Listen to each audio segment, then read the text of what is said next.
Hello and welcome, ladies and gentlemen, to the third and actually the second and final day of the PBX Major Preview Cup.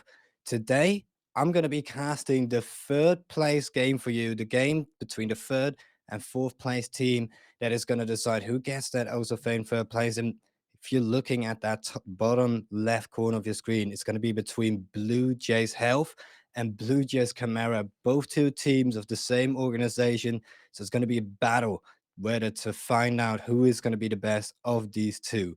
But before I do continue on, I quickly want to explain to all of the German viewers that are wondering right here, why is he speaking English? Why is he doing this? I can't understand what is going to be going on for the day. Guten Tag, Leute, ich bin TW, wie ihr wahrscheinlich schon gehört habt. Und ich werde heute erstmal den dritten Platz Games casten zwischen dem Blue Jays Health Team und das Blue Jays Camera Team. Nach die Blue Jays Camera Team Game, nach die Blue Jays Games, wird aber der finale Game gecastet. Das wird auch eine BO3 sein und das wird dann wieder auf Deutsch gestreamt. Und ich glaube sogar, dass das gestreamt wird von ShudderX und Fauna. Also bleibt bereit für den Game, wenn ihr nicht einen deutschen, einen englischen Stream mögt, wenn ihr das nicht verstehen könnt, weil das wird definitiv ein Banger. Ich werde jetzt aber für die Reste von den Cast wieder zu Englisch wechseln. Aber ich hoffe, dass ihr Spaß habt, wenn ihr hier bleibt.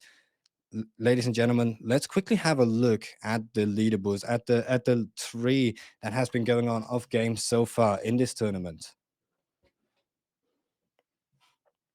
Because it's been a really exciting tournament so far. We've seen a couple teams rise up. We can see now here the teams that have been placing themselves in that final. It's going to be E-Wave against Not Good, Just Meh. Both of those teams haven't lost a single game. Both of those teams have looked very dominant throughout the tournament, especially E-Wave that has beaten out esports and Wii Sports, I'm sorry, and they've beaten out the Blue Jays Health team, even though I would say the Blue Jays Health team did put up a little bit of a fight. And over on the other side, we did see Not Good, Just Meh beating every single team in order to get there to the finals as well. But that's not even the game that we're going to be casting. We're going to be focusing on this Blue Jays Camara team versus the Blue Jays Health team, a clash between two Titans that play under the same banner. Both of them have won a game. Now they just needed win a second one in order to get that third place, but it's the best of three, and it's going to be an exciting one coming right up. I'm wondering if the map bans have already came through. I'm not quite sure just yet. All right. All right, so we'll just have a little bit of time before we do get into the game. So far, let's have a couple looks at the stats actually, at the stats from both of these Blue Jays teams, so that we could perhaps really differentiate what maps they're going to be playing and what kind of agents or operators they're going to be playing in this third place final.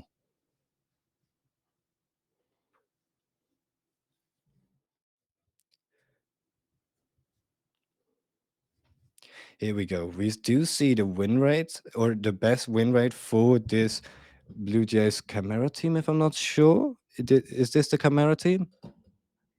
Oh, this is the health team. I'm having a hard time reading the red at the top. So just to clarify, it's the health team. And when you see their win rate being at 33%, which isn't that solid, the best map is going to be Chalet. The worst map is actually Cafe. So I'm expecting them to just insta-ban that. And over on these teams, over on the players that we have playing over there, we have Kikato as that team captain. We love to see a good team captain, and hopefully we can see him frag out today. Because if a team captain can deliver on the calls, and if they can frag out, then we're certainly in for a good day. After that is Chippy, Sneaky, Fantasy, and Tex 2K. So all players that are absolutely going to be amazing. It's a full German roster, which I'm expecting for this entire tournament. If I'm not mistaken, every single roster is German. And as a stand-in, they do have Shin and Caillou. Let's have a look at the Camara team now that we have seen this Blue Jays health team and what we could have expected from them. Now, this Camara team, we again see Cafe actually as the best map here. So this is not going to work in the favor of the Chimera team, with Cafe being the worst map for health. That means health is going to ban it out immediately. We're not even going to see their best map being played. And Skyscraper is their worst map, which I would agree on. Hecking hate that map. It's absolutely horrible, too close of a range. It's just not really a fun map to play. And they do actually have a bit worse of a win rate, so to speak. 20% on their side, whereas we saw 33% on the health side. Over towards their team, they actually have a manager, so I'm expecting a manager to maybe be a coach, actually, perhaps. Oh, actually, no, they do have a coach. So this is a bit more of of an organized team. They have a little bit more stuff at their backhand in order to improve with having that coach, having that manager. But in the team, the players are going to be Zoroxma, it's going to be Rise Native, Entry Lucas, Case, and Diablo, which actually it's a pretty weird roster, seeing a Italian play on a German roster, especially with an Austrian as well, because the Germans and the Austrians can both speak Germanic, and the Italian cannot. So I'm wondering what they're going to do with their communication in that team, if they're going to be speaking English or German, because that could be a bit interesting to have a look at. Because Germans tend to not really be the most fluent or the fastest English speakers, and sometimes they maybe have a little bit of problems. And from a lot of teams that I've casted previously, where those two nationalities have been mixed, they've all kind of gone, and they've all kind of disbanded after a little bit.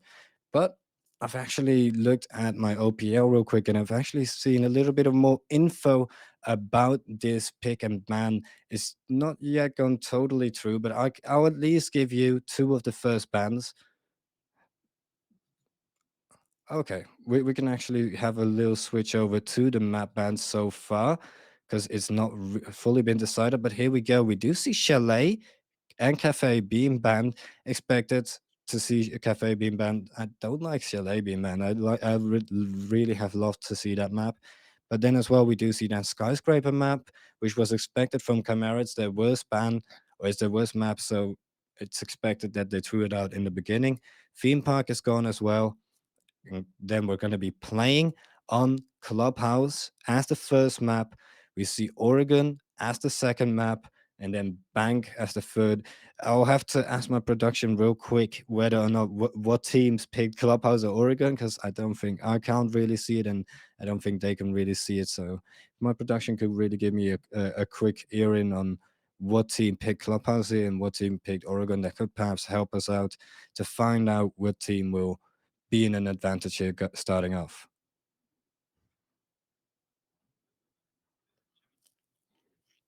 All right, so I've just gotten in that Clubhouse has been picked by Camara, and Oregon has been picked by Health.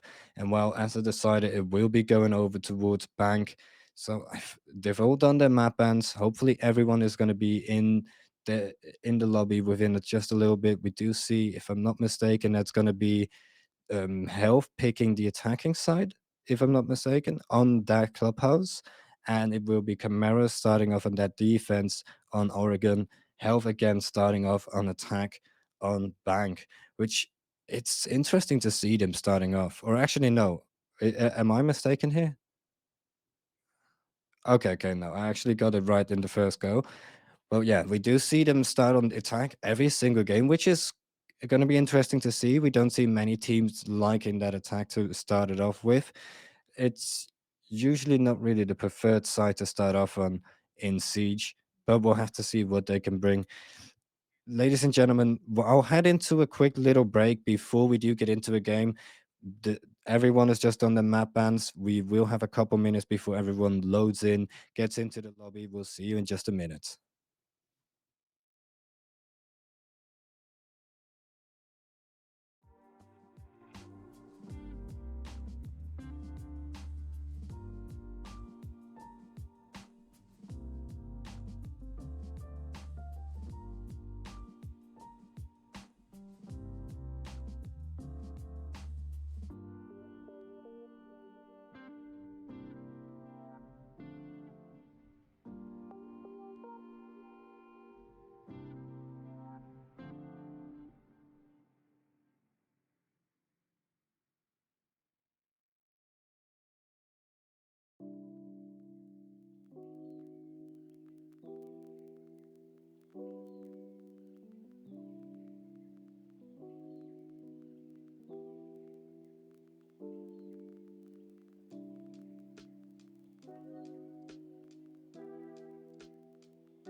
Hello and welcome back, ladies and gentlemen. The lobby is ready. The players are in.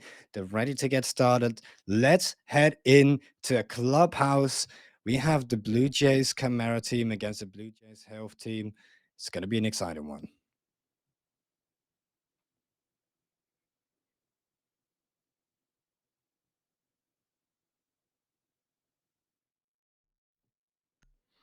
Here we go. The bands have begun, and we already see Ace straight out of it. Or, well, I mean, that's expected. Ace is one of those operators that isn't necessarily too good anymore, but he is really good in order to open up those hatches with nowadays. And you can also get those walls, so he has a lot of versatility, which is needed on a map like Clubhouse, which isn't necessarily about only opening up hatches and not opening up walls, or only opening up walls and not opening up hatches. It's gonna force the attackers to be on Habana most of the time, and maybe even having to invest into a secondary breacher like Thermite. And now, as we do already see a couple of the defender picks come through, we see Monty now being put out of the game, and Solus as well. Solus is an expected pick. I've seen that a lot in the Voltage League as well. Valkyrie as well.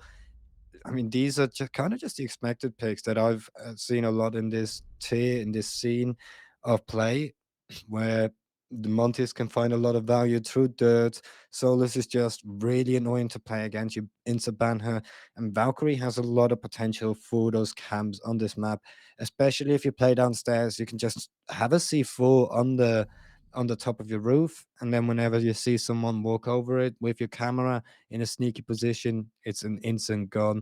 The only way you could counter that is by picking IQ, which a lot of teams have actually done recently. But this time we already do not see that come through. We see the air jabs of Nomad. We see the bees on Ethics being deployed. Buck as well, an Ash and an Iana. They might switch that up a little bit later.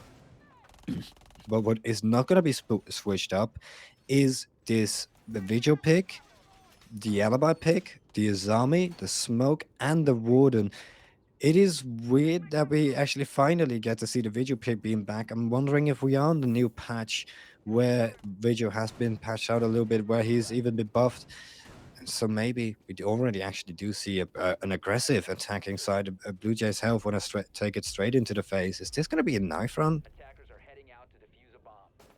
Oh, okay, we do have a knife round first off. Ladies and gentlemen, it is going to be both teams getting near on each other. A knife already coming out for Sneaky. He gets the first one on the board. Love will fall down as we see a lot of trades come through. Blue Jays Health coming out on top at this very moment as there's only one player left on this Chimera side. Zorgasma has to get in there, gets the first one, so now he has a chance to single out the other one, but Wax gets there. There we go. Blue Jays Health will take the first knife round pretty convincingly. Having a little bit of fun to start us off with. As Blue Jays Health will want to take that one any day. They have fun with it. As in the second round, we're going to be heading over towards CCTV Cash. I don't even know why I did the operators or why I was talking about the operators last game or last round around, because it didn't even matter. I just noticed as well. I just gave the most useless information because they all just picked three speeds and they all just knifed each other. That's what was important, getting that knife in, getting that first one on the board. And for my picks, actually, for my predictions for this game, I do have Blue Jays Health winning it since they put up a pretty decent performance against Wii Sports. If I'm not mistaken, they got three, or no, not Wii Sports, E-Wave, the team that won against Wii Sports 7-4. But they put a good showing up against that E-Wave side, which they won 3-7 against. I feel like they have been the strongest so far throughout this tournament. They've seen the most dominant. Whereas Meh, I mean, I do believe in them. They can be really good, but it just depends on if they can really frag out in their games. Now, this is the first real round finally live. Muzzy on the defending side of Jaeger. Added onto that, Azami is going to be used as well, Ramai, and a Bandit. Over on the attacking side, we do see the two entries of Iana and Ash. We see the combo Thatcher Thermite, and of course a Nomad in order to get some traps in. And then a west side attack from the pool side is going to be taken. Iana going in first, and there we go. Rise is going to be taking a little bit of space after that Iana drone. Drones will be coming through in there. Sneaky. Sneaky will be the first point of contact if Rise does decide to go for this peak. Already the wall is being opened up with that Thatcher Thermite combo from the east side. As Rise has first contact, but he doesn't hit the shot there. So sorry, ladies and gentlemen, a little bit too much energy drinks. They get me burping from time to time. I guess it happens to the best. But what also happens to the best Ashes is they do get first frag. They do miss out on their entry potential, as Rise is the one that will fall down early on into this round. That's a thorn in Blue Jays side. Of course, they still have the Iana as the second entry. But having two entries when going into the site is always going to be most valuable. It's always going to be most sought after. With 1 minute 30 left on the clock, they've really started to narrow these last defenders in towards the side, but they can just anchor. They know that they can just play it safe, play the time, and wait for the attackers to start hitting the side, because when it does, the explosion will come through. Blue Jays' health comes within with a couple peaks, and those couple peaks will grant them a double kill. Another one going in the way of Treasy, and Blue Jays' health are shutting this Chimera team down, not only on the knife rounds, as well on the rifle rounds. My life is the last one standing, a couple nades in his hand as he cooks up the first one. That might hit him, but so much damage done to him. It doesn't matter if you got that kill. This should be fairly impossible for him. Second nade thrown, but does he realize the Asami is in the left corner? No, I don't think so. It's just dire straight for him. He does knife in order to try to bait it out. Goes on top of it, but nah, there's no hope for him as Treasy will get himself his triple kill in this round. That's a great start for Blue Jays' health.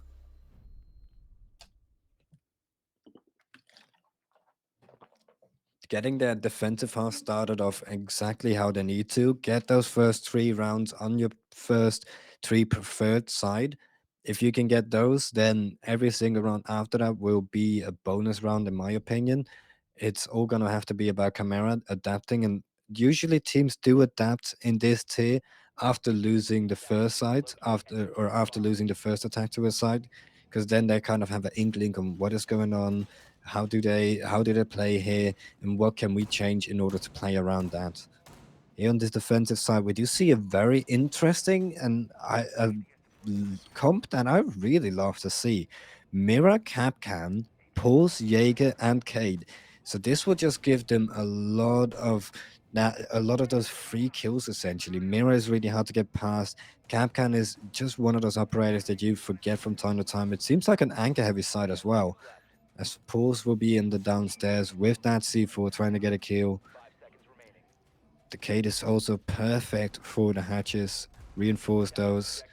Get an electro claw on there. Make sure that they cannot be destroyed. And then you just have to hope that Sneaking can get in there, can get a couple kills in the early game of the round.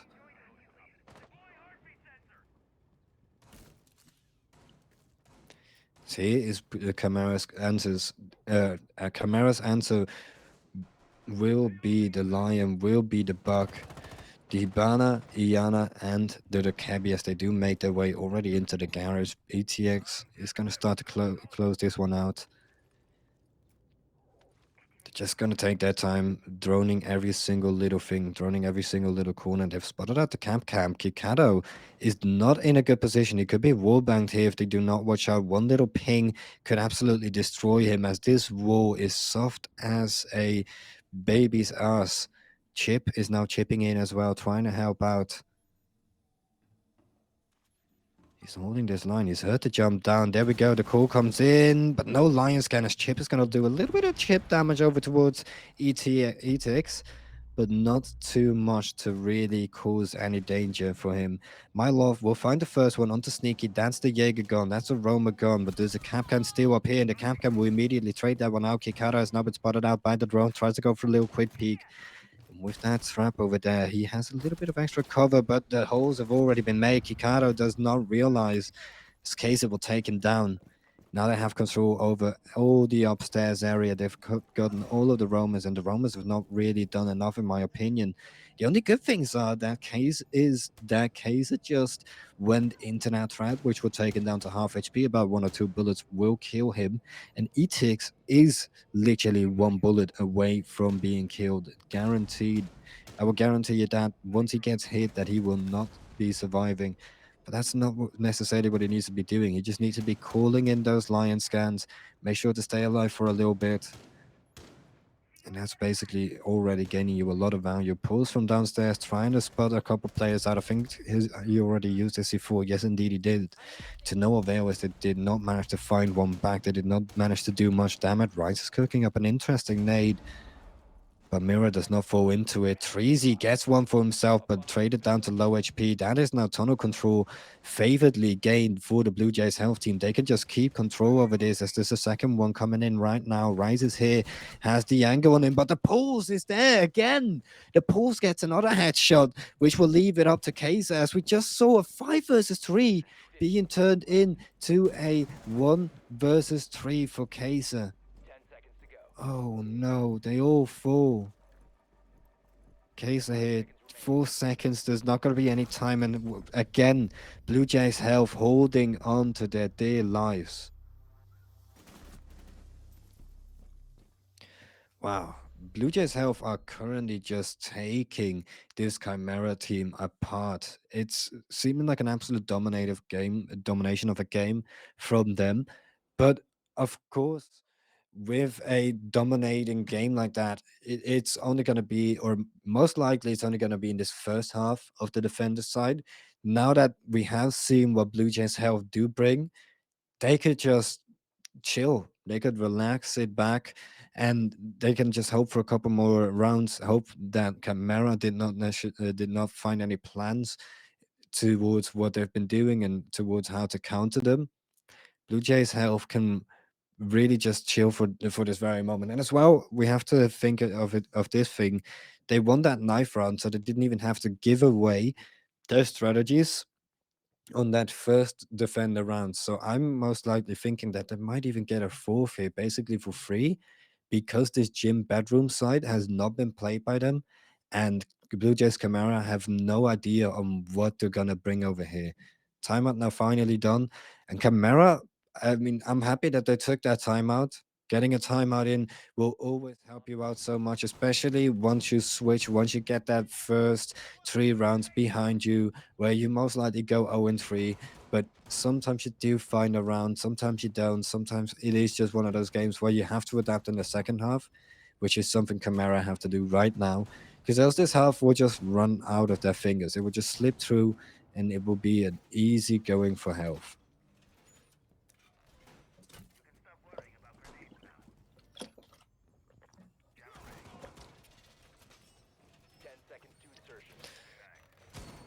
Interesting strategy coming through from the health team. We see a castle being picked, which is not necessarily a pick that you see too many times on any of the sites, on any of maps. You really need to be prepared. You need to have a strat with that. And I like it. It's one of those gamble picks. If you have it prepared and if you have something that you feel confident on, you can easily use him, and he can easily have so much impact for your team. Being able to set up the sites just the way you want it, just the way you like it, will always just help. Preparing that wall with the Hibana, as it doesn't look like it's going to be opened up. There's still a couple electric cores sitting there. Now over towards the other side, we see the Ajabs, or the sorry, we see the we see the wall being broken up. That pool wall, which usually is pretty free. Usually you do see a mirror window over there, which could easily hold back the defenders. This time we don't. We see the Soul player, we see the Soul mute holding it. But still, you have so much to worry about once you go out of here. Oh, that's actually interesting. Could have seen a pick being or going into the way of Camara. They need to get this first pick if they really want to have a good start in this second half of the first half.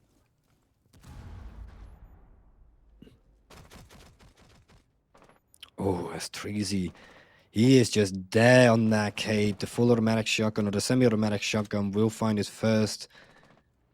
Love will trade him out, but Love is down to low HP. And another C4 kill by Wax. Kikado gets traded out in the meantime. So at least Chimera are taking this one back bit by bit. They're starting to trade it out, but are these trades going to be enough?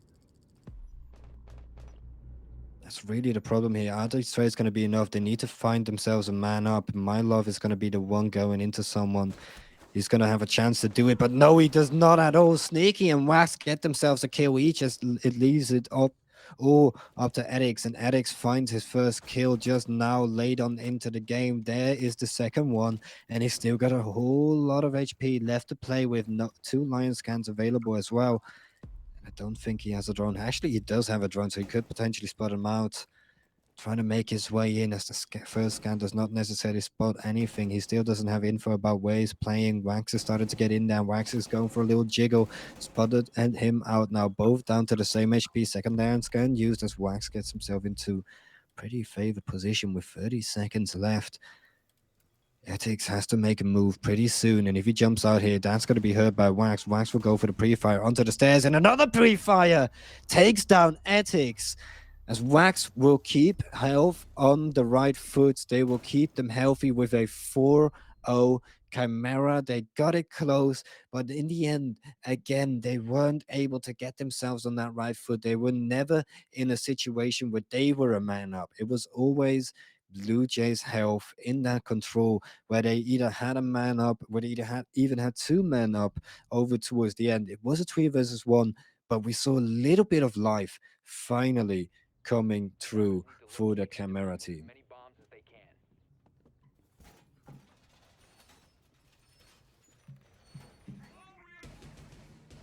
Ooh, this is actually going to be a bit of a problem, but for this Blue Jays health team, if you've not noticed it, we do see a player that has been disconnected. They're going to have to start this round with 4 players, which is quite unfortunate.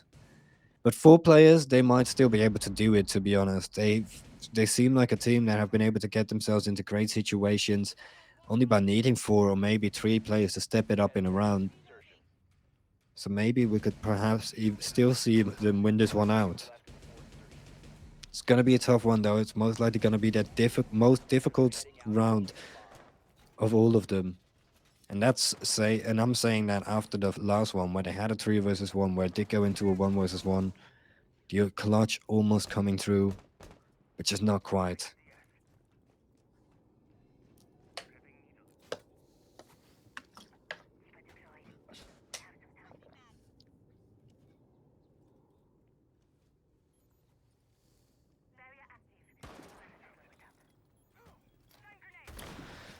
So from this Chimera team, we don't see anyone really coming away. Bandit is actually going to stop that one. Ooh, that really hurts. That's the first Thermite gadget away. Ooh, does Bandit gets it right with the second trick.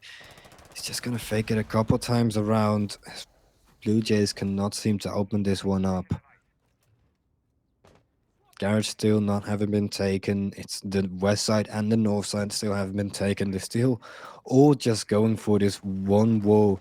And it's looking like Chimera just want to do a crunch onto this side, onto this B side once they open up that wall. They're certainly preparing for it. And Kikado is playing around with the idea of perhaps going for that Capital, of going for that Thatcher. Kaiser is going to be the one taking him down. Good starts for Chimera now, finally, but Rise immediately gets traded out by an aggressive peek from Wax. That's going to signal over that the wall should perhaps be available to be taken open. And Zoroxma immediately goes for that one. Treasy will fall down in the meantime, so it's a 2 versus 4.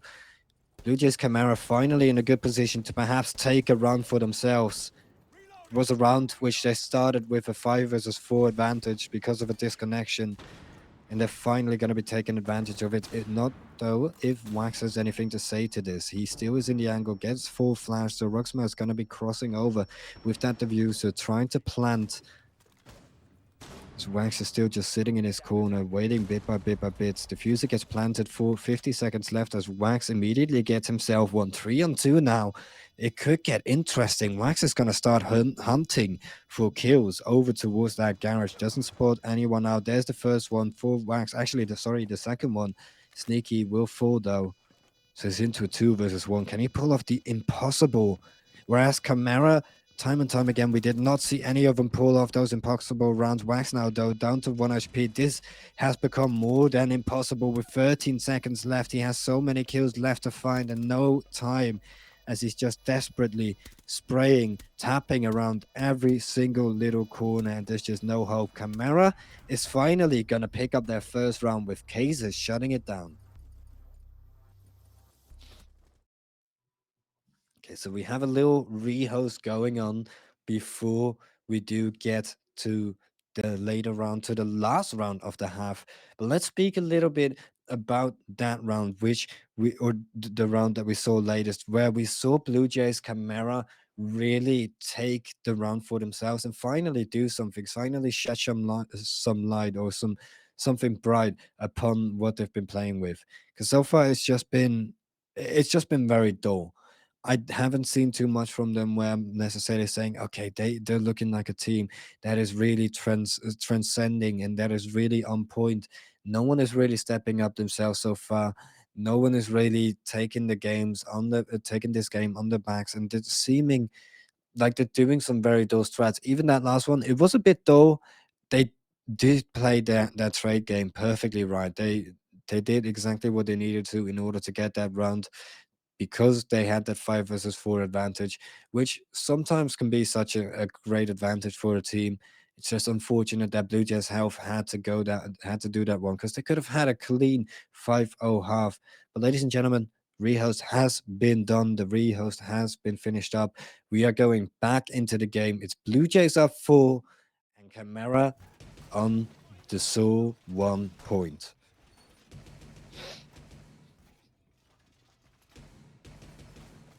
We're going back. We're going back to that CCTV area. This time, though, is Blue Jays with 5 players alive from the get-go. So we're going to have to see if they can perhaps find this round now. It's all about the trade game so far for them. They seem to always trade themselves out. They get that first pick, and then after that, if once that one doesn't get traded out by an attacker, they always get themselves another one. They always manage to get themselves one player up in those situations, which is really all you have to do in Siege. You just have to be a man up on the defense, and once that attacking side starts to go in, you have multiple angles. You have a lot of different angles you can hold from, and it just becomes such a hard time for attackers. And well, Chip immediately finds the man up. Chip immediately already chips one in, as he just makes up his amends for disconnecting last round, for not being there for his team. He already gets that first pick, and that's how you want to start off this one. Trying to get that 5-1 on the board, showing that Blue Jays Chimera, even though they won that one round, it was just a fluke because it was a 5-4. And as well, that's a Thatcher down. The Thatcher going out first is going to be a big problem for the Chimera team.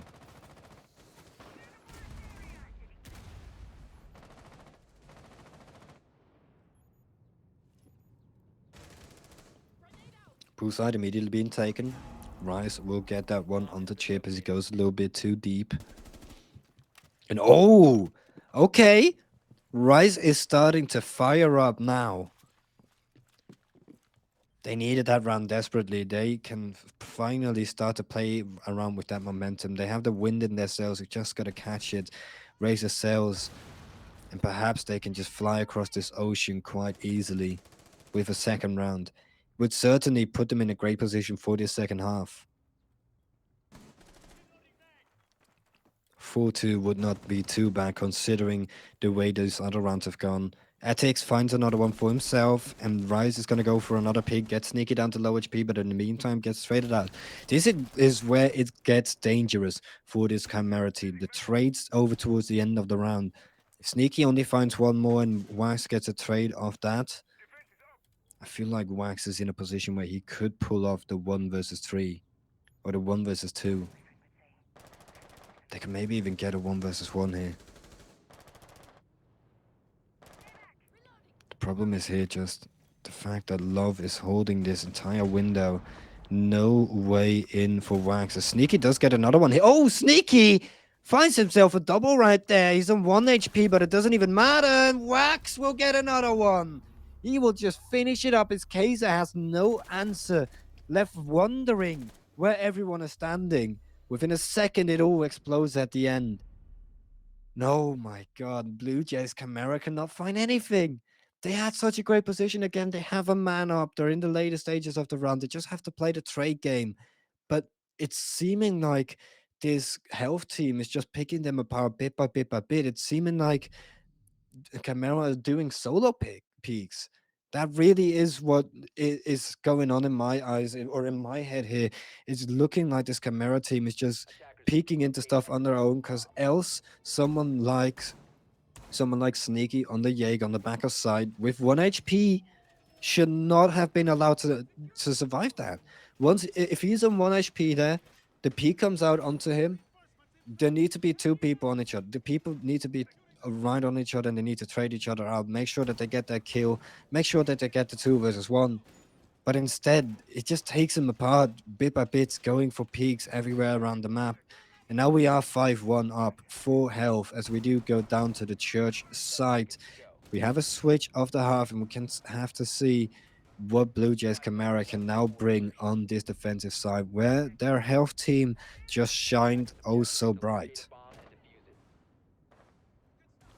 Seeming like a bit more of a balance out of a bit sorry, a bit more of a balanced out operator setup, as they, instead of a lion, brought a Ying, which I like to see. Ying can really just be explosive once you go in on that side, especially in church.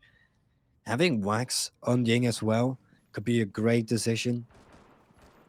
Playing that support, playing an agent that will survive into the latter stages of the round, where we've seen Wax being so valuable.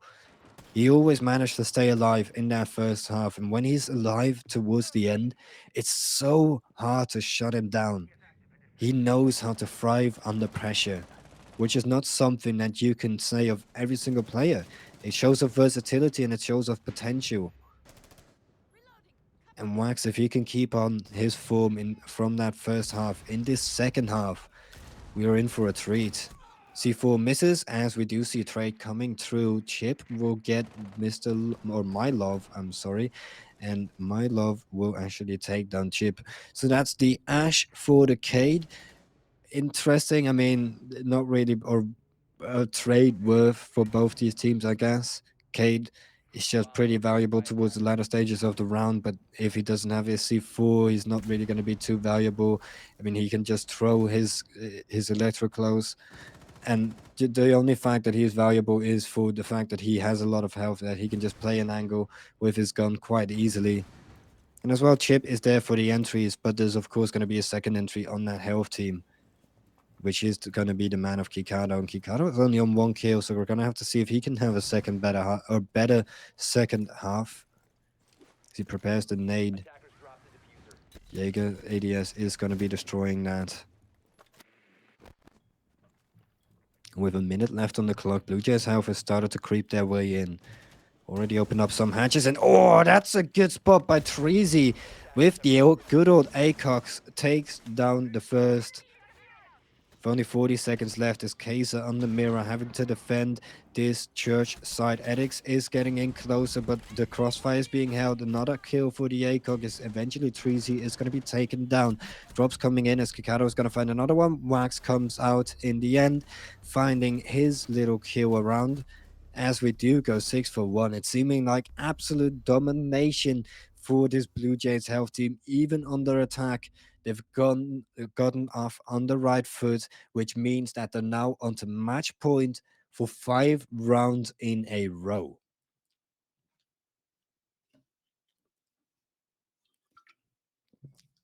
We do see a mirror pick coming out, which will sign me that we're going over towards the church arsenal room once again, which Camara did not find too much successfulness on last round. Gonna have to see if it changes up this time around.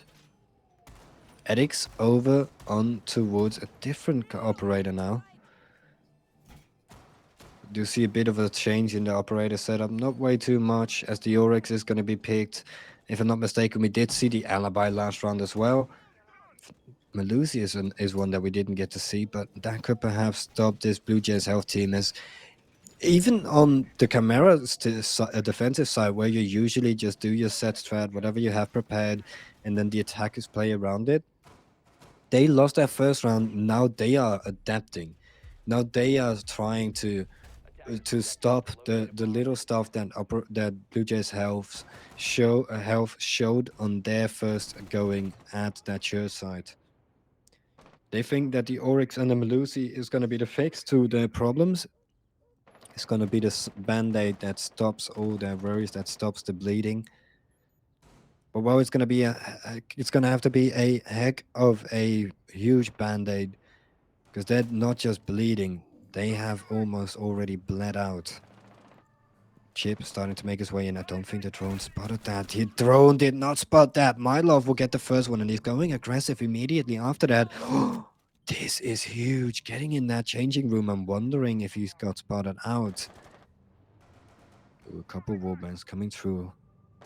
If Mylov can stay alive here for just a bit, if he could find another one, this could be a problem for this health team. Kikado is starting to make his way. Kikado is starting to search him, but cannot find him at all. Wax is still over there, still has a little bit of an inkling over towards what is going on with Love here. But if Love can stay alive for even longer, every single second he stays alive, it's just another second that health loses. I think Wax has heard him now, but we're down to 1 minute 30. I think once they clear him out, it's going to be like 1 minute 10, 1 minute 20. And that's if Love doesn't get any kills. Now he's going to start to go for a peek.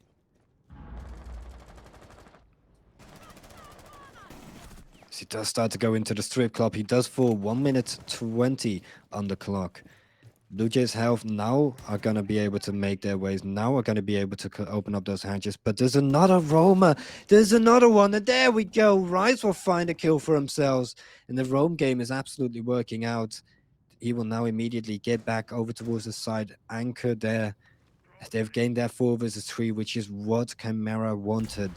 They needed that in order to perhaps win out this round, in order to perhaps keep them alive for just a little bit longer. But Treasy is still alive on the Ibana. Will be able to open up all of those hatches, gets a kill for himself as well, where he was so valuable last round on that ACOG that we do not get to see so much anymore. But he seems to just have his field days with it. On 9 kills already this second half. He wasn't performing too well in that first half, kind of decently, but now in the second half, he is the outlier. Wax will now fall down, and with 15 seconds remaining, a 3-on-2. Kaiser will find it as well. It's going to be Ethics, last one standing as he does fall down. Rise will get another kill, and there we go. Chimera survived just a little bit longer.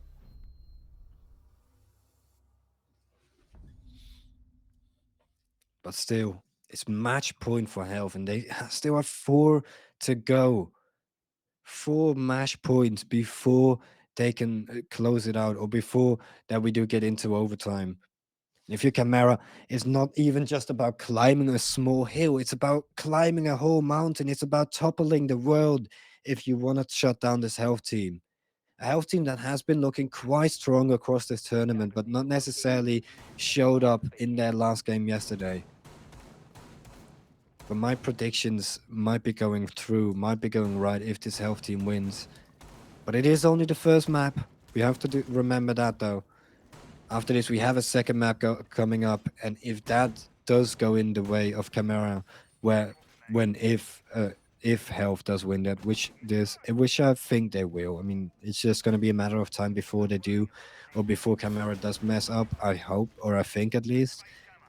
But if the Chimera does manage to win out that map number 2, we will go into a map number 3, which is, of course, going to be interesting. I just hope that we can get a competitive one for this between these two teams that really are on the same organization. They're both here to show their organization which one is better.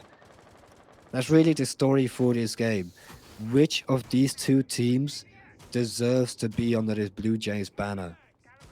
Deserves to maybe be looked at a little bit further by the Blue Jays second team, or by the Blue Jays main team, to perhaps maybe make their way in. Because some of these players, they can of course make a name for themselves.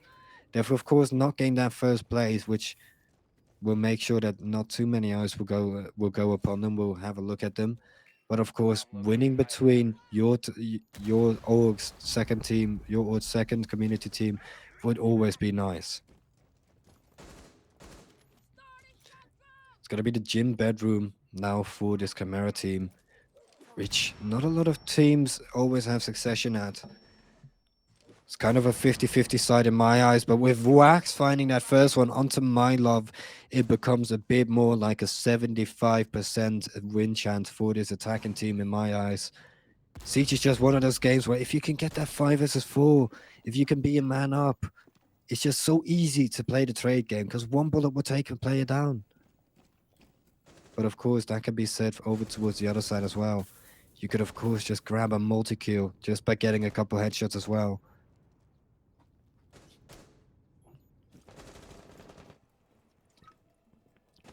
Might as well immediately trade one in. There we go. That's a headshot coming through. That one-shot kill potential. Rice is going to have to hold strong over there. Finds another one, actually. That is Treasy out now. I don't think Treasy used any of his nades, which would have been preferred to being used on Rise, actually. Sneaky finds one for himself, but Rise is there for the triple kill. He wants to go on. Spots out another one through the window. A couple pokes coming through, but eventually the trade coming through from Wax. Wax has been on an absolute tear today. 2-on-2, as he's already on 14 kills. He just has to keep it going, but there's 40 seconds left. They still have so much left to clear out. Set up, most likely, by these defenders. Which will basically guarantee a 1 versus 1 if played right. It just has to be played right. Wax is going to start to make his way over from the stash. With the other one going all the way from construction. Case is holding the line here with Mirror, but oh no, Wax! He finds that kill. Ethics trades it out. There we go. It's the 1 versus 1 that Chimera was playing for. The fuse is starting to come through. As Sneaky does not get it. He does not have time. Goes off for it at that 5-second mark for just a second. I feel like if he would have stuck that one out, he could have perhaps had the chance to full stick to the fuse and perhaps get a bullet or two off before that clash got in there. But instead, the clash did get no, sorry, not the clash, the castle. I'm sorry, both of them start with a C. But yeah, before that castle came in, now the castle does get in there, does shut it down, and does manage to get a third one for Chimera. This game is now going to start to get interesting as they do head over towards the CCTV side, the least preferred side, and we have another disconnect coming through. Sneaky will be going offline for a little bit, giving Blue Jays again a man down. This is the second time this has happened for them. So I'm wondering, they're going to have to check their connections a little bit. You do not want that if you're health. Losing or having the potential to lose out 2 rounds because you were man down in the beginning, that is not good. And it's always at the worst moments as well. The last one was at the over towards the end of the round where they weren't able to connect back again before the round started, and this one was basically right before the round started. So he will not be spawned in even if he does come back this round. Blue Jays health having to do with 4 men. And we see that affect their operator lineup a little bit, I think. This was actually going to be their side to win, in my opinion. It's the third preferred side from Chimera, and Chimera will not have to play it after this anymore. They can go church again, and then they can get that gym bedroom in once again if they do manage to win this round, if they do manage to win that church round. So they will not have to go back to this less preferred side of the CCTV once again. But Chip has already gone in towards the bedroom. Oh, this is sneaky. Oh, this is sneaky! Chip! With the shotgun. 1 shot to take down Erics as he keeps on the aggression. Calls coming in which would throw a little bit of problems, would throw a little bit of mutedness over towards these Chimera players. Another one being found by Kakado, as Kakado takes down, makes it a 3-on-3. Oh, another one found for Kaiser. Man, health. They were looking up. They were had a man up for a second here. They could have pulled it back in that 5 versus 4. But now they're a man down. One of the players is down to low HP as well. But oh, it doesn't even matter. Chip just keeps on going. The SNG-11 will find the second head. So the fuse will now start to come through. Chip is on 1 HP, literally right here. But on 1 HP, it doesn't even matter. It will find another head. Oh, it's all up to my love. The 5 versus 4 might have been pulled off. It might have just happened. My love is starting to make his way in. The footsteps have already been heard, though. And I think it's the shotgun from up close. My love shooting a couple bullets, trying to pre-fire it. But he just cannot find out where it's going. And oh, that's the perfect position from Treasy to stand in. And Chip will finish it up. Chip with a masterclass towards the end. Oh my God, we saw such a great side from this health. Even in the round where they were a man down, where I counted them out for it, they managed to take it. And I said it was just going to be a matter of time after that first half before they got the win through. And let's have a look at the scoreboard here. 15 for Wax, 10 for Chip. I mean, Chip just took it apart at the end. He did not have an overall performance, a performance across the entirety of the map. But let's have a talk about Wax, because he showed up every single round, time and time again. We saw him get a kill every single round, basically. And I think we played 10 rounds, if I'm not mistaken, 10 or 11 rounds, and he had 15 kills.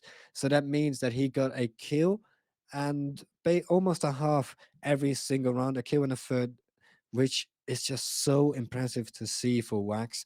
They needed someone to step it up on that health side. Over towards the Chimera side, though, we didn't see anyone really step up. I feel like the only one that we really saw taking some rounds were Kaiser and Rice. My love did a little bit of work as well, but it wasn't going to be enough. And if this Chimera team want to really keep on going, if they really want to take this to a map 3, we need to see some of their individual step up, whereas we also need to see a bit more of a brighter side to their attack and their defense instead of the dull stuff that we saw a little bit earlier. But ladies and gentlemen, we're gonna head into a little bit of a break before we do head into that also famed Oregon as our second map for this best of 3.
Hello and welcome, ladies and gentlemen. I'm back.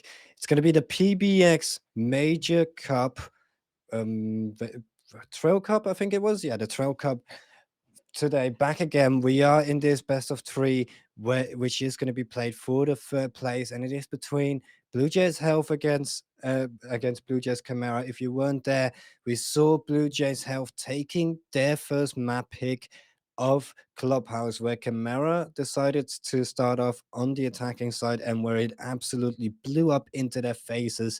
Chimera went down, I think 5-1. They brought it back into a 6-3 at one point, but then at the end it was just a bit too much. It was just one mistake that really managed to cost them that game at the end. It was one player stepping up, and we saw a couple individuals for that Blue Jays Health team absolutely taking apart the Chimera team. No one was stepping up over at the other side. It was just a dominant game from Blue Jays Health. Now in this second map, we will be going into Oregon. We will be going into Chimera's map pick, where they will be starting off, or where Health again will be starting off on the defensive side, which usually is the favorite side. But here we go. We are going into the game right now, as it is Oregon that we're going to be going in.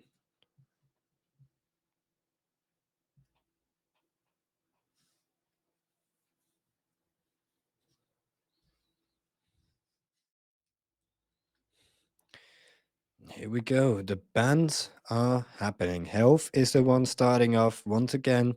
We have to see what they will, or well, not bring to the table. That's what I was thinking of saying, what they will bring away from the table. First off is Maverick, which is understandable for that upstairs area, for that upstairs side. He can be a real nuisance in the the big tower, where he can easily create a couple holes. And it's really hard to hear if he makes holes, because you can usually players don't really stand near it.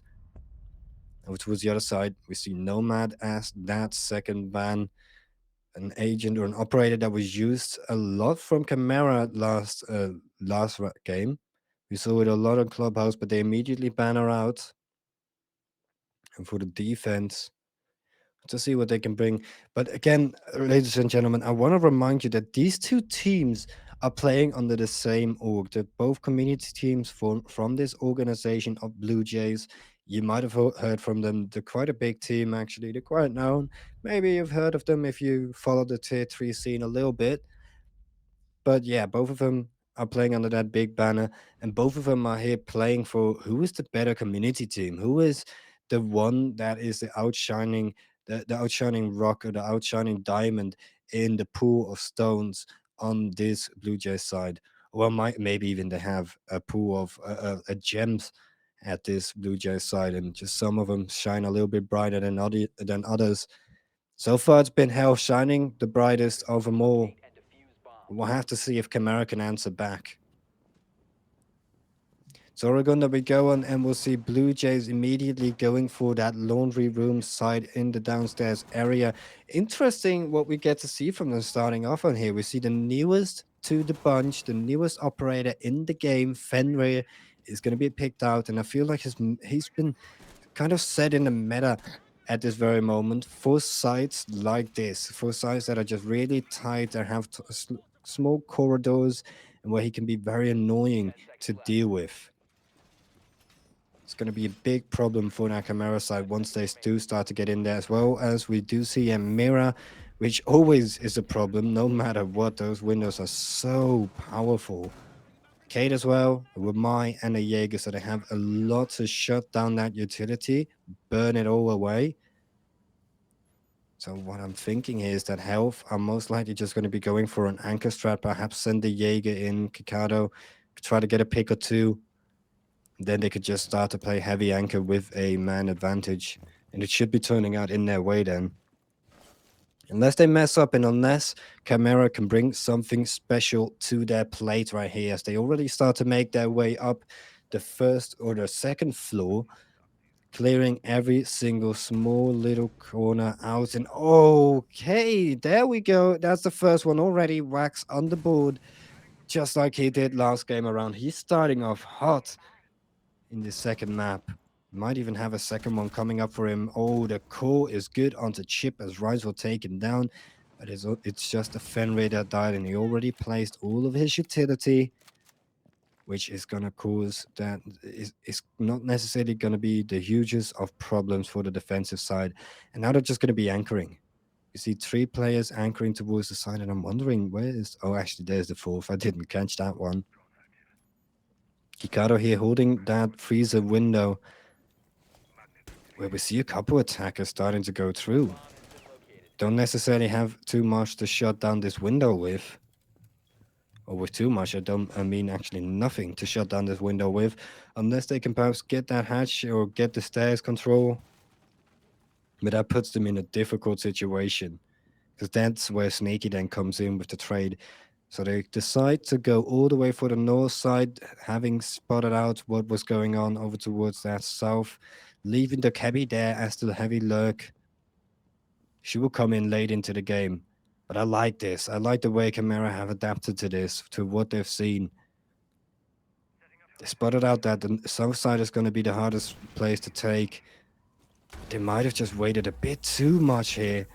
Treasy is the one holding from the window, trying to do a little bit of damage, but he will immediately be found by Zoroxma.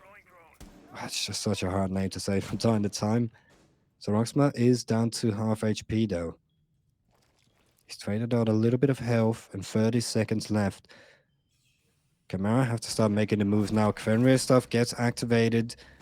There we see a trade come through for Sneaky, but Case is there immediately with one for himself. That was needed. They do get the Fenrir trap. Kikado finds another one. Kikado finds two.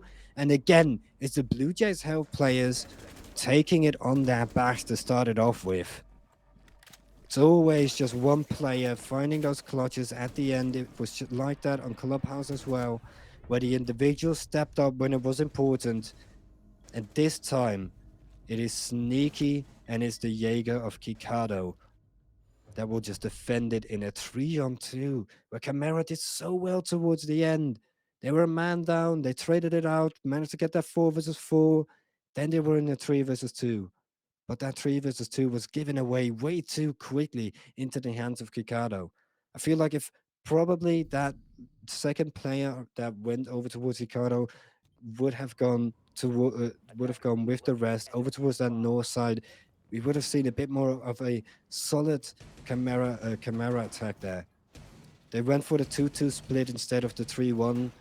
I would have liked to see the 3-1, leaving the Kebi as that heavy lurk, leaving her as a kind of an anchor that will come in really late when Kikado, for example, has been distracted, where the mirror is away from a window. You can just leave a player like that. She can hold an angle. She can perhaps get a free kill on someone that rotates in, someone that tries to be important or help out. And the rest of the three players that will be going from that north side then will all be able to trade each other out.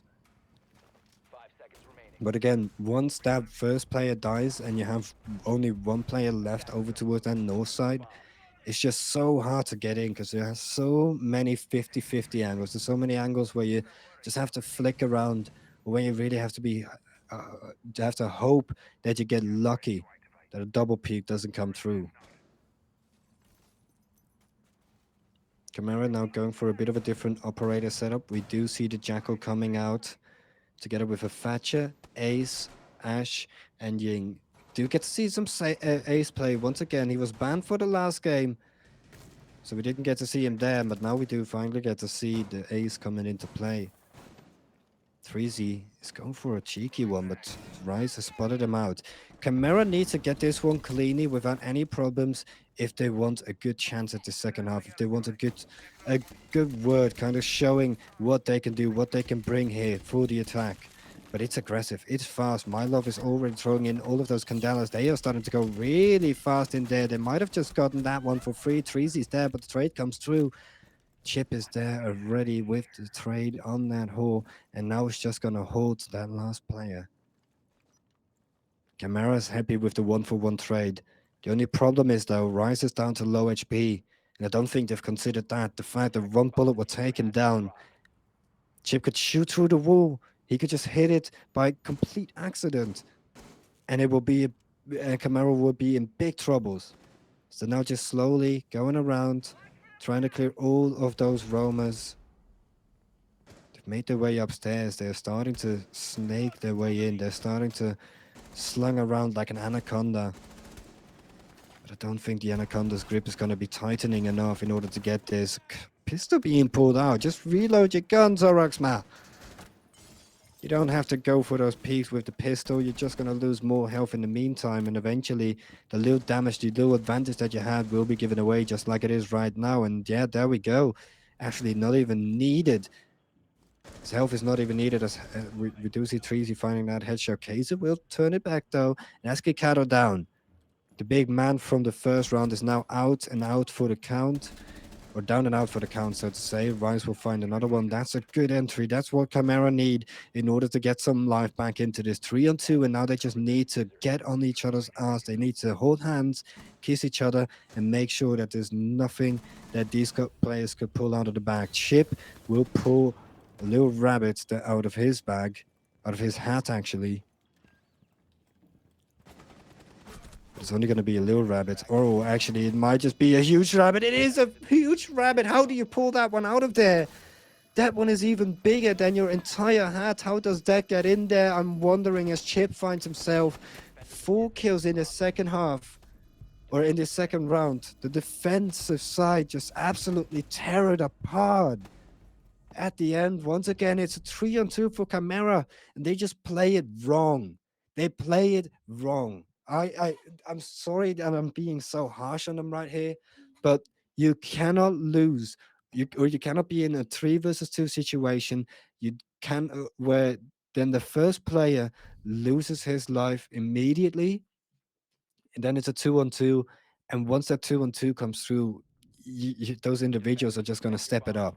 Individuals like Chip, that we saw towards the end of the first half individuals like Wax that we did get to see in that first game, and as well Kikado is always there just to finish it up if he does stay alive. So it's all of these health players stepping it up time and time. It's not like anyone is really the low-hanging fruit on this team. Everyone is chipping in a little bit, pun intended as well. As again, they head towards their third and most least favorite side. It's the kitchen, which I really hope for Chimera that they can get. They need to get this kitchen one on the board. Then hope for them. I'll hope for them that they can get another one, that they can perhaps get that upstairs domes area or perhaps one in the laundry room.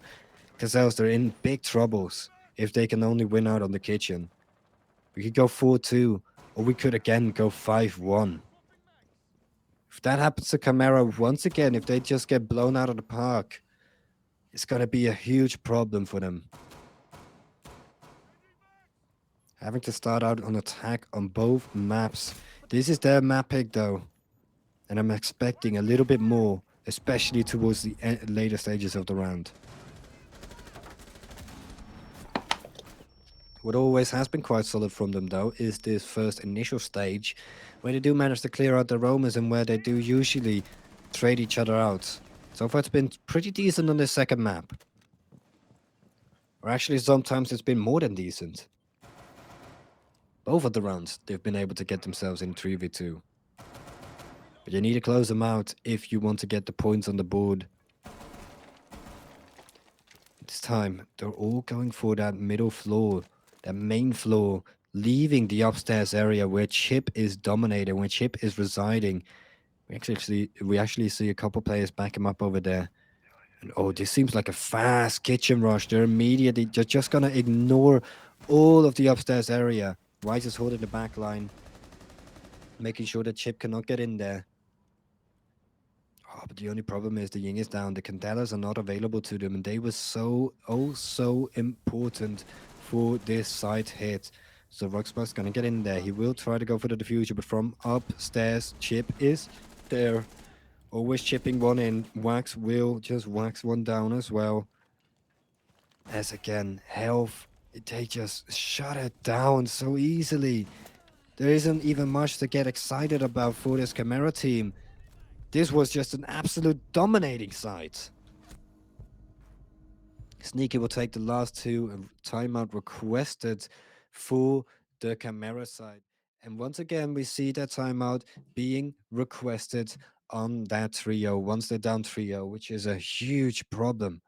You need to be able to get a bit more than just being down 3-0. If you can perhaps get another round or two, you would find yourself in a decent position for this defensive half. Currently, they're just not showing up. And looking at the scoreboard, Sneaky has stepped in hugely the second map. Chip is again just up there as well with 5 kills. And of course, we just have Wax. He found his first one the last round. He didn't even really need to do much this game. Hikato did a lot of work that second or that first round. And Treasy hasn't even gotten a kill yet. He hasn't even gotten a kill yet, but he doesn't need to in this game. Going up 3-0, it's not really been too much of a problem. This timeout should be done, and we should be going back into the game. We'll see what Blue Jays Chimera can bring for this second half of their attacking side.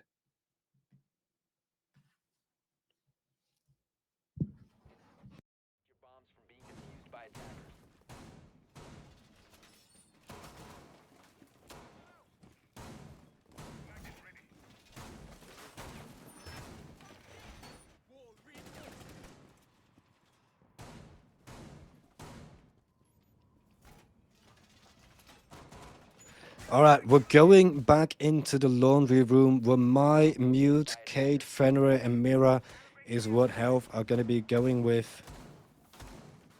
And if you're Chimera here, you need answers now. They found the 3 versus 2 in their advantage last time around.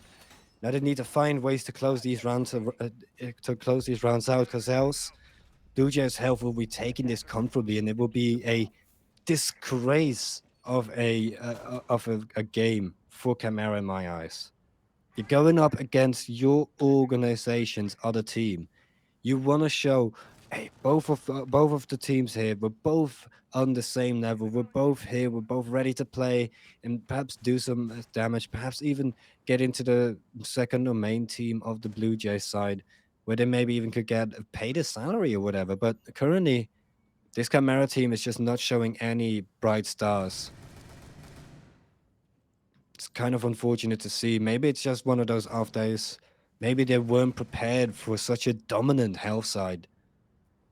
But Health have absolutely taken it upon themselves to just frag out here. And Chip will be first contact once again on that Fenway. Call coming out as the shotgun is going to try to open up a little bit. Rise, here's the call. Rise spots the barrel. There we go. That's Chip down. Good start for Chimera. That's all the Romans. It was only one this time for Health, but I've said it a lot of times. Chimera can be looking to be in a good position. Chimera can be a man up, but they sometimes just give it away, and so far they've given it away too many of those times.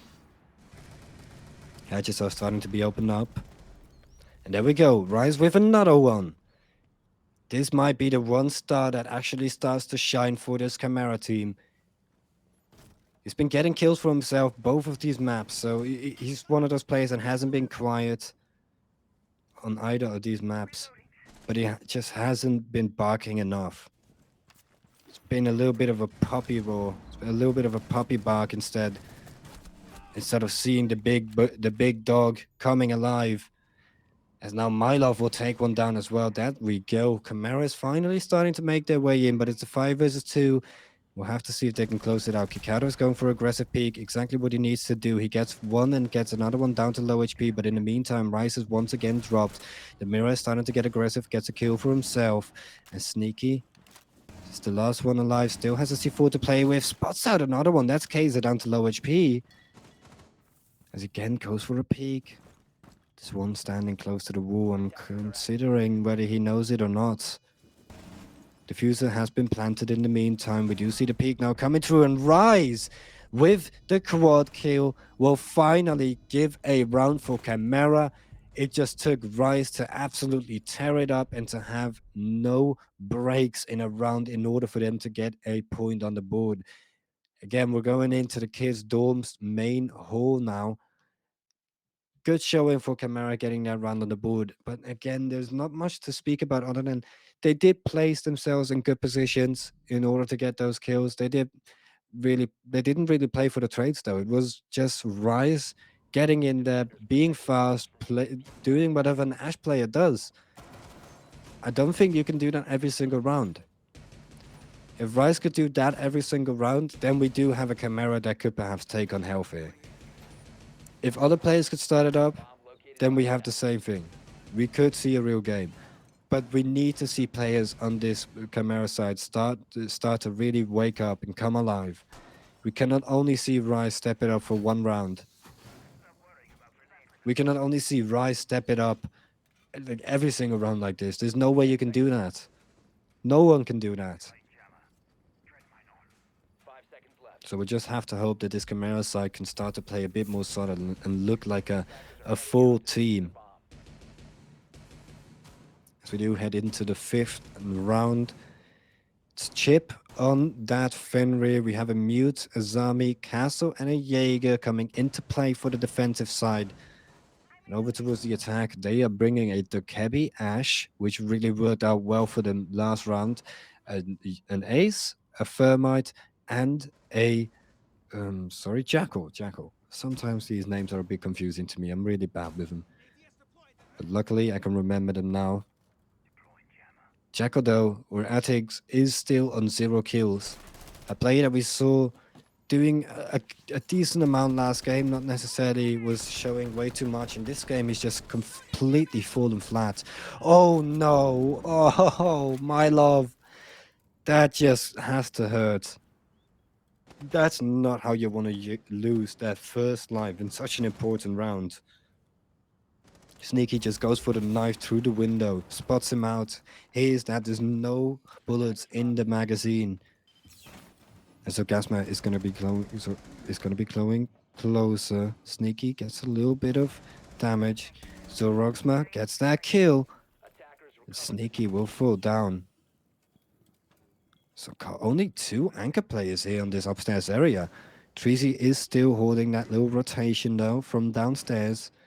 Skikado's holding the stairs, so they're holding some of the more vital points. Oh, now I love that. I love that little wall, the little foot spot, or the little spot that you can do towards the feet there. Remember, you don't have to shoot at the feet. You can always just wait a slight second, and then you can try to go for a headshot wallbang or for a couple body shots wallbang. Skikado should be the next up. Chip finds one for himself in the meantime. He's holding the line. Chip finds a second one. Treasy will find his third.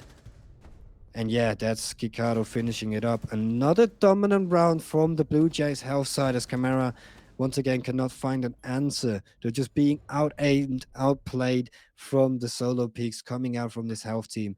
It's just looking like health is allowing Chimera to get in close. Health is allowing Chimera to kind of constrict, allow them.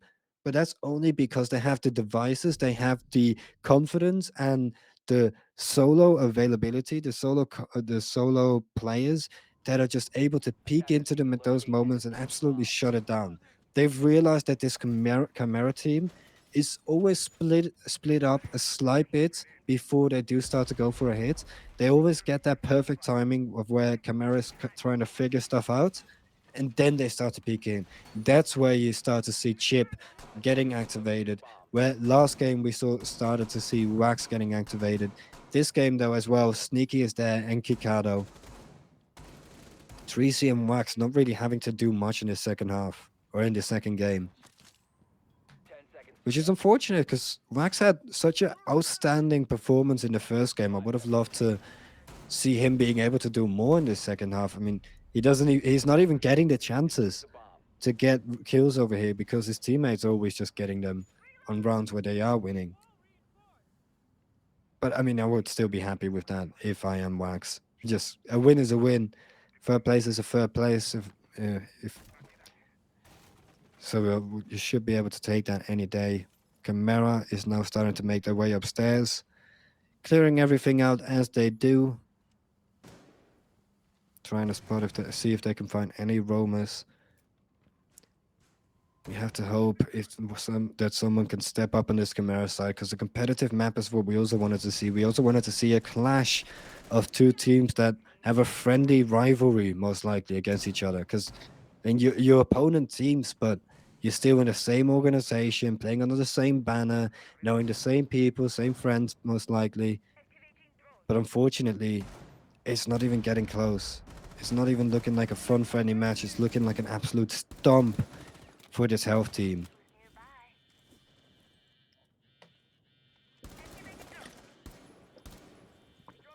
Chip poking a little bit as the core is coming through. Doesn't find anything, and now I think he's going to start to make his way out of there. But no, he does not. Zoroxma is there with the wallbang. Wasn't even E-Takes here that I thought would have gotten the kill. Looking at how close he was, looking at where he was shooting on the wall. He will still stay on 0 kills, which is not a good sign for any part of this map, for any part of this game. You need everyone to be activated. It's a best of 3, remember. We've already seen Health taking the first map. Treasy will take one back once again. And now again, Blue Jays Chimera are in a decent position to win this one out. Oh my god, this is actually such a good position from Kakado. Here's that footsteps are coming over with 50 seconds left as well. He knows that they just have to play Ank at this point. Chimera have not necessarily opened too much up. They've not made too many of those angles, those sight lines where with which the health team could have such a problem with, a dramatic problem with. And with 30 seconds left, they're starting to drone in order to spot out the players. Rise will drop down. C4 in the hands of the Mirror, will not throw it just yet. A little bit of damage done over towards Sneaky, but he still has the C4 ready. But it doesn't even matter if Treasy and Kikarov can find those kills for themselves. Rise will only find one before he gets shut down, leaving it all up to Kaiser. Kaiser finds one, but from behind and from all the sides, he will get taken down as Treasy will put a 5th one on the board for this health side. We do go 5-1 once again. Blue Jays Chimera not having a fun time on their attacking sides. And even when they had, or even when they got to decide what side they were going to be starting off on, they chose the attacking side. And today I've not seen anything, any powers on their attacking side. It was just straight up stumps, both sides, both halves. And Operation Health just showing how good they are on that defense. Now again, they only have to get 2 rounds before they close it out. 4 rounds before Chimera is able to equalize. It's 5 if they want to get ahead. Such a big hill again to climb, a big mountain to hurdle your way through.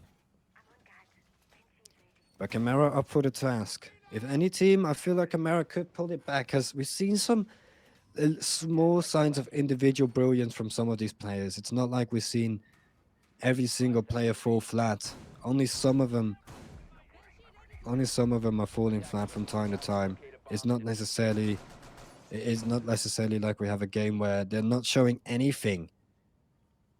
Instead, we do from time to time see Rise step up around, okay, also Roxmar, but it's just not been enough to gain them more than 2 rounds in that attacking half for both of the maps.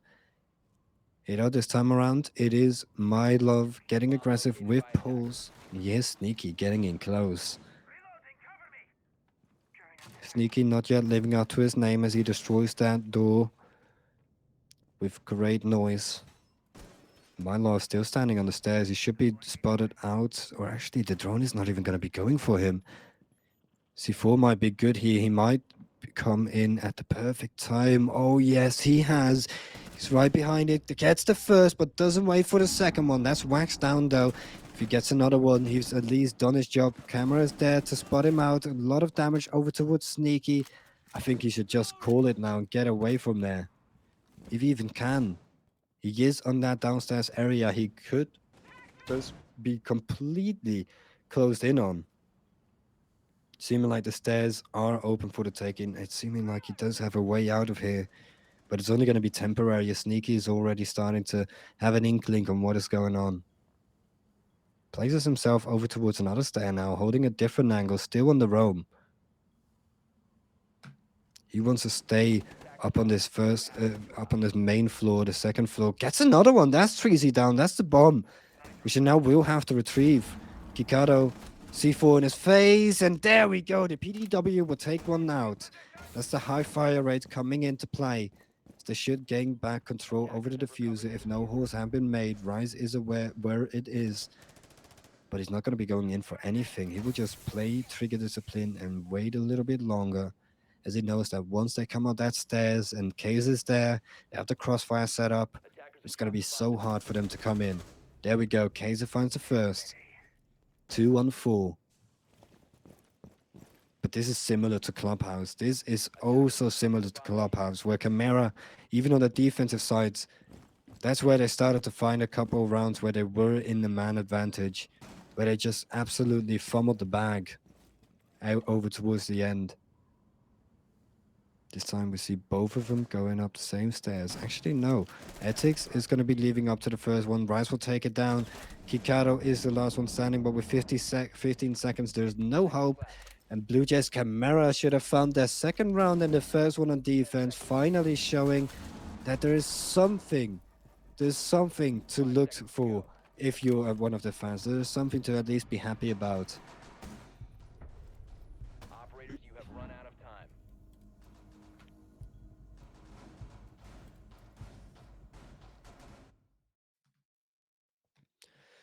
So Chimera getting another run on the board, and we immediately see Health with a response, with a timeout, because they immediately want to go over what went wrong that round. How did how did My Love, for example, get that 1 kill, and how did he stay alive so long on that roam? I feel like that's really what hurt Health the most that round. They can immediately start to go over that. And looking at the scoreboard, we do finally see one of the Chimera players being awake as ever, standing on top of the scoreboard, shared that with Sneaky and Rice. They're both going to be sharing that top of the scoreboard. 8 kills for them each and 5 deaths. So they've both done quite a decent job, but Chimera still have 2 players on 4 kills, and the other 2 are just the low hanging fruit in the pack. Whereas Blue Jays Health, their entire team is near each other. Other than one player, the rest of the 4 are all right on each other. So the timeout has now ended. We are ready to get back into it. So we do go into the 8th round. Any bombs if they can.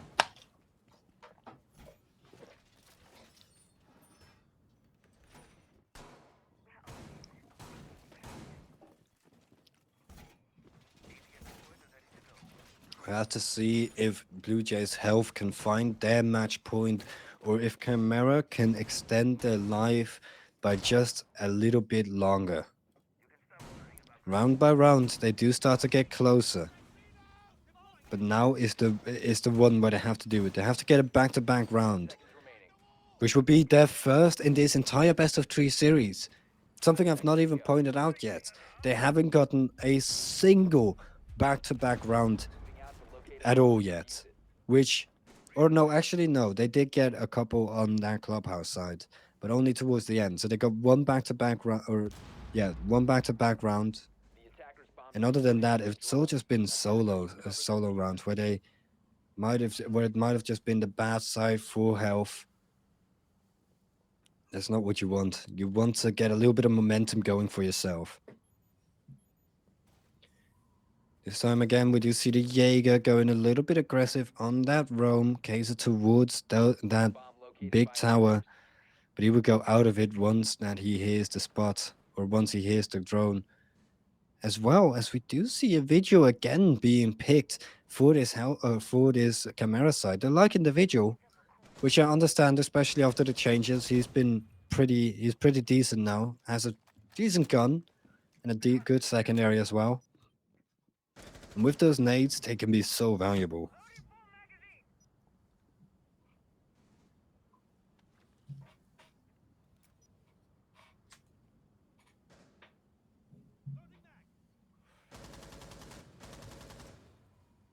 Chip starting to make his way in with the Brava.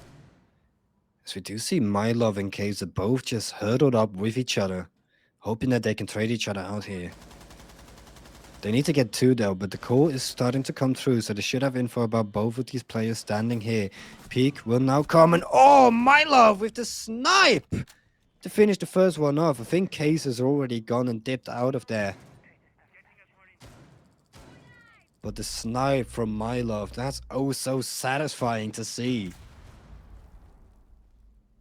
Hopefully we can get to see more of that coming up. Attackers have dropped the bomb diffuser. That's one way to use video as well, using that shotgun or that sniper. Could basically call it a sniper. But Kikado taking that freezer stairs. Trying to poke and bait a little bit. Case is now over there together with Zoroxma. They're holding the mirror window and they're just going to be holding this crossfire setup. Wax is actually getting in there. Wax is getting in there. Wax! How did he come from there? The sound, the suppression of the Lion ED. It will take down two. As now these Chimera players are wondering, how did this just happen? How did this just happen? How did Wax get in there? Oh no, it's disaster for Chimera. As it was just a round that was destined for them to go back to back. And they do lose it out. And now it is match point for Health. It's not only match point, it is series point.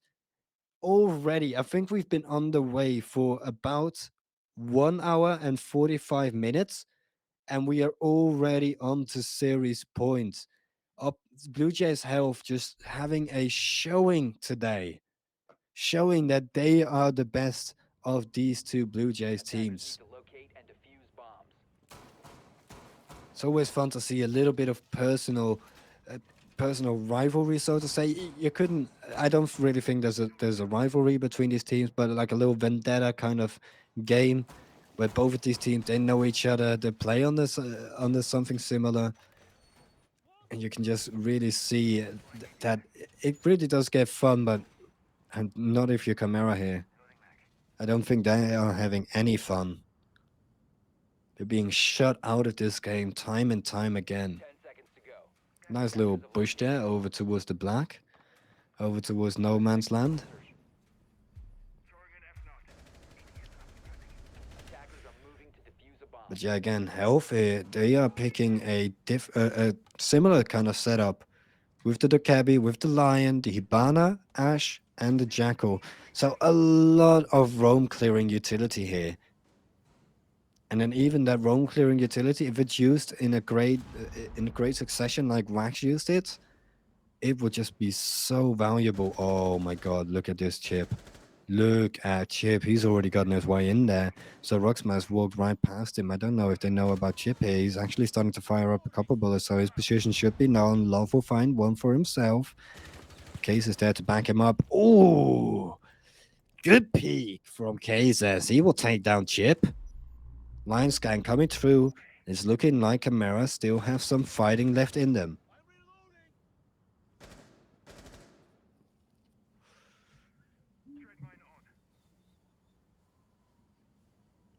Wax holding the window. Being so... just waiting for one of them to make a mistake, but no one is going to be making a mistake here on this defensive side. They're all just going to be playing safe. Streezy is still holding the window with that ACOG. We saw how valuable it could be on Clubhouse. But on this map, I'm not quite sure if it can have the same kind of success. It's now going to be going for those hatches, which are also important.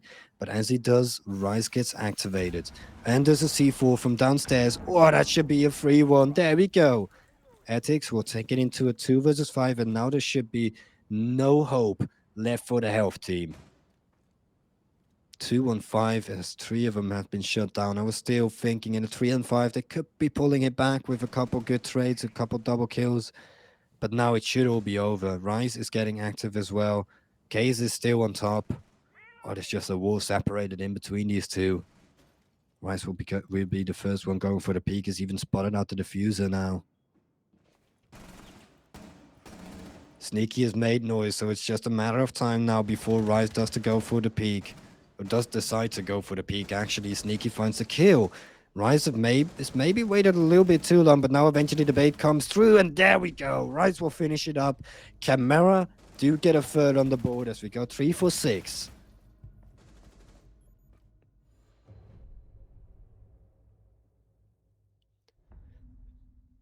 And finally, a round where we see the Camara players all chipping in a little bit, where we see the roam play really working out for them.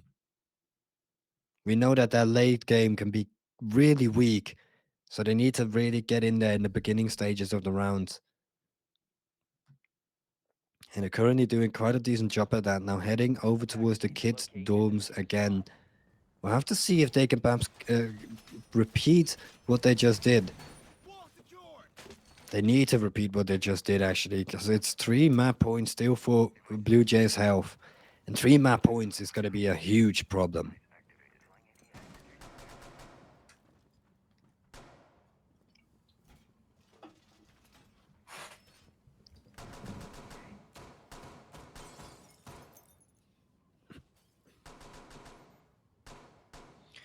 Blue Jays are deciding to go with a interesting operator setup here. A lot of viability over towards the roam play. See a Vigil, a Fenrir, a Rooney, a Jaeger, and a Bandit. Locate a bomb and defuse it. So a good amount of versatility in there, throwing a lot of throwing some traps from the Fenrir in there, which could perhaps grant you a kill or two. And then of course love, or my love here, on the roam, on the Vigil. The Vigil that we've seen being played a good amount so far today. Treasy. Oh, look at this. Look at what Treasy is preparing. This is going to be a fast hit by Blue Jays Health to shut it down, actually. I didn't even look at the operator setup, but it should give it all away. Twax on that glass, which will hold the window so powerfully. If anyone peeks into him, they're surely going to be dead. There we go. Stuff is getting popped. Cores are starting to come out. They're still getting rid of a little bit of this utility. But once the second call should be ready to go in, there we go. The Yinkandelas, and oh, Amaru does find a kill with the shotgun. Wax will find one as well on the glass with his sniper, as they're still just holding the window. Diffuser is starting to get planted, and it will be stopped by Rise. Now that's a big problem for Camara, because if they found that plant, it was surely going to be over. Now the diffuser is dropped inside, whereas all of them are still standing outside. They should have perhaps committed a man or two more in order to shut down Rise once that peak came through. But that's all 2020 after, or 2023 after vision. You can only say that after it has happened. Ethics here, just still holding, as together with Rise, they're holding this crossfire. Actually, he's from downstairs. Still doesn't even have a C4. So up to Rise and my love to hold this diffuser in their control. Wax here from downstairs, trying to spot out that player. He still has a nade to play with. Ooh, if the spot comes through, he could just throw that onto Wax, and we could be in a big problem here for Camara. But not if you have Rise on your team. Rise is stepping it up when they need it the most. 13 kills on the big man himself already. He's down to 1 HP though. And Wax will find that nade kill eventually. 30 seconds left on the clock. There's another peak coming through, and that's Ethics finding one for himself. The MP7s are doing everything this round. Kikado gets the cam. Oh! What a shot over towards Ethics! What a shot, and now there's 50 seconds left. He still has an EED to scan with. The time is starting to run down low. The diffuser is still dropped under the window. He has to clear out so many of these spots, and my love is just holding, playing it safe. Kikado went for the diffuser, or not, didn't go for the diffuser. He tried to go for the kill there, and it did not work out in his way. We do see Camara again surviving another one, but just by the threat of a needle. Camara finally starting to show some life in them, and time again, is Rise getting a double kill, is Rise getting a triple kill, sometimes even getting a quad in order for them to win out a round like that comfortably. I've seen one round where they've really been able to work decently as a team. So, and other than that, it's just been individuals stepping up, which could carry you through a game like this as well. But it's just going to be a big problem now Attackers need to that is locate over and towards defuse this the bomb. kitchen meeting hall, which we haven't seen being played at all yet by Camara. And usually, this is the biggest, or this side is the biggest problem for any of these teams.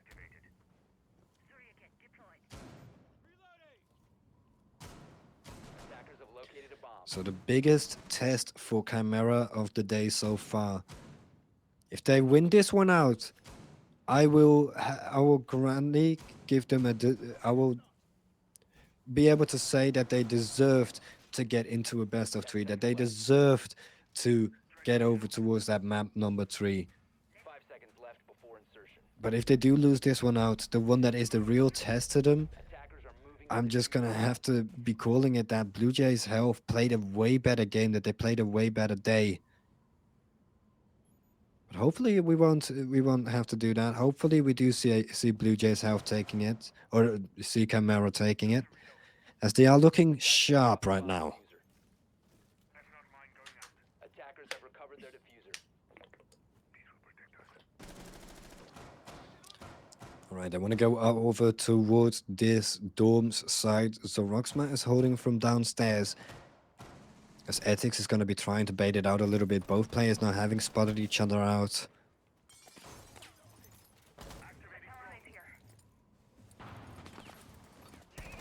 Still the bandit standing strong, not giving away or not giving up his position.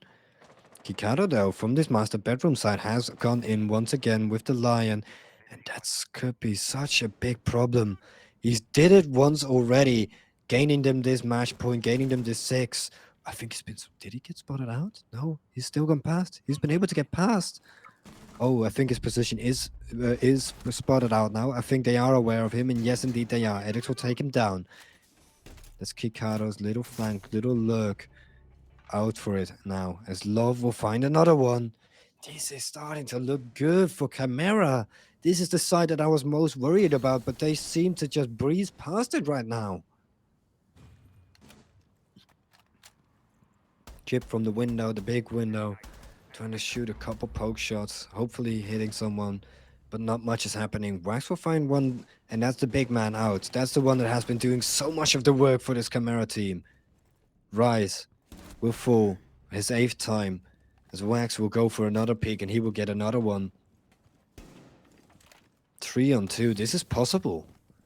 This is possible for the health team. We certainly have seen them pull off crazier things today. Chip is going to make his way in now as well. Chip, who stepped it up over towards the end, the last round of the first map. Maybe he can do the same. Maybe he can get a repeat going. Chimera already now having improved on the first map, so it's at least something to write home about. But you want a victory here on your home map, on your pick. If you want that victory, you need to win this 4 versus 2, which did manage to get turned into the 3 versus 2. Wax has heard that. Wax has heard Kaiser's steps. Is he starting to make a lot of noise? He's still on his own. Has the diffuser, 13 seconds left, has to start going in right now. And that's Roxma finding another one, and the crossfire setup is perfect at the end. Finally, Chimera are starting to look like they can actually shut down these rounds or close them out once they find the advantage. We do go all round in regular time for this second map. As Chimera do get their 5th on the board, the 4th one for themselves on this defensive side. Finally, they get on defense. Finally, they're able to do what they want to do. But is it going to be enough? That's what I'm questioning here. Every single round, every single round, I feel like one small thing could go wrong. One small pick could go into the way of Blue Jays' health, and it's already looking way too great. It's already looking like Blue Jays will be able to shut it down. But Chimera just holding on to it strongly over towards the end. Every single time. They're doing a great job right now. But again, a big test ahead of them, just like last round. This one though will get all the nerves on top of it of hitting that overtime. A lot of teams 10 seconds get to to a insertion. 6-5 on a comeback, and a lot of teams just 5 cannot seconds left manage before to insertion. inch out that little bit of extra power, that little bit of Attackers extra must locate energy and defuse that the you bomb. need on a round like this in order to force overtime. Attackers recovered the diffuser. If you can get that little bit of extra power going, you are looking great. Blue Jays' health now, though. They are still looking at closing out this game, which they've been looking at for a long, Bomb has long been time. located. The longer it goes on, the more desperate they get, the more small mistakes they're gonna make. Sometimes small mistakes, though, sometimes desperate plays do work out really greatly. If you do find the perfect balance between a desperate play and a calculated, aggressive play that could net you a win later on into the round, that can net you a great advantage. His health is just taking the time, clearing every single thing out. Camara not playing way too aggressively so far. We've only now having left my love on this top side, and oh no! My love, what are you running into? Run straight into Wax's open arms as he will receive him any day like that. 5-on-4. This is Hell's biggest chance to now close it out. The only problem is, though, they're going up against a heavy anchor side for Chimera. Every one of these operators is going to be good in the later stages of the round. Oh, but that's the mirror out. That's another one going for health. They want to close it out here before it gets to overtime. It got close. Dukebi is starting to make her way in. I'm wondering if she's going to get that pick. Yes, indeed. And that should be it. Kikado finds another one, gets the double kill, leaving it all up to Rise. He's shown off some great things so far. But he has to do it all this time. He has to go up against an entire team. Finds the first one. That's a defuse, actually. This 1 minute left. Gets back into the corner. Is able to reload. But now the mirror window goes up against him. The peak is coming in from close. Chip done on the ground. Will take it down as it is Blue Jays' health. Taking it 2-0 against Chimera here. Oh, man. This is exactly what I said. It's the nerves at the end that just cost you a game like this, that just cause you to not hit overtime. Look at the scoreboard here. It's rise all the way for this Chimera team. And other over towards the other side, we saw a health team that was just coordinated on that Oregon. All of them had equal amount of frags, equal amount of deaths. They were looking like a real team in that second map. Whereas Chimera, they were looking like a solo player was kind of just having to carry, having to take them the heavy lifting on their backs, which was Rise. I do want to really commend and give Rise a bit of a compliment here for that second game. He really stepped it up. His teammates as well. They did. So they eventually started to come alive. They eventually started to play as a team, but it was all of the back of Rise just giving them that momentum, which they also desperately needed. But as well, I'm gonna give another congratulations for Chimera here. Let's head into the tree. Let's head into how the leaderboard looks now after that game, because it is Operation Hell, or it is sorry, Operation Health. I keep wanting to say that in my brain. It is Blue Jays Health taking him down, getting that third place on the board.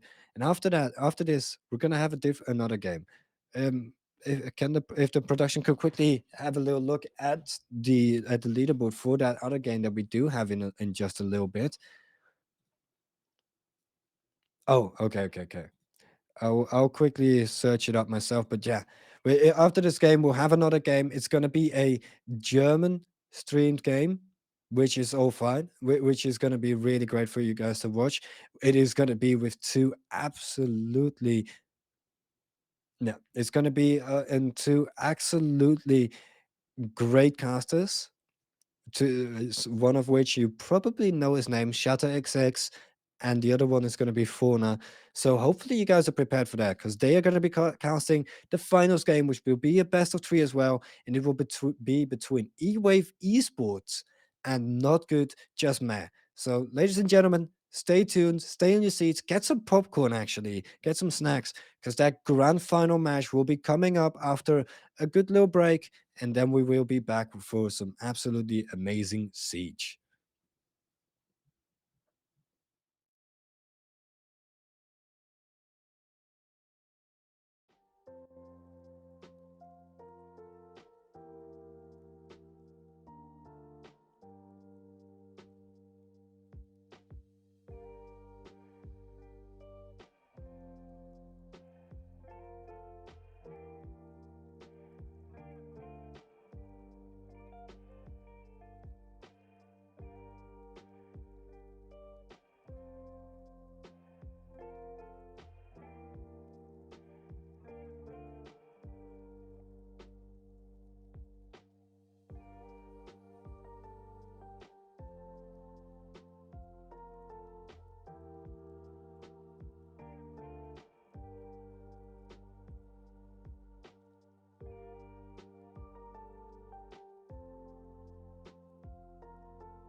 Hallo Damen und Herren, willkommen zurück. Wir haben ein kleines Interview mit Chip von das Blue Jays Health Team. Chip, erstmal alles Gute hier zu dritter Platz. Danke, danke. Du hast hier für die dritte Platz gegen euren Chimera-Team gespielt. Wie war es, um gegen euren Chimera-Team zu spielen? Waren da ein paar kleine Rivalitäten oder ein paar kleine so Throws oder lustige Sachen zwischen Jinne bei euch? Ähm, also, da ich Käse aus dem anderen Team kenne, schon bevor ich jetzt bei Blue Jays getrialt habe, war es schon ein bisschen lustig und, ich meine, einer aus dem Chimera-Team hätte auch geschrieben, dass wir, auf Clubhouse die erste Runde Knife Battle machen. Haben wir ja dann auch Mhm. gemacht. Das war sehr witzig, aber ansonsten war da jetzt nicht so viel Rivalitäten oder so gegen untereinander oder gegeneinander. Okay. Okay, weil ihr habt ja einfach ihr habt an sich einfach euren ganz normalen Spiel gespielt, wie ihr das gegen jedes Team spielen würdet, nicht so irgendwas, worauf ihr halt sagen würdet: „Okay, wir spielen gegen den, wir kennen den und wir machen halt irgendwelche Anti-Strats oder so.“ Es war einfach mehr 'nen Default-Game an sich. Ähm, also, es war halt wir waren sehr confident. Also, wir waren sehr viel confident, weil wir die Gegner halt kannten. So, da hatten wir halt keine Angst, mal rumzuswingen oder mal gegen zu pieken. So, das war halt 'n sehr wichtiger Punkt. Ähm, Da wir leider keinen Strat so richtig haben, musste ich 'n bisschen improvisieren. Ich Hm, bin jetzt, glaube ich, auch, seit diesem Turnier das erste Mal IGL gewesen. okay. Deswegen war da 'n bisschen, Chaos in unserem Team erst mal drinne. Aber ich muss echt sagen, ich bin sehr stolz auf die Jungs. Also, hier das, Match war echt gut. Die 2 Maps waren richtig gut gespielt von uns, auch vom Gegnerteam super gespielt. Es hat wirklich Spaß gemacht und ich bin echt erstaunt von unserem Team als auch vom Gegnerteam. Ja, weil man hat definitiv gemerkt, oder es nicht gemerkt am Anfang, dass ihr Chaos drin hattet oder so, weil den ersten Map, ihr sind 5:1 gegangen auf euren Defensive Side und danach hat's einfach nur ausgesehen, als ob es 'nen Frage von Zeit war, von wann closed ihr den Game out und wann wird Chimera endlich mal den Fehler machen. Aber ich will mal ganz kurz über der zweite Map reden, weil da ist es schon 'n bisschen enger geworden Richtung die zweite Hälfte. Was ist da passiert? Was hat Chimera gemacht, was euch vielleicht erschrocken hat? Zuerst, wir waren wahrscheinlich auch sehr, über confident, weil wir einfach die erste Map so clean runtergespielt haben. Und deswegen haben wir da 'n bisschen aggressiver gespielt und, sind einfach mal reingejumpt, ohne zu drohen. Aber was uns sehr überrascht hat, ist, dass sie fast dieselbe Strat hatten wie wir immer irgendwo und es bisschen abgeändert worden ist und wir Ja. dadurch dann die Lücke nicht gefunden haben richtig. Und, das mit diesem Chaos meine ich, wir hatten halt keine festen Operator, die wir picken. Das mussten wir Mhm. jedes Mal, neu bestimmen, jede Runde und, das war sehr chaotisch, deswegen Ah, okay. Ich verstehe das auch schon, weil als IGL, du wirst vor der Runde gerne callen, so von: „Was machen wir diese Runde? Auf was sollen wir aufpassen?“ Und statt dass du über die Operators erst mal reden musst und dann hast du halt mal gar keine Zeit mehr nach die Phases und dann wird es halt 'nen ganzen Chaosbude nach 'ner Weile, aber man hat's gar nicht bei euch gemerkt. Auf die erste Map habt ihr komplett solide gespielt. Die zweite Map war halt 'n bisschen winklig am Ende, aber ihr habt sie am Ende einfach zerstört und einfach so euch selber gerissen. So sah es aus und, Chimera hatte einfach gar keine Antwort. Hattet ihr auch das Gefühl, als ob Chimera nach 'ner Weile einfach keine Antwort mehr hatten oder hattet ihr das Gefühl, dass zum Beispiel bei der letzten Runde, dass es jetzt wirklich knapp sein könnte? also, auf der ersten Map haben wir, schon waren wir sehr, erstaunt, dass wir so gut durchkommen, also, dass wir so gut gegen sie ankommen. In der zweiten Map war es dann halt, wie gesagt, dass wir gedacht haben, das ist wie die erste Map und haben dann ein paar Lücken dagelassen und ein paar Fehler gemacht. So konnte Chimera dann auch die, paar Matches aufholen. Die Hm. meisten haben wir geschmissen, aber sie haben es wirklich gut gespielt, also Respekt daran, aber, sonst nicht wirklich. Okay. Na ja, ihr habt beide sehr gutes Siege heute gezeigt. Ihr habt beide sehr gut gegeneinander gespielt und Chip, ich möchte dir danken für dieses wunderbares Interview, worüber wir ein bisschen Insight bekommen haben, von was bei euch so im Team abgeht und ich möchte euch gratulieren mit die 3. Platz, obwohl ihr 'ne paar Probleme hättet, obwohl diese Role Changes erst gerade neu sind. Ja, das haben wir echt, also, ich bin sehr erstaunt von den Jungs. Also, was ein Insider ist bei uns, ist, dass ich, diesen Cup jetzt als Trail benutze Mhm. und, deswegen war es sehr Chaos. Also, gegen E-Wave fand ich's echt schade, weil wir halt dieselbe Map gespielt hatten und E-Wave im Vorteil war, weil sie das VOD angeschaut hatten Ja. und Asami da rausgebannt hatte und Asami war halt unser wichtigster Pick unten und da kamen dann auch 'n paar Fehler und das hat man halt wirklich gemerkt, dass wir da erst zum zweiten Mal miteinander spielen und die Mhm. Kommunikation auch sehr hakt und nicht immer on point ist. Und ich hoffe, das, geht irgendwann weg und wir können das ausbessern. Dann bin ich sehr stark davon überzeugt, dass wir schon irgendwas reißen können.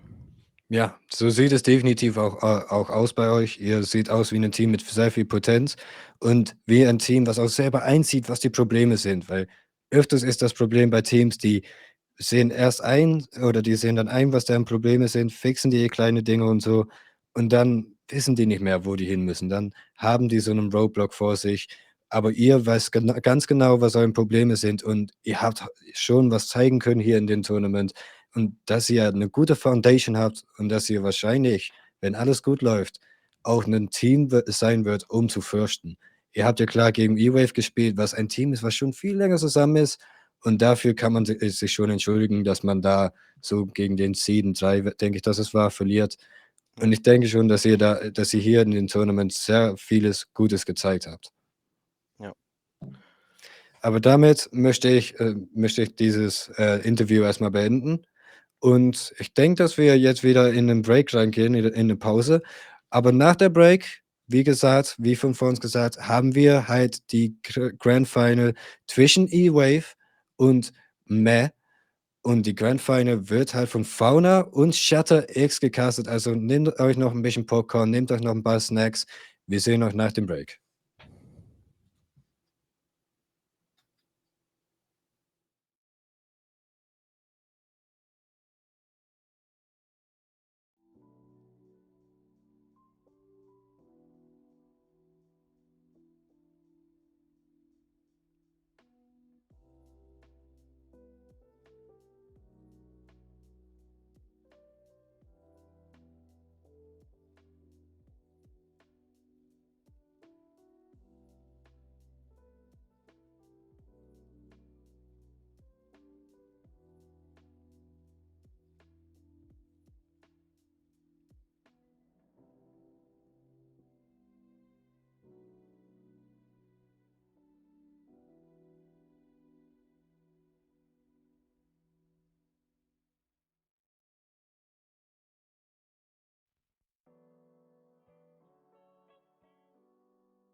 Einen wunderschönen guten Abend und herzlich willkommen hier zum Major Cup vom PBX eSports. Und mein Name ist Tobias Shatter XX Richter und mit dabei habe ich den guten Fauna. Deinen Namen habe ich gar nicht auf dem Schirm jetzt gerade. Wie heißt du mit Vornamen? Ich bin der gute Jonas, aber tatsächlich online kennt man mich auch nur unter Fauna und, deswegen bleiben wir, glaube ich, auch erst mal dabei. Das ist gut. Ja, ich bin gefragt worden, ob ich hier das Finale gerne casten möchte. Ich habe gesagt, ja, why not? Und habe mir das Ganze ja mal anhören lassen von den guten Minra Ray, dem das Ganze hier aus dem geistigen Gedächtnis entsprungen ist mit diesem Event, mit diesem Major Cup. Und ich finde, das Testmodell hat erst noch sehr gut funktioniert. Die Feedback-Sprüche von den Teams waren auf jeden Fall größtenteils positiv und bin gespannt, wie das Ganze dann sich weiterentwickeln wird. Wie findest du das aktuell? Ich meine, wir haben gerade drüber gesprochen, du hast schon einige Casts in den letzten Monaten durch, ich gar keine. Und jetzt mal im Vergleich zu anderen Events, wie weit würdest du sagen, dass wir hier dann doch 'n gutes Konzept haben? Gutes Konzept grundsätzlich schon. Also, natürlich gibt's noch so die ein oder andere Stellschraube. Dieses Event ist ja auch primär dazu gedacht, für PBX jetzt erst mal zu testen: „Okay, in welchen Dimensionen können wir diese Events und auch kommende Events, die in den nächsten Wochen und Monaten anstehen, ja, bestreiten können“, und haben dann auch viel rumexperimentiert, wie man auch im Spiel um Platz 3 gesehen hat, mal 'n englischen Caster mit rangeholt. Mhm. Wir haben die gesamten Produktionsmöglichkeiten ausgeschöpft. Und, ja, sind dabei, das Team stetig zu erweitern, um dann halt in den nächsten Wochen und Monaten auch, die größeren Events zu casten, wo es dann tatsächlich mit Buy-in und, auch größeren Preisgeldern, richtig zur Sache geht. Ja, da bin ich mal gespannt drauf, was dann da alles auf uns zukommt, vor allem für die Dachszene. Zum einen Entschuldigung. So, jetzt haben wir aber hier das Finale von dem Major Cup mit E-Wave gegen Not a Good Just Meh. Und da bin ich gespannt drauf. Du hast die ja auch gecastet, denke ich mal, oder hast du gecastet die letzten 2 Tage? Ja, tatsächlich, ich habe die gesamten Viertelfinale zusammen mit Ah. Scrimatics übernommen und, habe sozusagen alle Teams schon einmal mindestens spielen sehen. Und, ja, ich bin sehr gespannt drauf. Was haben wir jetzt zu erwarten? Was haben wir zu erwarten? Erzähl mir mal, was sind jetzt die Stärken von E-Wave und was die Stärken von Not God Just Me? Ich kenne ja beide Teams so ein bisschen, habe die aber Ewigkeiten nicht spielen sehen. Deswegen, ich bin da ein bisschen neutral jetzt, was das angeht. Ich hoffe auf ein gutes Spiel natürlich. Aber wo ist jetzt die Stärken von E-Wave gegenüber Not Good Just Me? Also, E-Wave hat insgesamt ein sehr gutes Teamgefüge. Die schaffen es, viele Situationen gerade auch als Team zu lösen und, haben jetzt keinen Spieler, der alleine immer alles auf Druck, erledigen muss und der Rest kriegt nichts, hin. Das verteilen sie sehr gut auf alle. Das heißt, immer wenn irgendwo man merkt, okay, jemand hat einen Ausfall, steht da wer anders, der den Platz übernimmt und die Verantwortung mitträgt. Und das macht halt E-Wave zu einem sehr, sehr starken Team. Während, ich das Gefühl habe, dass bei Not Jo Good Just Meh alles so ein bisschen auf den Schultern von Faith lastet, der, auch gerade im Viertelfinale, extreme Leistungen gezeigt hat und momentan sogar eigentlich nur als Stand-in für das Team, mit fungiert. Und, ich glaube, auf ihm wird es heute definitiv ankommen, aber auch die anderen haben einiges drauf. Man muss einfach nur schauen, dass, ja, Faith auch liefert. Ja, das tut er grundsätzlich in Ranked, wenn ich mal mit ihm spiele, der roastet mich dann halt immer ganz gerne oder die anderen Leute. Ich bin gespannt drauf, wie das hier dann ausgehen wird. Wir haben natürlich auch ein Mapvote, Leute. Dann können wir gerne gleich noch mal auf die Teams eingehen, aber ich würde sagen, Maps sind erstmal interessanter. Und soviel ich weiß, haben wir das ja auch verfügbar, gell? Ja, der Map-Bann ist da und, ich sage mal so, es wird heute auf 3 wunderschöne Maps gehen, hoffe ich zumindest. Auf jeden Fall werden wir Clubhaus und Villa sehen und, vielleicht als kleines Add-on Oregon. Wir haben uns schon vorher ein bisschen so drüber unterhalten, aber das sind ja eigentlich Maps, die sieht man sehr, sehr häufig im Comp-Bereich. Und wie erklärst du dir das? Ja, Clubhaus weiß ich nicht. Clubhaus ist seit Tag eins geführt, also seit Jahr eins schon irgendwie ein fester Bestandteil in dieser Competitive-Szene. Die war am Anfang relativ wenig gespielt, nach dem Rework mit dem Connector oben, mit dem Construction immer mehr und immer mehr. Und die letzten 3 Jahren ist es halt einer der Top 3 gespielten Maps überhaupt. Und das wird sich, glaube ich, auch in den nächsten 3 Jahren nicht wirklich ändern, es sei denn, wir kriegen halt Maps dazu, die diese Map mal ablösen oder die fällt mal aus dem Competitive Pool raus. Sie ist standardisiert, die Teams wissen, was zu tun ist auf den jeweiligen Spots, auch Bar und Stage ist mittlerweile sehr gut spielbar seit dem Rework und ja, das ist okay. Mit Villa haben wir eine sehr facettenreiche Map, die allerdings auch sehr eintönig gespielt wird in den letzten Monaten, was ein bisschen schade ist, ehrlich gesagt. Aber gut, was würdest du erwarten, wenn wir eine Attacker-Meta momentan haben, was zumindest Villa betrifft? Und auf der anderen Seite haben wir halt Oregon als Designer-Map, falls wir dazu kommen sollten. Ich glaube, standardisierter kann das kaum werden. Auch dort ist die Innovation der Attacks nicht mehr ganz so wechselhaft, was das angeht. Also Basement ist noch der interessanteste Spot, was die Attack und Defense angeht, weil da immer sehr viele Sachen versucht und getestet wird. Auf der anderen Seite, die anderen Spots sind relativ langweilig geworden, meiner Meinung nach. Also da müsste vielleicht bei Oregon auch mal wieder was passieren. Wir haben ja dann mit dem nächsten Start der Season, mit dem EU-League, ja auch im Map-Pool gewisse Änderungen drin. Da kommen halt 2 neue Maps dazu, ne? Unter anderem halt Night Heaven Labs und die neue Consulate-Map. Wird wahrscheinlich einen neuen Wind mit reinbringen und 2 Maps fliegen raus. Leider meiner Meinung nach zumindest die falschen Maps. Und naja, mal schauen. Ich weiß nicht, wie siehst du das jetzt mit Clubhaus Villa? Meinst du Map 3 möglich jetzt bei den Konstellationen? Bei den Konstellationen, ich sage mal so, ich finde es meistens relativ schwierig, Teams, die man jetzt nicht direkt aufeinander hat treffen sehen, einzuschätzen im Voraus. Ich habe schon die größten Überraschungen überlegt und lasse mich tatsächlich davon überraschen, ob wir hier ein ausgeglichenes Standing haben, ob wir 2-7-0 Überfahrten sehen. Das weiß man zum jetzigen Zeitpunkt noch nicht. Und auch von den Ergebnissen der anderen Matches kann man da jetzt noch nicht so viel zu sagen. Ich hoffe natürlich, wie immer, auf 'n spannendes Match, denn wir Caster sind ja grundsätzlich immer parteiisch, aber nur für 'n spannendes Match und nicht für 'n Team. Und dementsprechend hoffe ich, dass wir auf die dritte Map gehen werden. Ja, das hängt natürlich von den Teams ab. Ich weiß nicht, können wir die ja vielleicht auch noch mal reinsliden lassen für die Teams mit den Aufstellungen, also die auf jeden Fall spielen werden, bevor wir dann auch gleich ins Match reingehen. Kleine Information, wir haben ja 'n Delay von circa 3 Minuten. Das Spiel ist gerade schon gestartet. Vielleicht können wir uns noch mal ganz schnell im Schnelldurchlauf beide Lineups noch mal reinziehen, damit die Zuschauer zumindest sehen, wer hier gerade antreten wird bei E-Wave und Jawohl. Not Got Just Meh. Auf jeden Fall bei E-Wave eine Line-Up-Änderung, die wir zu den vergangenen Spielen sehen. Das ist nämlich der wunderbare Slash, hat 'ne ganze Zeit bei früher Regaming und danach noch bei Wolves eSport gespielt. Jetzt ist er bei E-Wave. Zusammen mit Statement, Last2K, i7 und MacGyver ist er heute unterwegs. Und auf der anderen Seite bei Not Good Just Meh haben wir One, Anna Amory, Faith, El Pedano und Sluddy. Also genau dasselbe Line-Up wie auch schon im Viertelfinale. Und mal gucken, ob gerade auch Slash als sehr, sehr starker Spieler hat in den Matches, die ich von ihm gesehen habe, eine ganze Menge hinbekommen und ich glaube, der könnte auch noch mal 'n Gamechanger werden. Durchaus. Ich kenne ja von den Trupp hier von Not Good Just Mad, zumindest Sluddy und Faith und One und Eri und so. Wir gehen auch schon mal rein ins Match. Teamcard von Not Just Good Me, Not God Just Me, so rum, Meh, werden wir uns vielleicht noch mehr noch anschauen können. Oder wir sehen uns jetzt mal rein mit One, Eri, Sluddy, Faith River, Rasputin auch noch mit am Start, Sai, Ramsey, Creed, Chris und El Perdano. Ja, das sind einige hier von Trier Esports aus der Uni-Liga, ne, als Beispiel. Ist auf jeden Fall sehr interessante Konstellation und wir gehen gerne rein ins Match, Sommer, in die Operator-Wahl, Pick- und Bannphase, Wave gegen die Jungs NGJM. Interessante Ja, Buns, die wir jetzt das zumindest gerade haben. ist eine ganze Menge schon passiert auf der Ban-Ebene. Ich sage mal, gut, Hibana ist nicht großartig verwunderlich. Dockerby in dieser Season und auch in der letzten immer mehr zum Favored Ban geworden, weil es halt ein Operator ist. Der bringt 3 unfassbare Stärken mit. Das sind einmal die Secondary EMPs, die Anrufe und die Kamera-Hacks. Und mit Fenrir und Asami haben wir, glaube ich, auch 2 Bans, die man relativ gut erklären kann. Ja, zumindest hier für Clubhaus eine Asami rauszunehmen, ist immer sehr gut. Dadurch entfällt für die Verteidigung ein guter Spot für die Garage zu defenden.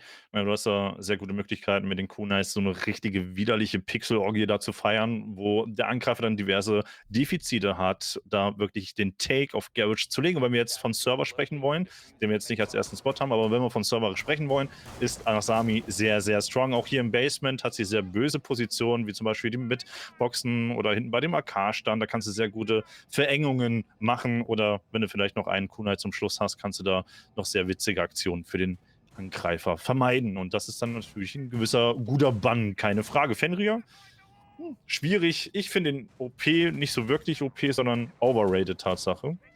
Ich weiß nicht, wie da deine Meinung ist zu dem Operator, der jetzt dazugekommen ist, aber ich weiß nicht, ich finde den einfach nur overrated. Also, ich finde, auf einigen Maps hat da auf jeden Fall eine unheimliche Stärke. Oregon gehört für mich dazu. Clubhouse muss man gucken, wie man ihn insgesamt einsetzt, aber man braucht für einen vernünftigen Use von Fenrir grundsätzlich Engstellen. Engstellen, wo du halt nicht anders reinkommst, wo du entweder komplett zurück und umrotieren musst oder eben mit dem Kopf durch die Wand. Wenn du 'n Long Angle hast, da sind halt so seine Stärken insgesamt gelegen. Bei Clubhouse könnte ich mir vorstellen, wenn man im Basement ist, wie jetzt gerade Oil Pit, kann man gerne was machen auf'm Blue Hallway oder eben auch in Office hat man so einige Möglichkeiten, ihn einzusetzen. Ihn rauszunehmen, ist, glaube ich, auch 'n bisschen so die Angst vor diesem Operator. Kann ich nachvollziehen. Auch die Waffenwahl ist jetzt nicht ohne, muss man sagen. Da ist auch nochmal eine gewisse Stärke mit dabei, was die MP7 angeht. Ja, jetzt haben wir hier den Aufbau schon am Start. Wir sind schon lange in der ersten Runde drin. Wir haben den Bug in der Attack. Der ist natürlich sehr strong, wenn du vertikal gegenspielen willst. Vor allem dann unten gegen den Goldspot / mit den Opening Frag gegen Sluddy auf der anderen Seite. Das müsste Richtung Mainstairs anscheinend gewesen sein. Jo, der wird hier nämlich gerade getrackt vom Jekyll, vom El Perdano, von den Hamburger Haien und das Slash mit dem Double Kill wird aber erstmal gedownt. Der muss hoffen, dass hier Statement sich durchsetzen kann, was auch gerade der Fall gewesen ist gegen Faith. Aber er lässt ihn hier oben echt einfach, er verkauft ihn. Das ist natürlich jetzt mies. Wahrscheinlich auch der Call, ey, geh einfach, lass mich liegen. Ich habe hier mein Bestes getan. Damit sind wir auf jeden Fall in 'ner 4:2 Situation. Es sieht momentan ganz gut aus für E-Wave innerhalb der ersten Runde dieses Matchups und wirkliche Entries sind auf der anderen Seite nicht wirklich gemacht. Im Topfloor haben wir den guten Anna Amory und ja, der gute One steht noch vor der Kitchen. Also Map Control ist nur auf dem Topfloor minimal gegeben. Da muss man jetzt gucken, was die Jungs von NGJM jetzt noch so anstellen, um die Verteidiger auf 'n Spot in die Bredouille zu bringen. One, da hat er Schwein gehabt jetzt gerade, dass das Statement so ein bisschen langsam gewesen ist, mit seiner Belf da aufzumachen, weil sonst hätte er ihn auf jeden Fall ein zweites Loch zersägen können. Hedges auf, zumindest etwas gemacht, womit man eventuell an den Spot rankommen könnte, aber die Anna Amari ist leider injured am Boden. Damit wäre dann der Thermite, der gute One, erstmal auf sich allein gestellt. Lars versucht über die Mainstars gerade noch irgendwie was zu handeln, den Kollegen One da so ein bisschen abzuhalten, voranzukommen. Die Flashbang hat ihn noch abgelenkt. Die Drop-Chance war da, war nicht schlecht, hätte vielleicht oben stehen bleiben können, hätte das sogar beide holen können. Anak an der Stelle schön geregelt von One und die letzten 35 Sekunden, um auf den Spot zu kommen. Ja, wird auf jeden Fall eine sehr schwierige Geschichte für die Jungs von NGJM. Vor allem, wenn man da jetzt noch einen Smoke hat, der ein bisschen Stress macht beim Hedge-Drop. Und jetzt muss man einfach schauen, dass man eventuell den Druck bringt. MacGyver jetzt allerdings gegen Anna Amory aktiv geworden. One Last Man Standing. Alleine gegen 3 und noch 17 Sekunden auf der Uhr. Jetzt fällt der finale Frag. Damit erste Runde auf das Konto von E-Wave. Ja, sehr souverän, muss man sagen. Schön oben in Start Roam mit Statement und dem guten Slash. Da auf jeden Fall sehr gut Schaden gemacht. 3 Leute rausgenommen in diesem in dieser Roam-Funktion. Da machst du dann halt erstmal nichts, ne? Und da, ich weiß nicht, ob Statement ihn da vielleicht hätte supporten können, aber das war in dem Moment auch gar nicht mehr nötig. Daher, ja, den Freitod zu wählen, finde ich okay. Der Aufbau von den Jungs hier von NGJM, Gott, das ist halt sehr, sehr komisch auszusprechen. Meh, ich nenne es jetzt nur noch Meh. Ja, vom Meh hier, da war der Anfang gar nicht so unübel. Sie wollten halt gegen den Roam ankämpfen. Sie wollten oben vom Top-Down-Clear arbeiten, also von oben nach unten arbeiten zum Spot. Das ist total legitim, denn wenn du oben Roamer hast, ist es schwierig, über die Kitchen auf den Spot anzuspielen. Alternative wäre natürlich dann über den Oil Pit oder über den Escape Room unten dran zu kommen. Ansonsten wären da nicht viele Optionen verfügbar gewesen. Daher der Angriff von den Meh-Jungs auf jeden Fall nachvollziehbar. Ja, zweiter Spot. Haben wir jetzt hier Jim und Master. Was ist deine Meinung zu diesem Spot? Meine Meinung ist, der hat sich über die letzten Jahre, am Anfang war meistens so der Third Favorite Spot nach CCTV und Basement, jedenfalls so in der T4-Ebene, in der wir uns jetzt gerade auch bewegen. Ja, er hat sich innerhalb der letzten Zeit tatsächlich immer wieder zum Second Favorite oder sogar zum Favorite Spot der meisten Teams entwickelt, einfach weil sich viele Möglichkeiten entwickelt haben, auch mit den neuen Operatoren, die reingekommen sind, diesen Spot super auszuspielen. Und dementsprechend, glaube ich, hat er inzwischen CCTV Cache abgelöst, was das angeht. Und letzten Endes kann man unten den, den wunderbaren Spot in der Bar, den sieht man jetzt allzu selten. Das hat sich über die Zeit einfach nicht verändert. Und ich bin auf jeden Fall gespannt. Man spielt hier mit einem Active Bandit gegen den Thermite an. Das ist natürlich immer so ein zweischneidiges Schwert, wenn man da die Castle Barricades aufkriegt. Dann ist der Bandit auf verlorenem Posten. Ja, durchaus, aber wir hätten den Sledge dabei, die Möglichkeit wäre beständig gewesen, jetzt über das Window bei Jim was zu machen. Ice weiß auch ganz genau, dass diese Gefahr, die du gerade angesprochen hast, allgegenwärtig ist. Da muss er aber wieder gucken, die Möglichkeit zur Flucht auch immer da zu haben. Slati thront gerade aus, der dürfte die Information haben, dass jetzt gerade in dem Raum Jim eigentlich nicht am Start ist. Wir haben den Jäger, den Lars, der ist auch runtergetroppt. Slash versucht über den Serverbereich so ein bisschen das Aufgebot auch über den Bereich dann ja zu drosseln. Das funktioniert auch eigentlich ganz gut, weil da eh keiner gerade rumschwirrt von der Attack her. Also E-Wave erstmal eigentlich nur in eine Richtung orientiert. Ice hat das auch den Active Bandit da vorne erstmal sein lassen, hat das Beste versucht. Ich glaube, der hat keine Charge vom Format rausgebracht. Daher den maximalen Gewinn auf der Seite vom Mare auf jeden Fall ausgereizt. Und jetzt geht es darum, mit dem Side-Flank-Faktor oder diesen Druckfaktor, der ja aufgebaut worden ist über Jacuzzi, dass man damit was macht. Ich finde den Aufbau gar nicht so schlecht, über die Front ein bisschen was zu machen, über den Pre-Chest was zu machen. Problem wird der Server sein. Ja, das auf jeden Fall. Man braucht meiner Meinung nach auch noch einen zweiten Engage-Punkt, weil wenn man jetzt nur Druck von einer einzigen Seite ausbringt, da wird E-Wave mit umgehen können. Aber wenn er jetzt von 2 oder 3 verschiedenen Seiten gleichzeitig der Druck auf das Objective gebracht wird, dann kann ich mir durchaus vorstellen, dass hier die Defense auch gut auseinandergenommen wird. Hier geht der gute Lars 2K injured, kann aber nicht gefinisht werden. Vom Breach aus, Faith wirkt aktiv, Slutty gerefragt. Und damit die 4:3,5 Situation. Statement geht jetzt down. Damit sind wir schon um 2 gegen 4. 40 Sekunden auf der Uhr und da fallen die Leute auf den Spot, wie die fliegen. Und Slash ist jetzt alleine in der Cache-Area unterwegs. Plant geht down, Anna Emery bringt ihn auf den Boden, gecovert von Faith und One. Und Slash hat nicht den Intel, wo sich die letzten befinden. One mit dem finalen Frag. Und damit das 1:1 nach 2 Runden. Ja, ich würde hier ganz klar einfach sagen, an der Stelle, da war Slash so ein bisschen, ja, der Faktor Fehler, wenn man das so sagen möchte, hätte ein bisschen mehr in diesem Server aktiv werden können. Es war nichts mehr da, außen von dieser CCTV-Wall, da war niemand mehr von der Attack her, der hätte sich wunderbar schön am Windows ein bisschen zeigen können, ein bisschen Stress machen können, damit der Engage auf den Spot so gar nicht stattfinden kann, dass halt der Breach Hauptengage sein muss von der Attack her und das hätten die dann vom Spot her wunderbar ausspielen können, zumal die Castle Barricade ja zusätzlich noch als Deckung gelten hat und die Möglichkeit nur noch über den Hallway oder halt über die Rotation, wo Slash gerade aufgemacht hat, reinzukommen. Naja, nichtsdestotrotz, schöne Attack, den Spot geflutet, nach und nach die Leute systematisch denied und das 1:1.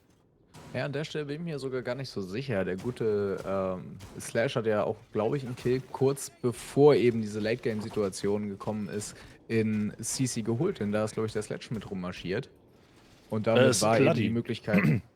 Slutty hat er, glaube ich, geholt. Der stand vorne an der Front, genau. Ach, der stand vorne an der Front. Okay, dann never mind. Aber ansonsten muss man halt gucken. Gerade auch die Peaks aus Richtung Office, Richtung Breach haben nicht funktioniert. Man ist da mit Lars relativ früh auch injured gegangen, vielleicht ein bisschen overpeaked, aber das muss man an der Stelle auch ein bisschen aggressiver spielen. Ich glaube, dadurch hat sich der Engage auch erst richtig formieren können. Ich kann mir vorstellen, dass hier Faith gesagt hat, ja, komm, wir gehen jetzt mal rein und wichtig und richtig die Leute einfach mal wegdrücken da auf dem Spot auf Knuddelfaktor. Hat funktioniert. Ja, jetzt dasselbe Spiel normal wahrscheinlich. Wir haben jetzt keine EMP dabei. Das heißt, hier auch mit Kaid und Bandit das Ganze zu spielen, finde ich gar nicht so unübel. Mit dem Kaid kannst du die Dinger verstecken im Endeffekt. Unten im Bathroom gibt es eine Möglichkeit, oben an den Balken ranzuschmeißen. Dann wird es halt für den Angreifer nicht so einfach, das Ding da wegzukriegen. Aber mit dem Thatcher kein Problem. Oh, das Tricking hat hier an der Stelle auch nicht gut funktioniert. Breach geht damit zum zweiten Mal auf diesem Objective auf. Und da hilft auch der Active Bandit nicht. El Padano, der war mit dem Entry auf Lars und damit wieder Überzahlsituation für die Jungs von NGJM. MacGyver geht als Follow-up noch von Bord. Allerdings Slash mit dem Refrag. Das sieht doch erstmal stabil aus. Also hier so eine gewisse Ausgleichssituation herzustellen, ist wichtig jetzt gerade für die Jungs von E-Wave.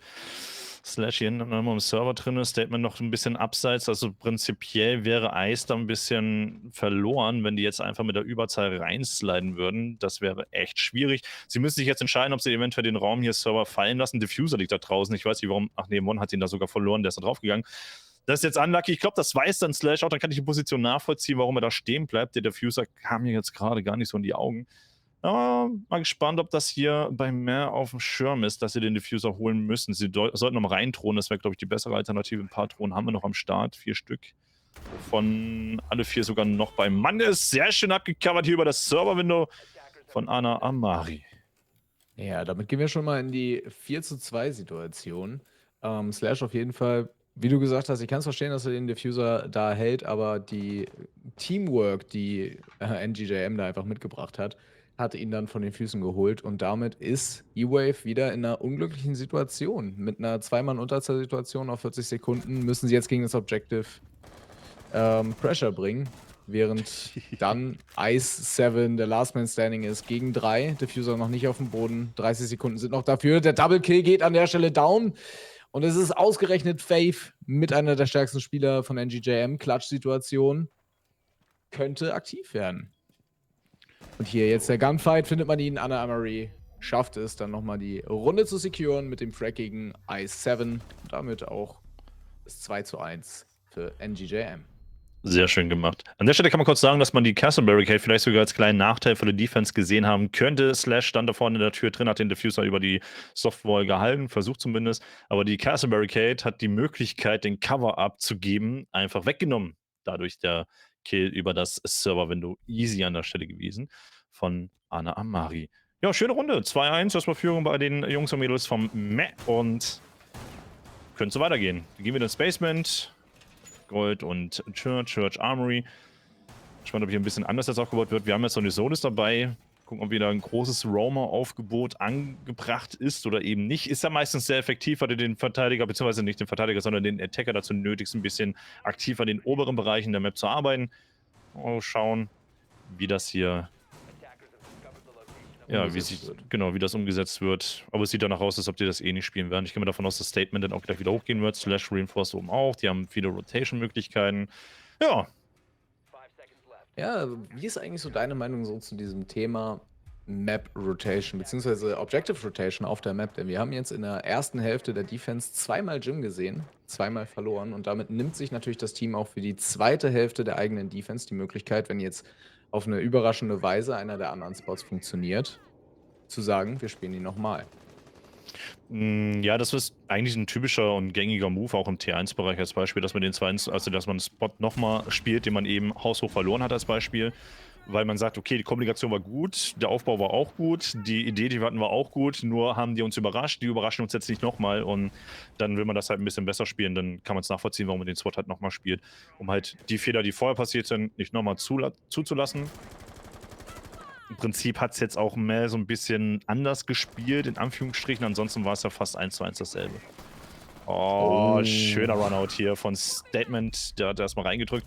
Und da kommt gerade Faith, da müsste sagen, kommt hier mit dem Bug, der weiß Bescheid und holt das Statement ab und drückt nochmal einen Stempel drauf und sagt so, ich wusste, was du vorhast. Ja, und es ist Slash da hinten. Im Office. Damit Refrag auch gesetzt. Schönes Frag-Refrag-Verhalten an dieser Stelle.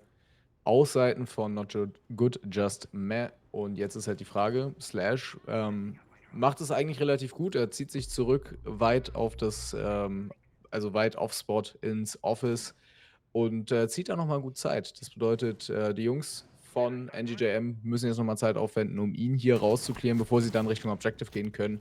Sluddy ist dann derjenige, der den Frag findet. Und 1 Minute 30 noch, um aufs Objective anzuspielen, beziehungsweise erstmal die nötige Map-Control aufzubauen, um dann Richtung Objective zu gehen. Ja, das kann schon mal sehr viel Zeit in Anspruch nehmen. Und das hat Slash hier sehr gut gemacht, du hast gerade angesprochen. Er wollte sogar noch den Kill gegen den Sluddy mitnehmen, gegen den Lion. Das wäre auch nochmal ein wichtiger Frag gewesen, vor allem für den Late Engage. An sich aber erstmal für E-Wave nicht schlecht. Die Zeit spielt für sie. Man muss jetzt gucken, dass sie eine Kontrolle über den Spot aufbauen. Das hat ja vorhin auch nicht so gut funktioniert. Da kamen nochmal Überraschungsfrags von E-Wave dazu. Aber sie haben sich gut unten aufgestellt. Ice kann Informationen mit der Solis snacken. Wir haben Lars und auch den guten MacGyver da unten schön aufgeteilt. In jedem Raum einer bei den Muppets. Der eine steht in Church, der andere in Blue. Blue kann man sich zurückziehen so ein bisschen. Oh, das müsste eine Impact gewesen sein. Gucken, ob der jetzt hier die zweite Impact noch funktioniert. Das funktioniert auch und damit bleibt die Hatch zu. Eventuell ist er der One kann hier mit seinem 5 HP nochmal den nächsten Preach ansetzen. Ja, das ist natürlich auch verdammt gefährlich, gerade als, wenn du 5 HP hast, die Contact holt dich dann von den Beinen und dann bist du nicht nur injured. Allerdings entscheidet man sich stattdessen, den Tunnel zu breachen, während MacGyver hier gegen eine Emery aktiv wird. Und wir sind in der 20-Second Meter. Das ist mir gerade nicht so bewusst, weil bisher wenig Pressure Richtung Objective gekommen ist. Faith, Last Man Standing, wird hier aber von Last 2K von den beiden geholt. Und damit schafft es E-Wave erneut, den Bottom Floor zu gewinnen. Auch sehr stark gemacht. Die Entscheidung von Faith kam wahrscheinlich, dass zu sagen, so, nee, gehen wir über den Tunnel, wir müssen noch versuchen, von der anderen Seite ein bisschen Pressure zu machen und damit den Tunnel gemeint.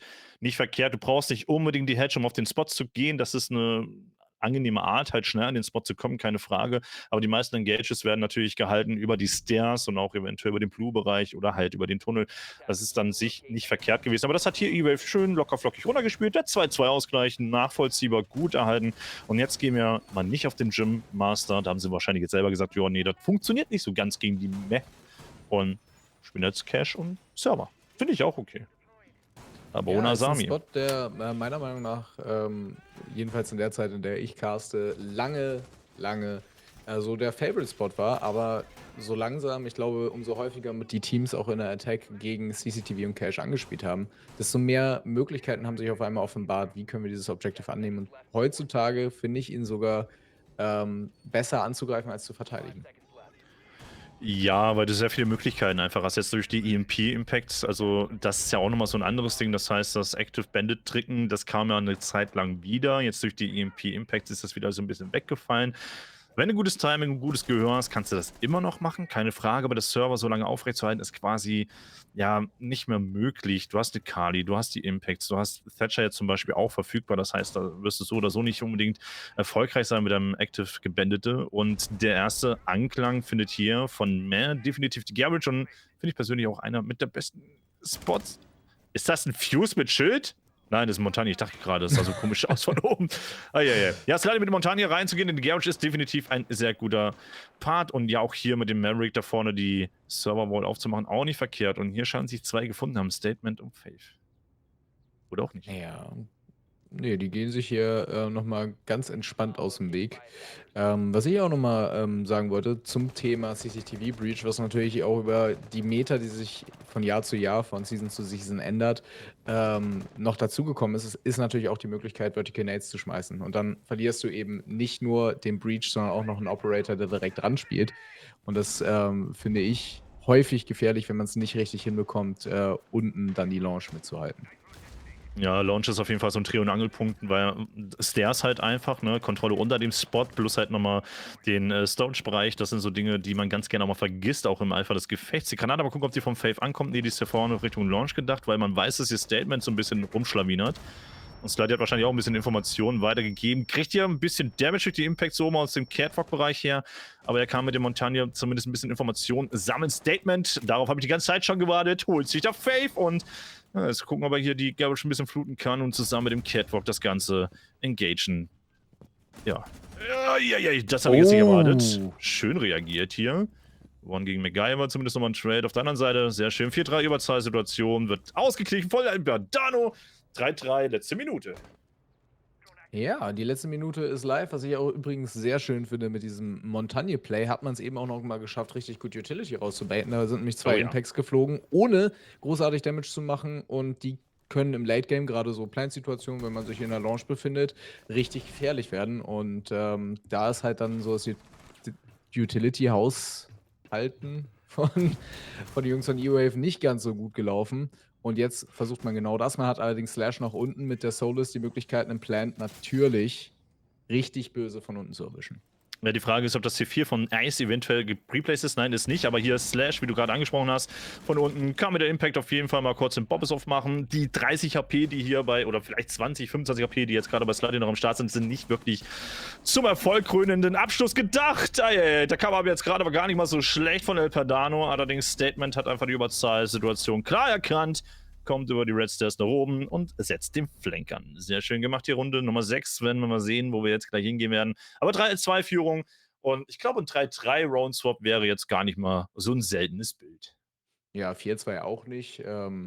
So insgesamt gesehen. Auf jeden Fall sehr, sehr starke Leistungen, die wir hier insgesamt von Statement gesehen haben. Der hat sich nämlich mal eben den 4K abgeholt und damit die Runde gesaved. Jetzt gehen wir zurück auf Gym Bedroom. Das hat die letzten 2 Male nicht so gut funktioniert für die Jungs von E-Wave. Und jetzt ist natürlich die Frage, Schaffen sie es jetzt nochmal richtig größere Anpassungen an diesen Spot zu finden? Oder wird es tatsächlich, wie du angesprochen hast, eher in einem 3-3? Die Ansätze vom Meh sind ja auf jeden Fall da. Den Spot haben sie jetzt zweimal in der Attack gewonnen. Warum nicht ein drittes Mal? Ja, das wäre jetzt gar nicht mal so weit weg. Bin ich mal gespannt. Ich meine, sie hätten jetzt auch Bar nehmen können in der Theorie. Bar spielt es jetzt nicht unbedingt anders als Gym und Master und ich glaube, mit Bar hätten sie auf jeden Fall eine größere Variationsvielfalt, diese zumindest individuell, was ihre Spielerschaft angeht, gut bespielen könnten. Ich meine, sie haben Castle dabei, den kannst du unten auch spielen. Sie haben den Bandit dabei, den könntest du an der Stelle dann zum Beispiel weglassen, was alternativ Besseres nehmen. Wir haben jetzt Statement statt Alibi oder die gute Thorn jetzt mit dem Warden, obwohl hier gar nicht wirklich mit Utility gespielt wird bei den Jungs vom Meh. Wir haben zwar Smokes dabei, aber die sind bisher nicht wirklich zum Einsatz gekommen. Mal gespannt, was das mit sich bringen wird und wie sie mich überraschen wollen. Ja, ich glaube auch insgesamt so, was, um diesen Spot Bar einfach mal ein bisschen auszuklammern, ist, dass die viele Teams, die wir hier auch im Tier 4-Bereich begleiten und immer wieder casten und sehen, gar keine Strats für Bar haben, weil sie den Spot einfach außen vor lassen. Das ist ähnlich wie Villa unten die Library häufig außen vor gelassen wird. Und dementsprechend, glaube ich, ist da Bar nicht unbedingt eine Option. Oh, sehr gut.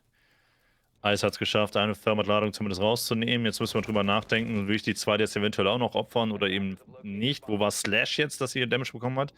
Hat er gerade über das Window wahrscheinlich bekommen, so wie es aussieht. Der steht im Bathroom. Ich weiß jetzt gerade nicht, woher der Damage kam. Granate geht im Bathroom rein, so wie es ausgekommen, aber leider 0 an und Statement fällt und die beiden haben sich richtig gern. Man wusste, dass da unten wahrscheinlich im Escape, im Tunnel was stehen könnte. Und das war in dem Sinne jetzt auch gar nicht mal so weit weggeholt. Ja, Statement weg, Warden weg. Wahrscheinlich auch nur wegen dem 1,5er Visier gespielt. Was anderes kann ich mir da nicht vorstellen. Und sie wollen immer noch da rein. Ja, natürlich. Also sie versuchen dort weiter zu spielen, aber der gute i7 hat da nicht wirklich Druck. Kriegt er den Breach? Nein. Nein, er kriegt ihn nicht. Damit geht er injured und das ist ein Easy Frag für Anna Amory, den er sich da abholt, denn die Thermite-Ladung hat schon die gute Vorarbeit geleistet. Und es sieht dunkel aus für E-Wave innerhalb dieser Runde, vor allem nachdem El Padano hier noch MacGyver rausholt, Faith gegen Slash aktiv wird. Lars mit der Möglichkeit für den Ace. Allerdings muss er da noch eine ganze Menge Arbeit für leisten und stattdessen ist es die Flawless Round und da hören wir, glaube ich, auch schon die berühmte Ratsche vom guten Shutter. Oh ja. Da habe ich schon lange nicht mehr eingesetzt für ein Flawless Victory und das war eine schöne Runde. Also wirklich schön gemacht. Das war, man könnte ja sagen, die Lücke, die entstanden ist durch den Bandit gerade, das war so der Knackpunkt, dass er dabei mit draufgegangen ist, hat sich verschätzt um 1,5 Sekunden ungefähr. Das hätte dann gereicht, hätte er die eher angesetzt.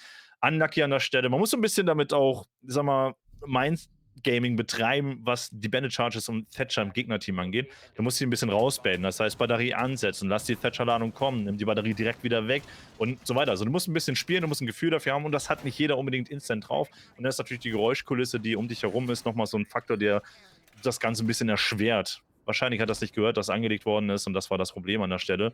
Manchmal hat man Glück, manchmal nicht. In dem Sinne hat das nicht gehabt. Und dann ist alles zusammengefallen wie ein kleines Kartenhaus. Schön gespielt von Meh. Ja, vor allem das erste Mal hat er es ja sogar noch geschafft, die erste Thermal Charge rauszuklären, damit auch Genau. Utility damit rauszunehmen. Aber ja, beim zweiten Mal ist es da nicht ganz so glimpflich ausgegangen. Wir starten in der Defense von NGJM tatsächlich auch im Basement.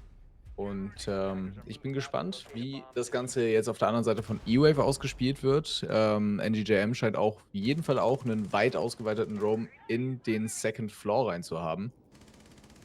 Und mal gucken, ob E-Wave da drauf eingeht oder es eher ein bisschen außen vor lässt und dann über Oil Pit und Blue gehen wird.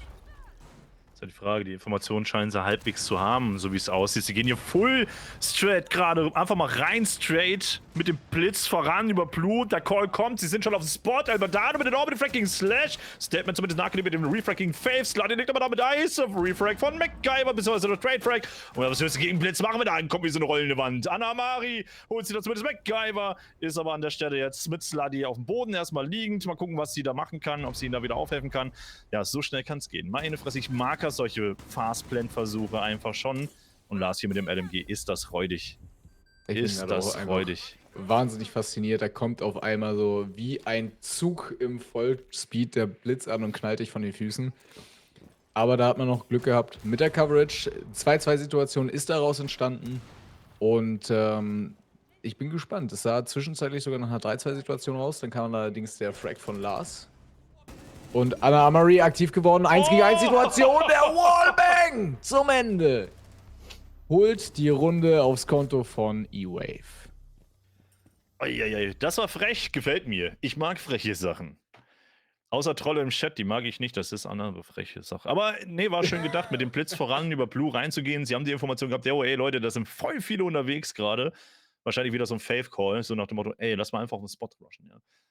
Finker, Blitz, ja, warum nicht? Kannst du machen. Die haben auch gut aufgeräumt, gut getroubled auf jeden Fall. Und auf der anderen Seite in der Defense, sie sind zu langsam zurückgekommen. Hat aber dann noch gereicht, aber ja, schön gemacht. Also was willst du da großartig machen, außer es einfach so hinnehmen, wie es halt ist. So ein Rush ist immer so ein 50-50-Ding. Der den ersten Frag macht, hat in der Regel meist den Vorteil. Und das war hier fast sogar der Fall, würde ich fast meinen. Ja, vor allem auch Lücke gesehen, Lücke gefunden an der Stelle in der Attack. Weil insgesamt haben wir 2 Chroma, wenn nicht sogar 3 auf den oberen Sides gesehen. Und da brauchst du auch ein bisschen Strecke, bis du erstmal wieder auf dem Objective zurück bist. Und wenn dann eben so eine, so eine Hype-Train mit dem Blitz durchgeht, dann hat man ganz schnell große Probleme. Man hat allerdings gut reagiert mit den 2 Mann, die noch auf dem Objective waren und konnte auch im Roam dann noch relativ früh Slash rausnehmen, der da auf der Ash, glaube ich, sogar der Opening-Frag war. Das kann gut sein. Meine Augen sind alt. Mittlerweile so schnell kann ich gar nicht mehr in den Killfeed reinschauen. Ich habe nur gesehen, alles klar. Das geht relativ fix voneinander weg alles.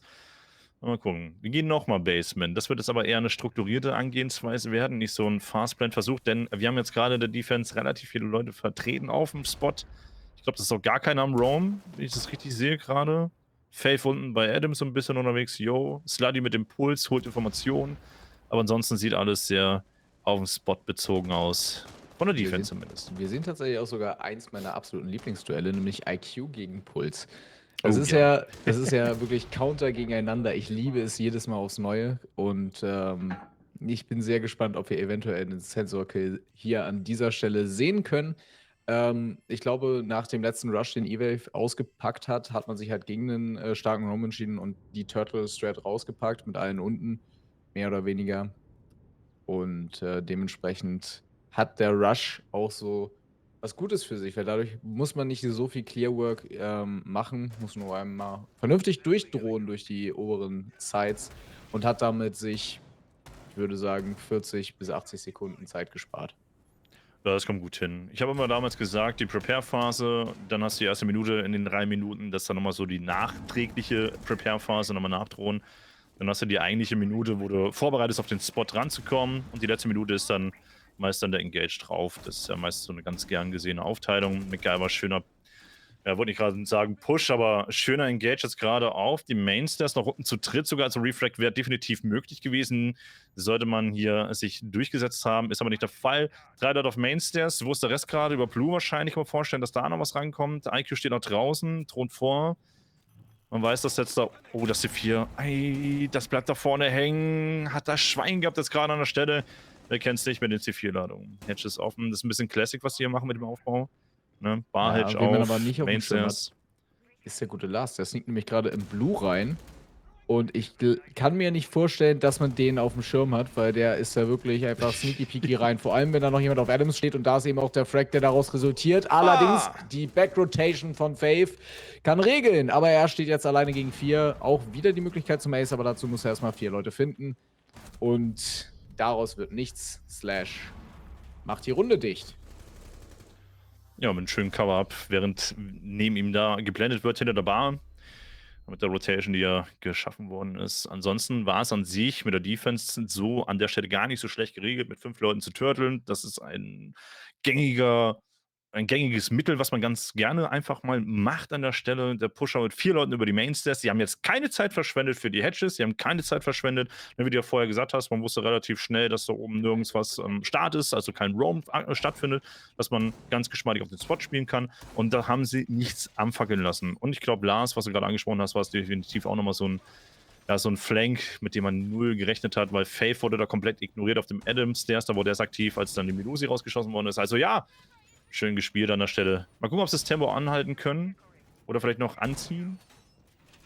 Ja, was ich jetzt eben auch in der Execution von E-Wave absolut schön fand, ist dieser erste Frag, der auf den Mainstairs letzten Endes gefallen ist, dass man da vorher noch vertikal unten die Mainstairs aufmacht, um die Rotation-Möglichkeit für den Mann dann einfach komplett genommen ist und man ihn von 2 Seiten einfärcht und in den Gunfight reinzwingt als Attacker. Wunderschöne Execution.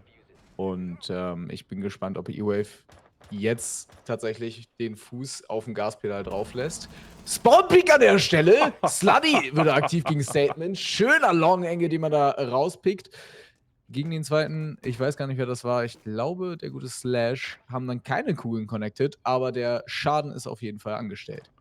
Ja, Iana rauszunehmen ist grundsätzlich immer eine gute Eröffnung. Ne? Diese Geminis, die stressen halt nicht mehr, die Granaten sind raus. Und ich glaube, das ist so das wichtigste Utility, das man nicht unbedingt als Verteidiger gegen sich haben möchte.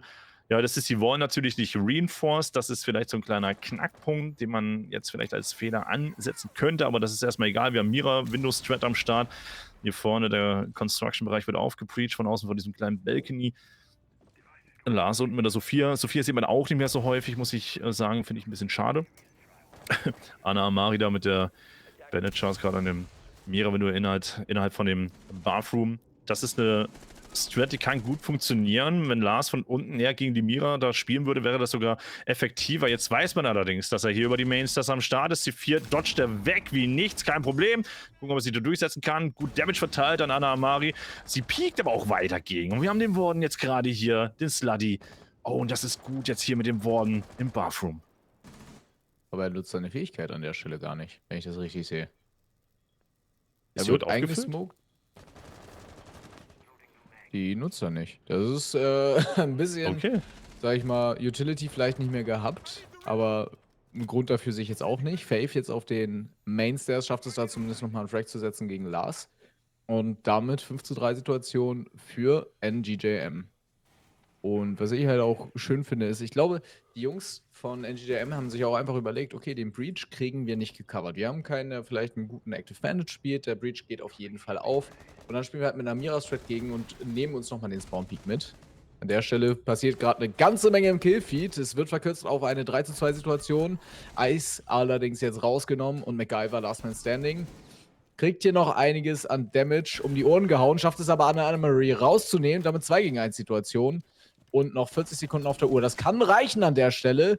Die Position von Warden ist bekannt und man scheint auch auf dem Schirm zu haben, dass da der gute El Padano in der Construction ist. Den Kill findet er, aber Sluddy mit dem Refrag. Das war ja nochmal knapp jetzt gerade an der Stelle. Meine Herren. Ja, aus dem 4:2 in eine 1:1-Situation runterzukommen, ist auf jeden Fall gefährlich für NGJM an dieser Stelle. Sie haben es am Ende noch hinbekommen und da hat Sluddy auf jeden Fall die Nerven behalten. Kann aber an der Stelle auch in beide Richtungen gehen. Naja, Sluddy ist jetzt auch nicht mehr der Jüngste, ne? Es kann auch sein, dass er eventuell einfach nur reingelackt hat, aber ich würde jetzt hier niemandem irgendwas unterstellen. Ist, ist aus dem Meter mit der SMG jetzt eigentlich auch nicht so schwierig. Die Waffe zielt ja quasi für dich alleine, wenn du einfach nur grob in die Richtung zielst. Ja, so viel dazu. Ja, ich glaube, er spielt auch nicht mit dem Lenkrad. Also, er sollte schon treffen. Mit dem Controller, glaube ich, hat man mir gesagt. Ich kenne auch die Zeit von Turtle Esport, daher kenne ich ihn ja noch. Das war eine schöne Zeit, by the way. Ja, nee, war schön gespielt, Attack-mäßig, sie haben das Beste noch draus gemacht. Ich dachte mir so, okay, jetzt ist so ein Punkt, wo E-Wave anfängt zu strugglen, weil sie halt nicht vorankommen, weil das eigentliche, was sie geplant hatten, nicht wirklich aufging. Vor allem dieser Orbiting-Frag war, glaube ich, so ein bisschen Surprise-Faktor an der Stelle. Der Breach quasi geschenkt, aber damit konnten sie nicht wirklich was anfangen. Und dann hast du noch einen Warden im Bathroom und schwierig das Ganze. Wirklich schwierig gewesen. Vor allem dann von einer Seite, dass so ein Flank-Punkt hat gefehlt über den Bereich, den sie aufgebreacht haben. Bei Construction zum Beispiel, da ist nichts rangekommen. Wir haben über CCTV und so weiter, gab es auch keine Reaktion. Daher fast easy Game für Meh, wenn MacGyver da nicht fast noch das Kaugummi rausgeholt hätte. Ja, an dieser Stelle möchte ich auch nochmal sagen, das hier ist ja jetzt, glaube ich, so dieses Line-Up, was sich die Jungs von NGJM wünschen, die für das Basement. Bei Basement haben wir jetzt einmal eingeturtelt gesehen als Reaktion auf den Rush in der ersten Runde, aber wir sehen jetzt halt auch kein Rushing-Line-Up auf Seiten von E-Wave, mit dem sie die erste Defense von NGJM dann auseinandernehmen können. Und das heißt, jetzt haben wir so ein bisschen das Duell Standardaufbau gegen den ausgeweiteten Roam, den wir auf dem Basement bisher noch nicht gesehen haben. Und da bin ich gespannt, ob das Ganze jetzt endlich für NGJM mal funktioniert, das Basement vernünftig zu verteidigen. Ja, da sollen sie vielleicht die Mainsters nicht so aktiv halten, so ein bisschen passiv halten. Wir haben jetzt den gleichen Roam dabei, Sluddy so am Start mit seiner Solis. Ich glaube, Support hier genau, Support von Faith ist mit dabei mit dem Mute. Das heißt, da einfach easy durchzudrohen ist jetzt auch nicht so unbedingt gegeben. One supportet, glaube ich, über die Bar, wenn ich das richtig erkennen kann. Sluddy öffnet das Ganze gegen Lars. Damit fällt definitiv hier der Bug raus. Die Möglichkeit, dann über den Kitchen-Bereich ein bisschen Pressure zu machen, ist dann erstmal nicht gegeben. Und sicher alles erstmal solide. Ja, Tatsache, One ist hier unten in der Bar drin, guckt natürlich nach den Preisen, ist alles so teuer mittlerweile. Selbst der Alkohol, Leute, ich sag's euch, ich spreche aus Erfahrung. Breach geht easy peasy auf. Also die Hedge zumindest. Ansonsten, der Aufbau sieht erstmal solide aus und Timing finde ich auch gut. One droppt runter, Slutty von oben in die nächste Etage nach unten. Also es ist ein schöner, ja, systematisches Abgeben der Kontrolle. Das finde ich okay. Ja, definitiv. Also ich finde das sogar sehr gut und kontrolliert ausgespielt von Not Good Just Meh, während die E-Wave momentan auch einfach ein bisschen Probleme bei den Engages hat. Jetzt natürlich wieder die Frage, hat man den Jackal unten im Hallway auf dem Schirm, spätestens wenn die Barricade aufgeht, muss man, glaube ich, da auch aktiv werden auf Seiten von El Pardano. Und momentan sieht es ein bisschen nach Mexican Standoff für mich so. Denn es passiert nicht viel. Wir hören keine Schüsse, keine großartige Bewegung. Jetzt ist MacGyver so langsam in den Tunnel mit reingekommen. Ice findet den Frag gegen Anna Amari, während Slash Sluddy rausnimmt. El Pardano mit dem Refrag gegen Statement. Da wird der Jackal von Bord. MacGyver gegen El Pardano und damit die 3:2 Situation. E-Wave im Vorteil, was die Operatoren angeht. Allerdings noch 20 Sekunden auf der Uhr. Mit dem Diffuser versucht man jetzt aufs Objective zu gehen. Plant geht down. Und jetzt die Frage, das C4 wird geworfen. Allerdings geht man mit Ice schon rechtzeitig da aus dem Weg und man versucht dort nochmal die Wand zu öffnen. Den Diffuser kriegt man auf den Boden auf Seiten von E-Wave. Faith kann MacGyver rausnehmen. Damit eine 2 gegen 2 Situation. Allerdings hat man so ein bisschen die Hedge-Control oben gegen den Diffuser und damit auch einen Vorteilsengel, wenn es dann auf den Diffuse geht. Der Frag von Ice sitzt hier gerade auch gegen Faith und der Injure von One ist am Start. Man weiß, da müsste jetzt jemand von oben kommen. Slash geht deswegen schon mal auf Passiv. Hört da die Steps vom Goyo und One muss dann den Diffuse suchen. Droppt an dieser Stelle. Slash hört das. Und jetzt ist eigentlich nur noch Coverwork am Stissel. Und man läuft da rum. 5 Sekunden, das reicht vorne und hinten nicht für den Diffuse. Und E-Wave holt sich das 3. Mal den Basement-Spot. Ja, wir sprechen ja immer von 2-1-Situationen, was die Spots angeht. 2 spielst du sehr gut, 1 spielst halt einfach richtig scheiße. Oder im Umkehrschluss, der Gegner spielt halt 2 Runden verdammt gut, du eine richtig scheiße. Ja, und dann hast du halt Basement in dem Sinne vielleicht wohl gerade für was halt nicht so gut funktioniert, während die anderen Spots vielleicht solidere sind. Mal schauen, Map Point für die Jungs von eBay hier in diesem Best-of-3-Finale des Major Cups vom PBX. Und das sieht erstmal stabil aus. Ich glaube, mehr könnte jetzt noch eine Runde holen. Ansonsten würde ich schon fast sagen, macht ihr E-Wave den Sack zu. Ja, man muss sich ja auch mal so den Gedanken fassen, warum dodgt NGJM so stark CCTV? Sie haben es gut beim ersten Mal, Basement kann ich es verstehen, man probiert aus, man merkt, es funktioniert nicht, man versucht es nochmal, aber dass man dann noch ein 3. Mal sagt, okay, wir wollen jetzt unbedingt mit dem Kopf durch die Wand und das Basement gewinnen, warum geht man nicht schon früher auf CCTV? Das heißt, da muss wahrscheinlich in der Defense einiges im Argen sein, dass sie diesen Spot so lange außen vor lassen. Und jetzt sind sie eben mit dem Rücken zur Wand. Die erste Map könnte in den kommenden 2 Runden in der Regular Time auf das Konto von E-Wave gehen. Und deswegen bin ich gespannt, ob NGJM sich jetzt nochmal aufbäumen kann, um die Runde zu holen und dann im Folgenden auf Gym zu gehen. Das ist richtig. Was mir aber auffällt jetzt in diesen ersten Runden oder auf dieser Map generell, kein einziger Spieler sticht irgendwie heraus. Wenn du dir mal die Kill-Verteilung, ne, so das Scoreboard so ein bisschen anschaust, es ist alles relativ ausgeglichen. Du hast halt gut Faith mit 9 Kills, Anna Amari mit 8, auf der anderen Seite Statement und Slash mit 8 Kills, auch Ace und MacGyver, ne? Also das ist schon solide. Also beide Teams hier wirklich gutes Arbeiten, was untereinander angeht. Ne? Das ist wirklich strong, das finde ich sehr stark. So Finger-Push-Versuch jetzt gerade über das Garage rein, Statement mit Double-Kill-Entry. Hat auf jeden Fall 2 wichtige Frags gemacht und anderem Sluddy. One kann sich aber Statement holen und damit ist er Ausgleich gegeben innerhalb von 5 Sekunden. Das war not bad. Also ich bin gerade auch super verwirrt. Wo war denn da Double. Müsste am Window das- gewesen sein. Ja, war im Window. Ich war gerade so auf dem Schirm, dass es Faith war, der den Double Kill geholt hat, weil er ja den Peak gegen die Finker in der View des Observers gemacht hat. Und deswegen dachte ich, wo kam jetzt der zweite Frag her? Aber das war ja der gute Statement an dieser Stelle. Genau. Mal gucken, was die Kali hier anstellt mit dem Entry-Versuch. Jetzt gerade, oh, der hat aber One richtig Schwein gehabt mit seinem 5HP. Kommt da gerade noch mal so aus dieser Schusslinie raus. Da kann Anna Amaris gegen MacGyver nochmal durchsetzen. Kam die Smoke nicht so richtig da an, wo sie ankommen soll. Anscheinend Faith versteckt sich hier auch gerade in diesem Qualm. Mal gucken, ob er sich gegen Kali da durchsetzen kann. 1 gegen 3 Situation. Last Man Alive ist Ice mit seinem Thatcher hier outside Breach. Das dürfte man allerdings mitbekommen haben. Da hat man kurz ein bisschen geknattert. Ja, was machst du jetzt in dieser Situation? Du hast noch 1 Minute 20 Zeit. Du musst jetzt hoffen, dass sie eventuell einzeln reinpieken, aber Faith wird einen Teufel tun und das zulassen. Der wird die alle anschreien. Hör auf zu pieken. Bleibt einfach stehen. Und wir haben noch eine Gas Cannon vom Smoke. Ja, ist jetzt auch noch die Frage. Ja, gut, die Frage ist geklärt. Die 1 Minute 20 wird tatsächlich nochmal versucht, auch die Runde auf Kampf zu holen. An der Stelle hätte man natürlich auch die Möglichkeit gehabt, sich aufs Dach zu setzen und nochmal zu besprechen, was ist jetzt eigentlich in dieser Runde schiefgelaufen und sich damit einen Timeout zu sparen. Aber E-Wave möchte nochmal mit dem Kopf durch die Wand. Hätte ja auch schon einmal fast funktioniert auf Jim, wo es dann am Ende ins 1 gegen 1 gegangen ist, nach einer 4-2-Situation. Ja, Ja. lässt sich nicht so weiter dazu sagen, wa? Nee, es sind halt so Situationen, die kommen halt, du hast jetzt so ein 6-4, ja, du hast halt einen Map-Point und willst halt das Ganze schnell beenden, eventuell mit einem schnellen Push. Das kann unter Umständen schon mal passieren, aber sie haben das schon mal versucht. Einmal.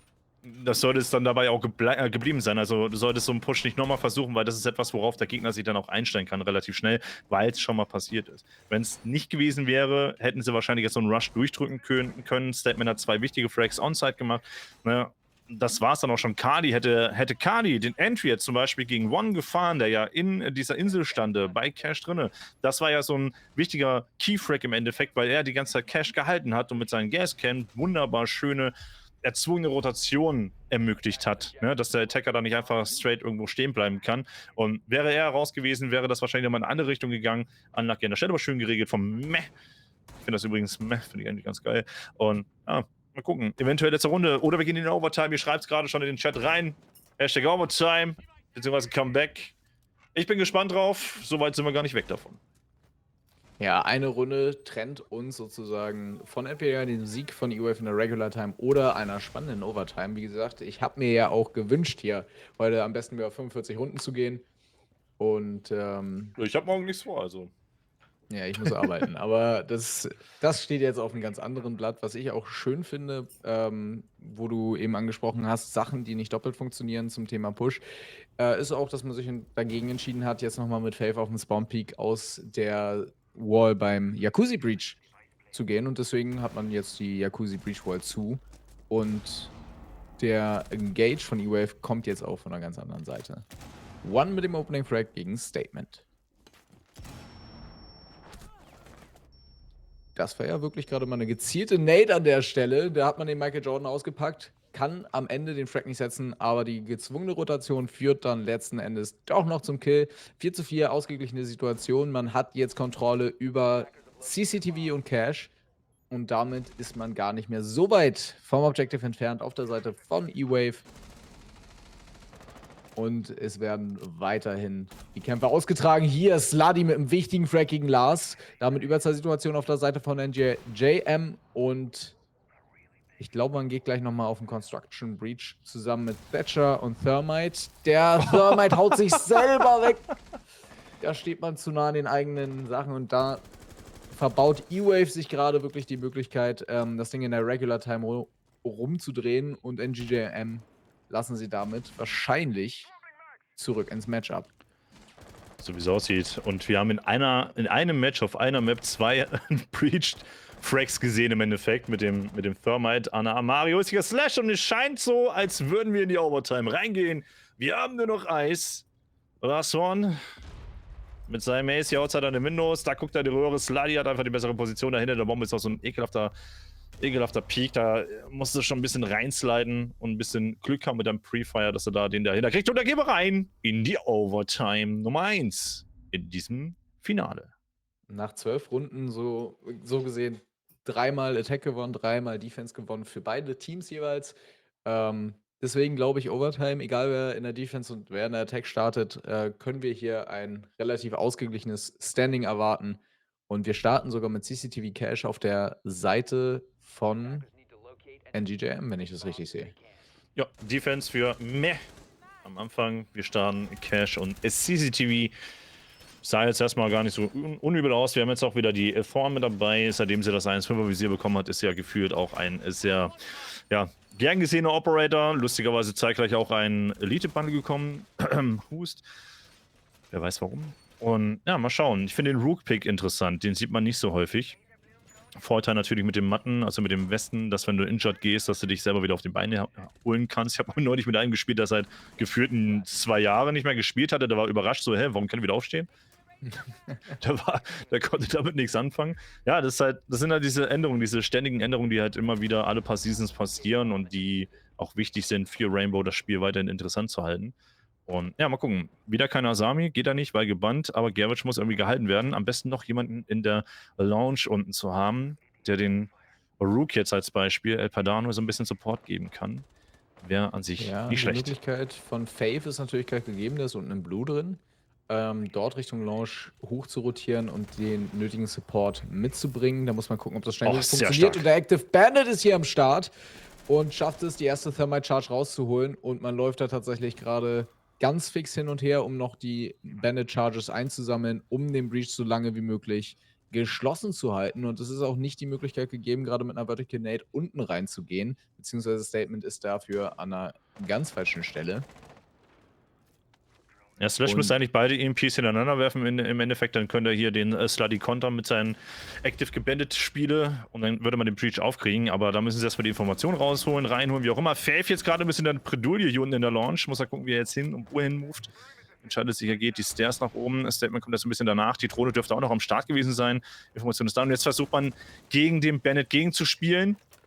Mit das ist den ja. Active Nades. Und die Nades connected, aber nicht genug, um ihn rauszunehmen. Sluddy bleibt damit auf den Beinen und kann weiterhin tricken und den Breach vorerst geschlossen halten. Allerdings ist dann sozusagen der Gamble, man ist auf der falschen Wall und der Breach geht dann durch. 1 Minute 20 haben wir noch, in der E-Wave die Möglichkeit hat, auf diesem Breach aufzubauen. Und man sieht auch, über Construction kommt die Pressure. Man hat allerdings keine Kontrolle über Garage.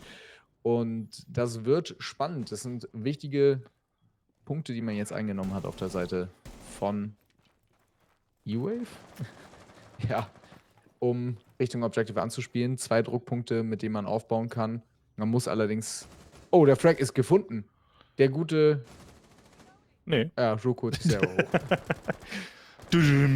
Caster denied. Finde ich gut, die Aussage. An der Stelle sehr gut. Wir haben über 2 Minuten jetzt schon gespielt in dieser Runde und es ist noch kein Frag gefallen. Jetzt der erste Opening Frag auf der Seite von den Jungs von Meh mit Faith gegen Lars. Der Entry-Versuch wieder von Statement. Über das Window schon wieder. Sluddy und One holen sich aber hier die Frags ab. Ice kann sich gegen Sluddy nochmal durchsetzen. 4:2 Überzahlsituation wird ein bisschen erhöht. Aber Ice kann sich durchsetzen mit 2 wunderschönen 2 Frags. Diese eine Kugel noch im Lauf gewesen. Was macht der denn hier gerade? Quadkill an der Stelle. Der Readout hätte die gerade noch mal richtig das Genick gebrochen, aber nein! Ah, das ist doch jetzt nicht wahr. Schon wieder so eine Aktion hier. Jetzt haben wir die One-on-One-Situation. Faith gegen... Oh, hat ihn gesehen, gerade gegen Ice. Der Diffuser war nicht am Mann, der muss ihn rankommen und Faith rettet den Tag. Oh mein Gott!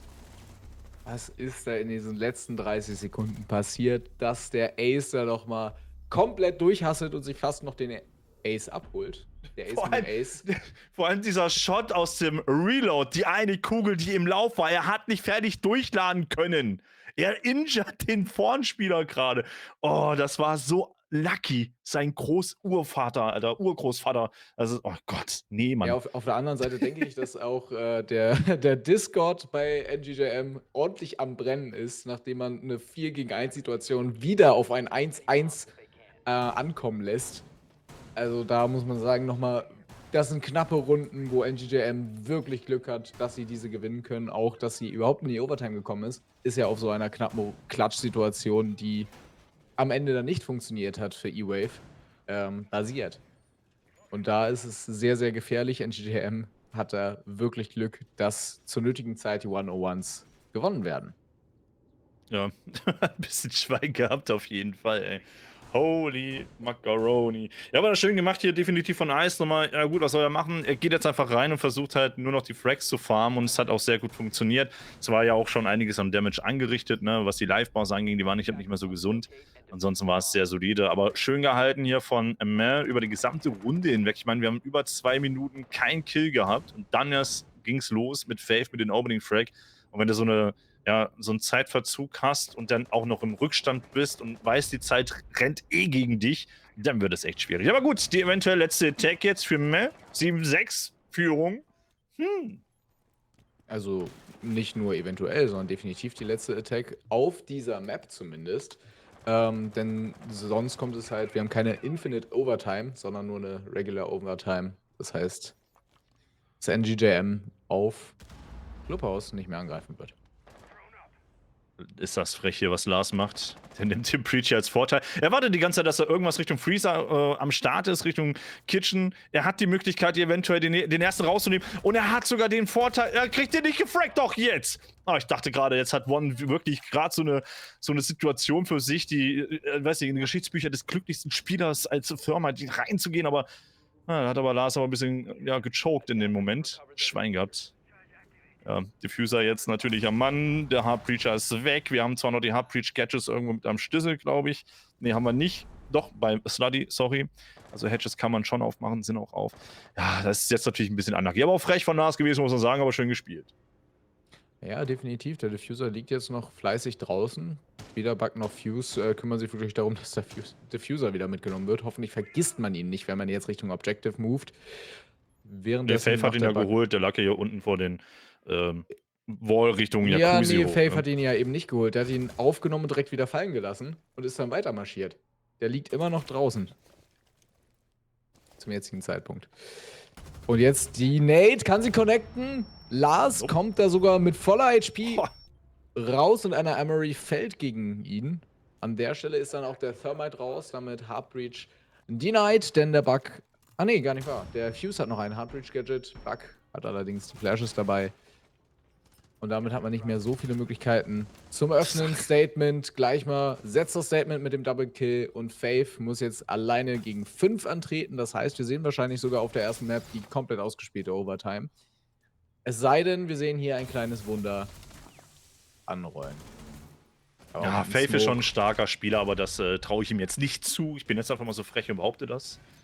Ich sag mal so, es liegt ja auch weniger an ihm, jetzt ein 5 gegen 1 zu ziehen, als vielmehr auch, wie das Ganze von E-Wave am Ende ausgespielt wird. Und da haben wir die Flawless Round. Statement mit dem Free K zum Ende der Runde. Und jetzt sehen wir die letzte Runde der ersten Map am heutigen Abend. Und wie ich es mir gewünscht habe, es wird auf jeden Fall eine komplett ausgespielte Overtime. Und es ist ein wunderbarer Auftakt für ein solches Finale, meiner Meinung nach. Und da können wir uns auf jeden Fall auch dann nach dieser Runde auf Map Nummer 2 Villa freuen. Ja, da bin ich auch gespannt drauf, was uns da denn erwarten wird. Aber hier wirklich ein gutes Match. So nach dem 6-4 dachte ich so, ja gut, E-Wave macht das Ding jetzt dicht. Aber dass es dann hier wirklich so ein knappes Match wird, hätte ich Tatsache nicht erwartet. Und das, was ich hier geboten bekomme, das gefällt mir sehr gut. Beide Teams spielen auf eine typische Art und Weise, wie man einfach in diesem Competitive-Bereich halt spielt, mit ein paar Angleichungen und so ein bisschen Randomness dabei, ne? Wie gerade von A Statement, einfach, ich gehe einfach mit dem Kopf durch die Wand und mache einfach 3 Kills fertig. Easy, so.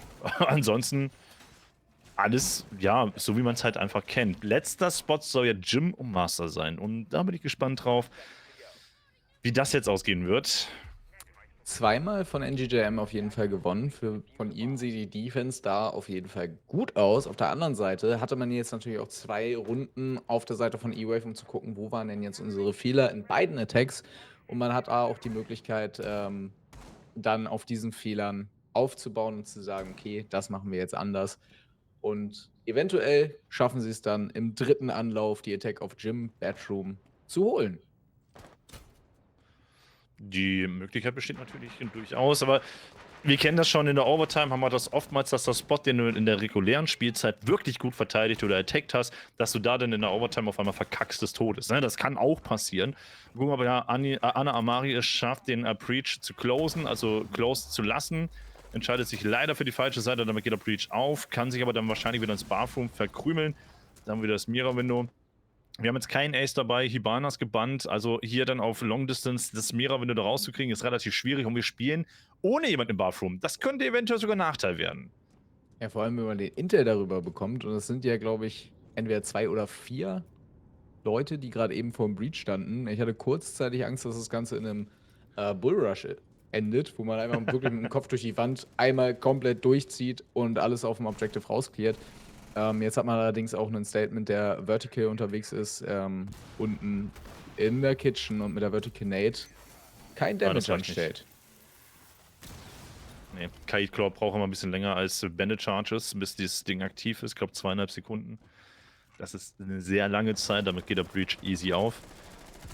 Faith hier gerade auf dem Mainstars am Start mit Ice ein bisschen am struggeln, so wie es aussieht. MacGyver holt sich den Diffuser vorne bei dem Jacuzzi ab, Statement in der Ober, den Frag auf dem Mainstars gegen Faith. For One holt sich Last, das ist gut, der Ausgleich ist vorhanden. Aber der Damage, den hier One gerade eingehen musste, der ist natürlich eher zum Nachteil gereicht jetzt gerade. Es kommt nochmal Support, Statement kommt mal vorne mit in den 19-Bereich rein.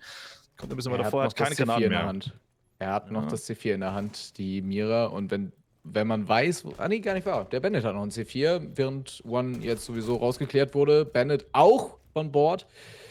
Und E-Wave in der Überzahl. El Padano und Sluddy müssen jetzt klatschen, um die erste Map aufs Konto zu holen und sich damit ein bisschen Luft für die zweite Map zu schaffen. Weil auf der zweiten Map heißt es für ein Team auf jeden Fall überleben und fürs andere dann, ja, closen. Triple Kill von Statement, der hier mit dem C4 aktiv rausgenommen wird. Vorher konnte er, glaube ich, noch Sluddy rausklären und jetzt ist es Ice gegen El Padano und El Padano fällt. Und damit haben wir den Sieger der ersten Map ganz klar abgebildet. Es ist E-Wave und die spielen auf Map Nummer 2 für den Sieg, während es für NGJM ums blanke Überlegen geht. Oh Gott, wie diatralisch. Das blanke Überleben. Alles klar, lass uns mal so stehen. Hier sind wir nochmal die Stats. 15, 16, 10. Das sind auf jeden Fall eindrucksvolle Statistiken. Auf der anderen Seite ein bisschen mehr ausgeglichen, ne, bei den Jungs von Meh und Mädels. Die Eri ist ja eine Frau, wenn ich mich da nicht irre. Die Anna Amari.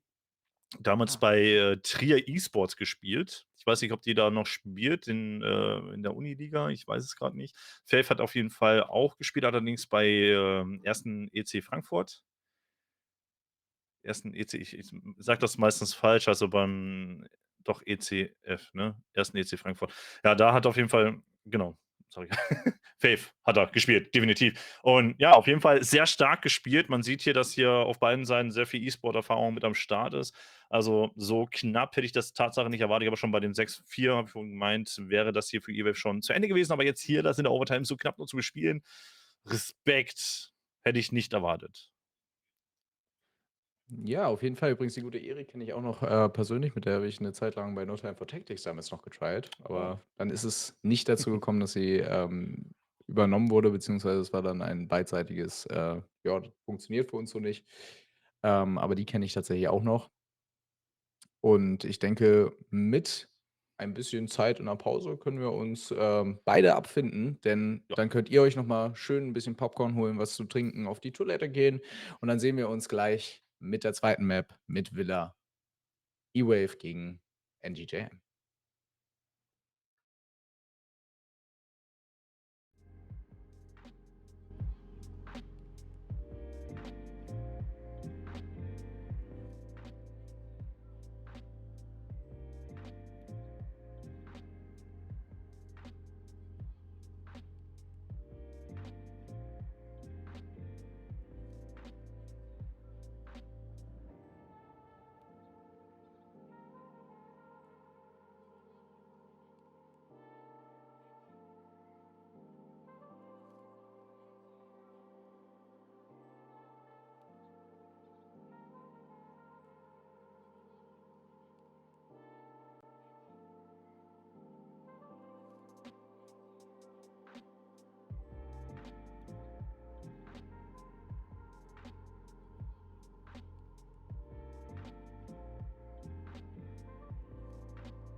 Damit sind wir wieder zurück nach einer etwas kleineren Pause für dieses Finale bei dem Major Cup vom PBX E-Sport.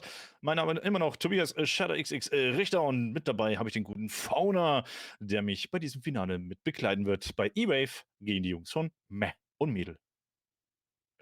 Meh und Mädel. Ja. Ja, NGJM, Not Good Just Meh ist es. Und die sind jetzt in einer tatsächlich sehr prekären Situation. Sie haben die erste Map abgegeben. Jetzt müssen sie auch wieder auf jeden Fall zeigen, was so in ihnen steckt. Und das ist auf jeden Fall einiges. E-Wave hat schon einmal wieder in diesem Turnier gespielt. Quarterfinals. Mit einem 7:4 konnten sie sich da gegen Wii Sports durchsetzen. Und dementsprechend hat Meh vielleicht die Möglichkeit, auf den Daten, die sie aus diesem Spiel gezogen haben, E-Wave zu schlagen. Es wird auf jeden Fall schwer. Einfacher wird es definitiv nicht. Und ich bin sehr gespannt, was die zweite Map dieses Finales so mit sich bringen wird. Ja, Villa ist ja die zweite Map. Villa ist ja was komplett anderes als Clubhouse. Clubhouse hast du sehr statische Dinge. Du hast nicht sehr viele Möglichkeiten, irgendwie was umzubauen, wenn irgendwas nicht so gut lief. Meistens hast du nur Punkt A und Punkt B. Selten wird ein Punkt C noch irgendwie mit einbegriffen oder inbegriffen in deine Aufbau, in deine Strategie, wenn wir davon reden wollen. Jetzt hast du bei Villa natürlich die Möglichkeit, auch ein bisschen mehr zu machen, eventuell, vor allem was das vertikale Spiel angeht. Ne? Während du bei Clubhouse sehr viel dieses vertikale Spiel aus dem Weg gehen kannst als Verteidiger, ist es bei Villa fast alles vertikal anspielbar, sowohl von oben als auch von unten. Und ich glaube, das wird sehr interessant werden, wenn wir bei Statement zum Beispiel gucken, der ja versucht hat, immer ein bisschen vertikal gegenzuspielen, sofern Faith ihm nicht da in die Beine gekrätscht hat. Auf der anderen Seite haben wir natürlich sehr, sehr schöne C4-Action-Möglichkeiten von den Jungs und Mädels vom Meh. Da bin ich gespannt drauf. Ja, 80% Destructible Floor ist auf jeden Fall eine ganze Menge und da kann man so viel mit anstellen. Ich finde, wie du auch gesagt hast, Villa ist eine sehr, sehr enge Map. Also, es passiert viel auf kleinen Raum und das verspricht eigentlich immer schon Spannung, weil Ja. dann sehr schnell die Gunfights da sind. Es wird wenig Area schnell fallen gelassen, wie es auf Clubhouse der Fall ist. Auf Clubhouse kann man mal, wenn man im Basement ist, sagen: „Ja, komm, lassen wir was fallen.“ Bei Villa wird da, glaube ich, deutlich mehr gegengespielt und dementsprechend auch mehr Action auf weniger Zeit. Das denke ich mal.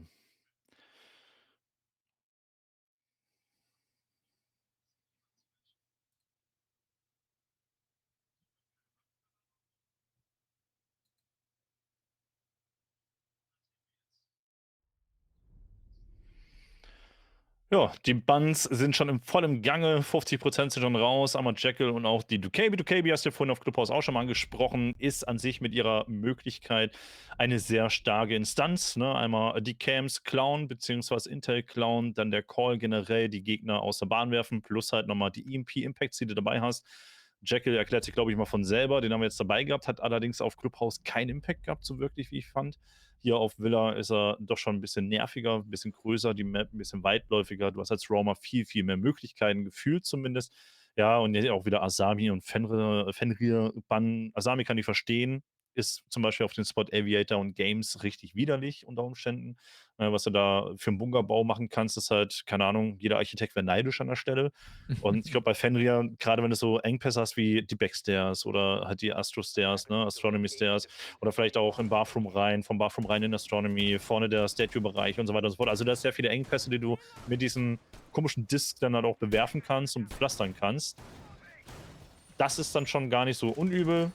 Ich bin immer noch der Meinung, ist ein overrateder Operator, wird, glaube ich, mehr gehatet, als es nötig ist. Mal gucken, was da noch so kommen wird. Aber gut, Map Nummer 2. Lieber Fauna. Ja, also was ich noch mal zu Fenrir sagen kann, so insgesamt, das ist natürlich auch ein Operator. Mit den Changes, die die Meta immer so mit sich bringt, müssen die Teams langsam sich auch gewöhnen, gegen einen Fenrir anzuspielen, weil im Tier-4-Bereich sieht man so viele Fenrir-Bans in letzter Zeit und, ich glaube, wenn wir auf die kommenden Seasons auch gucken, werden da Operator kommen, die vielleicht, am Anfang ähnlich, schlecht gebalanced sind, wobei Fenrir auch ein ganz okayes Balancing insgesamt hat, aber da werden sich die Buns mit der Zeit verändern und dann wird irgendwann der Fenrir offen sein. Der hat kein 1,5er Visier. Der Bann ist unnötig. Ja? So sehe ich das halt einfach. Kleiner Joke am Rande. Ja, Attack, wir haben die Nomad dabei, sehen wir auch nicht mehr allzu häufig. Damals hast du gekommen, oh, nein, wollte gerade sagen, überthront. Und da kommt er raus, der Faith mit den Open Frag. Und ich liebe ihn dafür, dass er die Kommando spielt. Die beste Reload-Animation im gesamten Spiel, meiner Meinung nach. Wunderbar. Schöner Opening Frag, Nomad raus, Slash nicht mehr mitwirkend. Und die anderen beiden waren gut, dass sie so ein bisschen im Stack weiter hinter waren und nicht sofort im Rücken von Slash wäre wahrscheinlich hier Faith dann mit einem Double, wenn nicht sogar vielleicht ein Triple Kill rausgegangen. Ja, hier versucht man jetzt noch, glaube ich, auf Sound eine Vertical Nade anzubringen gegen den guten El Padano, der da oben im Astro steht. Aber Ice macht das Ganze ein bisschen unnötig, denn er findet den Frag auch auf die reguläre Art und Weise. Und damit ist bereits die gesamte Statuary und Trophy Area eingenommen von E-Wave. Man wird jetzt ziemlich schnell versuchen, auf 90 und Landing zu kommen, um dann Richtung Objective anzuspielen. Da sind der gute Statement und Lars, die da über die Red Stairs auf Landing anspielen. Und ich glaube, Bomb located by der gute Faith kann von unten vielleicht noch einen guten Flank ansetzen. Der ist irgendwo in Library unterwegs, zusammen mit Sluddy. Ja, ist auf jeden Fall ein gutes Duo, was die beiden da haben. Oh, das C4. Das Sound, es war nicht so schlecht gerade. Es war auf Sound geworfen. Vielleicht ein bisschen früher ziehen oder vielleicht ein bisschen warten, bis die Steps aufhören, weil dann kannst du noch besser einordnen, wo sich der Gegner gerade über dir befindet. Und das wäre der MacGyver definitiv zum Verhängnis geworden. Lars, wir werden das gerade unten im Library auf der Jagd, der weiß, dass da unten welche am Schlüssel waren, aber die sind alle hochrotiert und Lars könnte hier vielleicht Slutty gerade gefährlich werden, der auf dem Mainstairs da oben Richtung 90 guckt und die Chris-Mod hält ihm sogar den Rücken frei. So schön, so selten gesehen, dass die Chris-Mod wirklich mal einen Impact haben an der Stelle. Saustark gespielt, 4-3 Überzahlsituation, die letzten 45 Sekunden schon lange am Laufen. Ja, auch da ein bisschen fahrlässig vom guten Lars, dass er da versucht, die Mainstairs hochzusprinten. Mit der Waffe in der Hand muss er erstmal aufhören zu sprinten, um schießen zu können. Und dass er dann in Sluddy reinläuft, ist halt ein bisschen unglücklich. Hier versucht jetzt der gute Statement nochmal Damage anzubringen, aber alles, was er einsteckt, sind Kugeln. Während Anna Amory MacGyver rausnimmt und damit die 2-zu-3 Situation safe macht, während dann Sluddy und Faith die Runde rausholen. Weißt du, was doppelt traurig ist an der ganzen Geschichte? Na? Es war eine IQ, die in eine Chris-Mod reingelaufen ist. Ja, aber es ist ja immer die IQ, die die meisten Fällen mit sich zieht. Ich glaube, es sind noch nicht so viele Kills gegen die anderen Operator durch den Cupgun gefallen als gegen den IQ. Ja, gut, gehe ich mit. Aber nichtsdestotrotz sehr schön gespielt an der Stelle. Wir haben jetzt gerade nicht einen Rehost oder so, einmal kurz eine technische Pause. Der Perdano, der muss gerade mal neu starten. Passiert. Auch den besten System, ist halt einfach so. Aber schöne erste Runde, wenn wir jetzt von Aviator und Games sprechen wollen. E-Wave hat an sich gar nicht so verkehrt angegriffen. Sie wollten über unten den Laundry-Raum rein Richtung, ich sag mal, Richtung Kitchen aufbauen, von Kitchen mal Astronomy gehen. Das war, glaube ich, der Weg, den sie eigentlich vorhatten, den sie dann auch später gegangen sind. War der Anfang gar nicht verkehrt. Der Roam war auch nicht schlecht, der war sogar ausgethront und das war dann so Sekundenentscheidung von Faith, was macht er? Und ich glaube, der Call war auch nicht so richtig on point, weil in dem Moment hatte Slash in eine komplett andere Richtung geschaut gehabt. Ich denke mal, dass man, ja, das Kitchen ist groß, irgendwie so 35 Quadratmeter, fast größer als meine Wohnung und das ist dann natürlich schwierig, wenn du 35 Quadratmeter hast, du musst erstmal alles abchecken. Also war ein schöner Opening-Frag. Ich kann mir auch durchaus vorstellen, bis das Ganze, der Call angekommen ist, es war ja tatsächlich, die Drohne dreht sich um. Sie ist ja erst vorbeigefahren und hat nicht die Close Corner gecheckt und hat sich dann erst im Nachhinein umgedreht, während die Nomad dann tatsächlich schon mitten im Einlauf auf Kitchen war. Und da hatte dann die Kommando auf dem Mausi ein bisschen mehr Zeit und die Nomad konnte nicht rechtzeitig reagieren. Ja. Ich glaube, das spielt da auch noch tatsächlich ein bisschen rein, weil so schnell kriegst du keinen Call raus. Durchaus. Wir haben auch eine Umfrage gehabt zu dem Match an sich, was ihr dann eigentlich meint, wer das Match damit nach Hause nehmen wird. Da können wir dann kurz mal reinschauen. Das wurde uns gerade mal aufs Ohr gelutscht. Und überraschend. Oh, ich muss mal kurz. Zack. Ja, Jawohl. die Prediction wird jetzt eingeslidet. Da ist sie. Ja, und Ach so, eine Prediction-Liste von uns. Ah, okay. Von uns. Ich dachte von euch, nicht von den Zuschauern. Von uns, okay. Aber ich habe Tatsache für meh gewotet. Aber die Match Prediction allgemein bei 13 Votes ist gerade aktuell 54% für meh. Ich glaube, wir sind ganz viele Faith Ripper Fangirls mit am Start. Ja, bei mir Ansonsten, war es ja. tatsächlich, ich habe auf der anderen Seite für E-Wave, gewotet. Für mich war es tatsächlich im Quarterfinal so ein bisschen entscheidend. Dort hat man sich auf Seiten von Meh tatsächlich sehr stark auf Faith gestützt, der natürlich auch im letzten Matchup, zwar knapp verloren hat, aber auch einen starken Impact aufs Game hatte, wo ich mich aber dann gefragt habe: „Okay, wo sind da die anderen, die wirklich, wenn es brenzlig wird, den Step nach vorne machen, um die Runden rauszuholen, während E-Wave halt ein sehr, sehr starkes Teamgefüge, alles in allem hat. Und das war dann für mich auch so der ausschlaggebende Punkt. Rainbow ist eben auch ein Teamsport und, da glaube ich, hat E-Wave einfach teamtechnisch noch mehr gegenzuhalten. Ja, durchaus. Wir hatten ja so ein bisschen gerade in der Pause schwadroniert darüber, was denn jetzt eigentlich, also, weil wir gefragt worden sind, also, du und ich: Wie findet ihr das Match jetzt gerade so?“ Und ich habe ganz klar herausgesagt, dass wir beide eigentlich nicht so wirklich harte Strats fahren. Das ist sehr defaultlastig, aber was beide auf Clubhouse gespielt haben, mit ein bisschen gepaarter Ranked Action, und es sah ja an sich nicht schlecht aus. Sah ja alles relativ stabil aus. Da war's ja auch so ein bisschen meiner Meinung, also, reingeschwitzt haben beide, und ich glaube auch hier auf Map Nummer 2 werden auch beide stark reinschwitzen. Ja, davon kann man auf jeden Fall ausgehen. Wenn man sich auch die Interviews der vergangenen, Tage angehört hat, dann war es tatsächlich auch so, dass die Teams gesagt haben: „Wir gucken uns ganz genau an, was macht jeder andere.“ Die wollen beide den Sieg haben und damit Mhm. den Preview Cup für sich entscheiden, um dann vielleicht auch später ein Statement zu setzen für dann die richtigen Buy-in-Turniere, die dann in den nächsten Wochen und Monaten auf uns zukommen. Ja, da bin ich generell mal gespannt. Auch noch mal so eine ganz kleine, Zusprache an euch als Zuschauer oder auch an die Teams, die mitgemacht haben und so weiter und so fort. Ihr kennt das ja. Gerne Feedback dalassen, auch gerne kritisches Feedback dalassen. Was hat euch nicht so gut gefallen? Natürlich in netten Worten einfach auf den Discord abchecken oder PBX, E-Sports auf Twitter einfach mal eine Nachricht schicken. Wenn ihr Sachen habt, wo ihr sagt, die waren jetzt vielleicht, noch ein bisschen holprig, da kann man noch ein bisschen dran arbeiten, weil das ist wichtig, weil gutes Feedback ist halt schön und gut, 10 seconds to aber so ein Projekt braucht auch einfach kritisches Feedback, so woran man noch arbeiten sollte. Das ist ganz, ganz wichtig, damit man sich verbessern kann, weil nur gutes Feedback ist nicht immer positiv. Ich spreche aus Erfahrung, nur so nebenbei. Ja, da Ja, kann man auf jeden Fall zustimmen. Ich glaube, die Admins, werden dir gleich auch noch mal 'n Link in den Chat schreiben, dann könnt ihr auf den Discord kommen, um direkt die Kritiken dazulassen. Und, wir freuen uns halt da um jeden, der da in die Tasten haut und sagt, was ihn gestört hat. korrekt. Egal ob Cast, Produktion oder halt die Teams, die Aufnahme und so weiter und so fort. Wie ist mit euch umgegangen worden und so weiter und so fort. Das sind alles so Dinge, die sind wichtig zu wissen für den Organisator.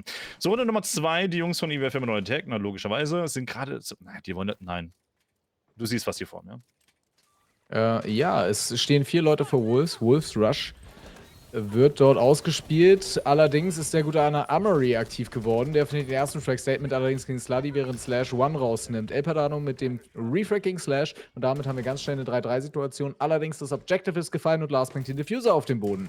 Faith ist gerade auf den Astro-Stairs, wird da von Gridlock in die Bredouille gebracht, während Anna Amory Statement rausnimmt. 2 gegen 3 Situation. Das C4 kann es connecten. Nein, aber Ice kriegt einiges an Damage durch. Lars liegt auf dem Boden, cosplayt so ein bisschen den Teppich und schaut, dass er den Diffuser dort abaimen kann. Ice findet jetzt eine Armory, während dann der Frag gegen die Finker fällt. Damit ist Lars von Bord und man kann auf den Diffuse gehen. Schwierige Situation für Ice, der jetzt reingehen muss in Astro, wird allerdings abgecovert von Faith, der einen guten Job macht und die zweite Runde aufs Konto von Meh holt. Echt stark gespielt hier gerade von eWave, einfach die Situation wahrgenommen. Ey, ist gar nicht so viel auf dem Spot los. Wir könnten die Lücke nutzen. Ne? Mut zur Lücke haben wir mal getauft, das Ganze. Und einfach über Wolf rein auf den Spot, wurde einmal kurz gestoppt, wurde trotzdem nicht stehen geblieben und dann einfach weiter durchgeslidet. Ja, bis zu einem bestimmten Punkt war das sehr gut durchdacht und auch durchgehuscht. Hätte der Bennett sich dann nochmal durchgesetzt, dann wäre das wahrscheinlich ein bisschen eher zum Stoppen gekommen. Und ich glaube, Ice hat einfach den Nachteil gehabt, musste in den sauren Apfel beißen, weil er da am Astronomy-Window stand. Ich meine, wir hatten noch C4 im Umlauf. Die Problematik, da auf den Plant ohne Probleme zu gehen, war, glaube ich, nicht wirklich also durchgehend gegeben. Nette Idee, schön umgesetzt, auch der Plant durchgegangen, ansonsten gut gelöst von Meh. Ja, für die Cover war natürlich die Reinforced Wall auch, ein großes Problem vom Astro Window, dort Ja, irgendwie was genau. auszurichten und dann hat man halt Pech gehabt. Worüber ich mich jetzt gerade freue, ist der Cupcan. Ich bin sehr gespannt, ob jemand da in die wunderbaren, Entry-Devices reinläuft, weil Kapkan hat man gerade auch, wenn man so in die, ich sag mal, in die frühere Diamond und Champion Elo reingeguckt hat, wo viele der Spieler sich hier auch befinden, sagt man ja immer, Frost Traps und Kapkans sind auf der Elo ganz gefährlich. Darüber hinaus haben wir noch einen Puls dabei, aber auch IQ als Counter und das heißt, mein Lieblingsduell ist mal wieder live. Gucken, ob das zustande kommt oder eben nicht, ne? Ich habe das selber auch bisher, glaube ich, zweimal oder sogar dreimal im T1-Bereich gesehen. Das war damals noch mit, glaube Canadian gegen Gio, wo dann ein Canadian vertikal von oben aus der Kitchen auf Clubhouse war das weiß ich noch, weggeschossen worden ist. War eine ganz witzige Situation damals. Ja, mal schauen. Runde Nummer 3 sieht erstmal für E-Wave gar nicht so einfach aus. Jetzt weiß man natürlich über die Capcans Bescheid. Die Entries müssen dann wohl überlegt sein, im Vorthron Informationen haben, wo und wie und weshalb. Die Intel-Vergabe muss natürlich auch zerstört werden. Aber nicht nur die Thronen. Dafür ist die IQ natürlich auch nochmal auf jeden Fall sehr gut genutzt. Und der Puls, den darf man definitiv nicht vergessen. Und das hier könnte eventuell, müsste Eis wahrscheinlich wieder sein, der da hängt. Man muss aufpassen, nicht, dass hier One einfach so ein geistigen Einfall hat, einfach mal rumzugehen und sich dann den Frag zu holen. Schöner Roam-Aufgebot, den wir hier haben. Gerade übrigens, das Eindringen oben in den Topfloor ist gar nicht so leicht. Sie müssen halt eine Hauruck-Aktion machen. Das Problem ist dann Slutty mit dem Puls.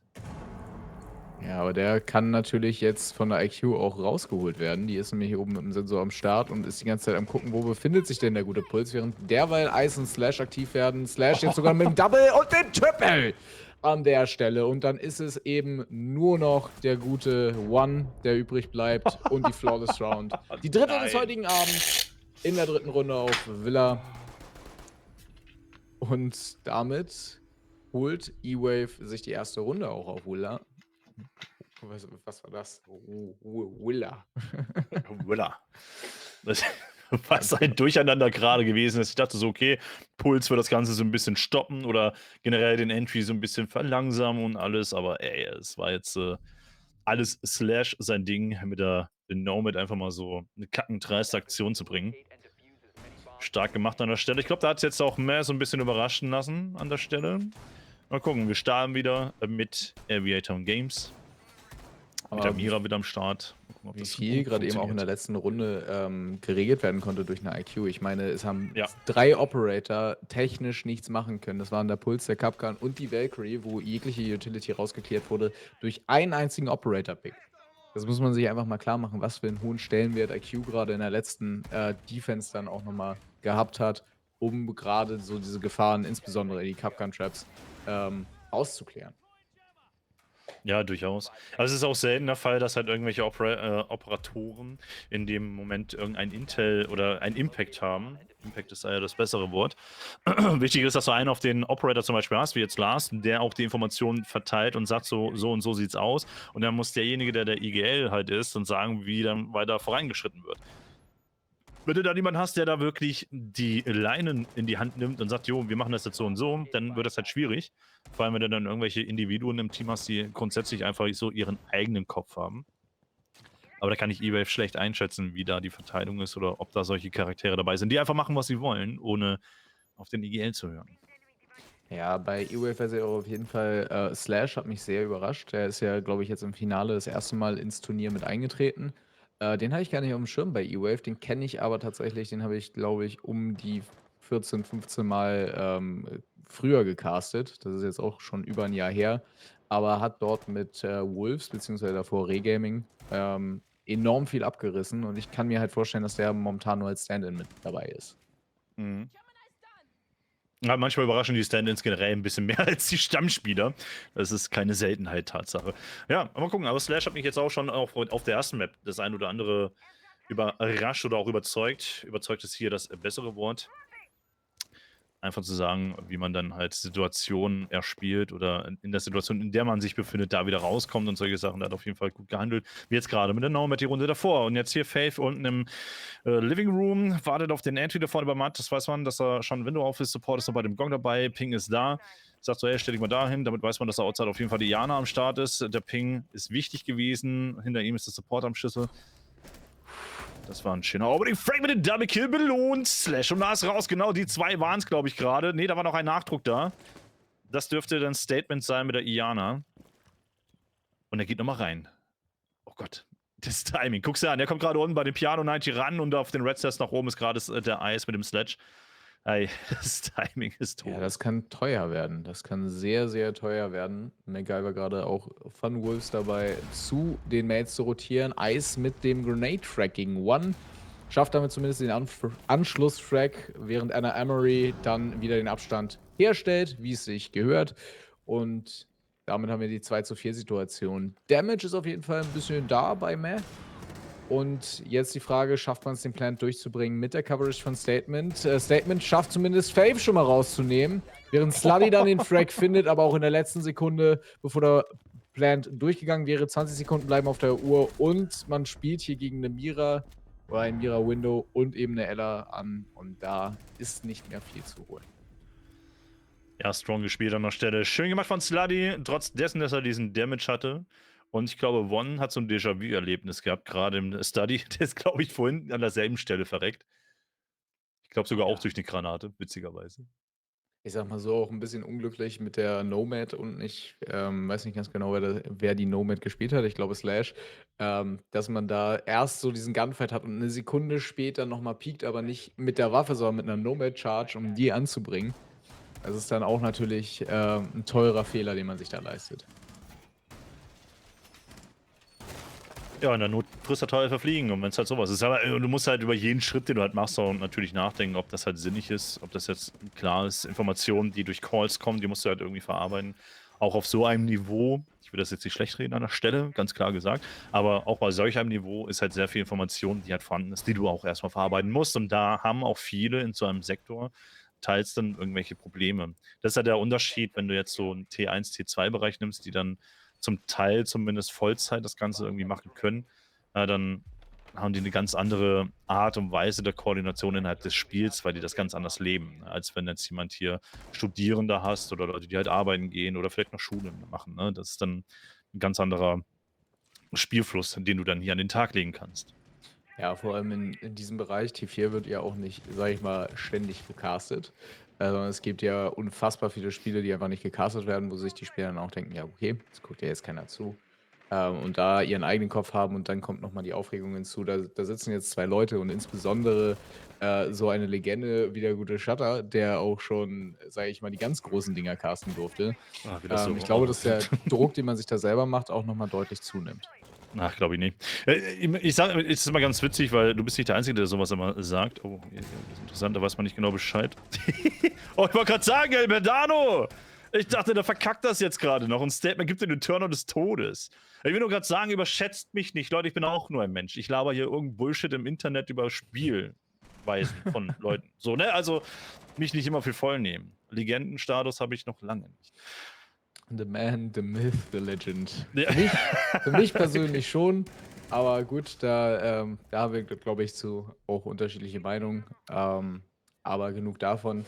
Schauen wir doch mal, was so im Spiel gerade passiert. Und ich sage mal so, Meh macht gerade eine ganze Menge richtig, denn die stehen jetzt schon wieder mit einer 5-Mann-Überzahl, beziehungsweise haben 3 Leute mehr auf dem Table, während E-Wave nur noch mit MacGyver und Ice am Start ist. Und damit, sage ich mal, Runde um Runde sie immer mehr Boden abgeben, was fürs Late Game gefährlich ist. Durchaus. Die Bombenstimmung, die hier auf jeden Fall verteilt worden ist mit dem C4 etc., das war auf jeden Fall nicht schlecht. Jetzt MacGyver und Ice haben eine gute Position bezogen. Der eine noch auf der Landing, der andere war Outside Wolf. Das ist ein sehr schönes Cross, was man hier spielen kann unter Umständen. Der Entry muss jetzt über eine Seite gefahren werden, das heißt Rack, Refrag unter Umständen. Die Flash war gar nicht mal schlecht. MacGyver weiß aber, dass eventuell nachher noch unten ist. Die Information ist da, nämlich unten im Living. Das dürfte dann unter anderem wahrscheinlich der Fave sein, der dann noch ein bisschen rumströmert. Nee, der ist da vorne im Master drin. One hatten wir bei der Statue direkt. C4 kommt nicht an. Das ist schon mal gut weggedodged. Wir haben noch weniger als 45 Sekunden. Schön reagiert. Die Information war da. Anna Amari war am Schlüssel. Jetzt die 2-4-Situation. Da hinten liegt er. Kann er vielleicht nochmal durchsliden? Nein, ist nicht der Fall. Ey, da spielen sie verdammt gut, die Beine. Aber jetzt hier Faith auf dem Master heraus und du weißt, dass da einer reingeslidet ist. Und ja, wenn du die P90 Dauerfeuerabenteuer dabei hast, ey, die Pro 90 wurde es auch früher getauft. Genau wegen sowas. Brauchst du noch reinhalten. Ja, 51 Schuss dauert ein bisschen, bis die weg sind. Ja.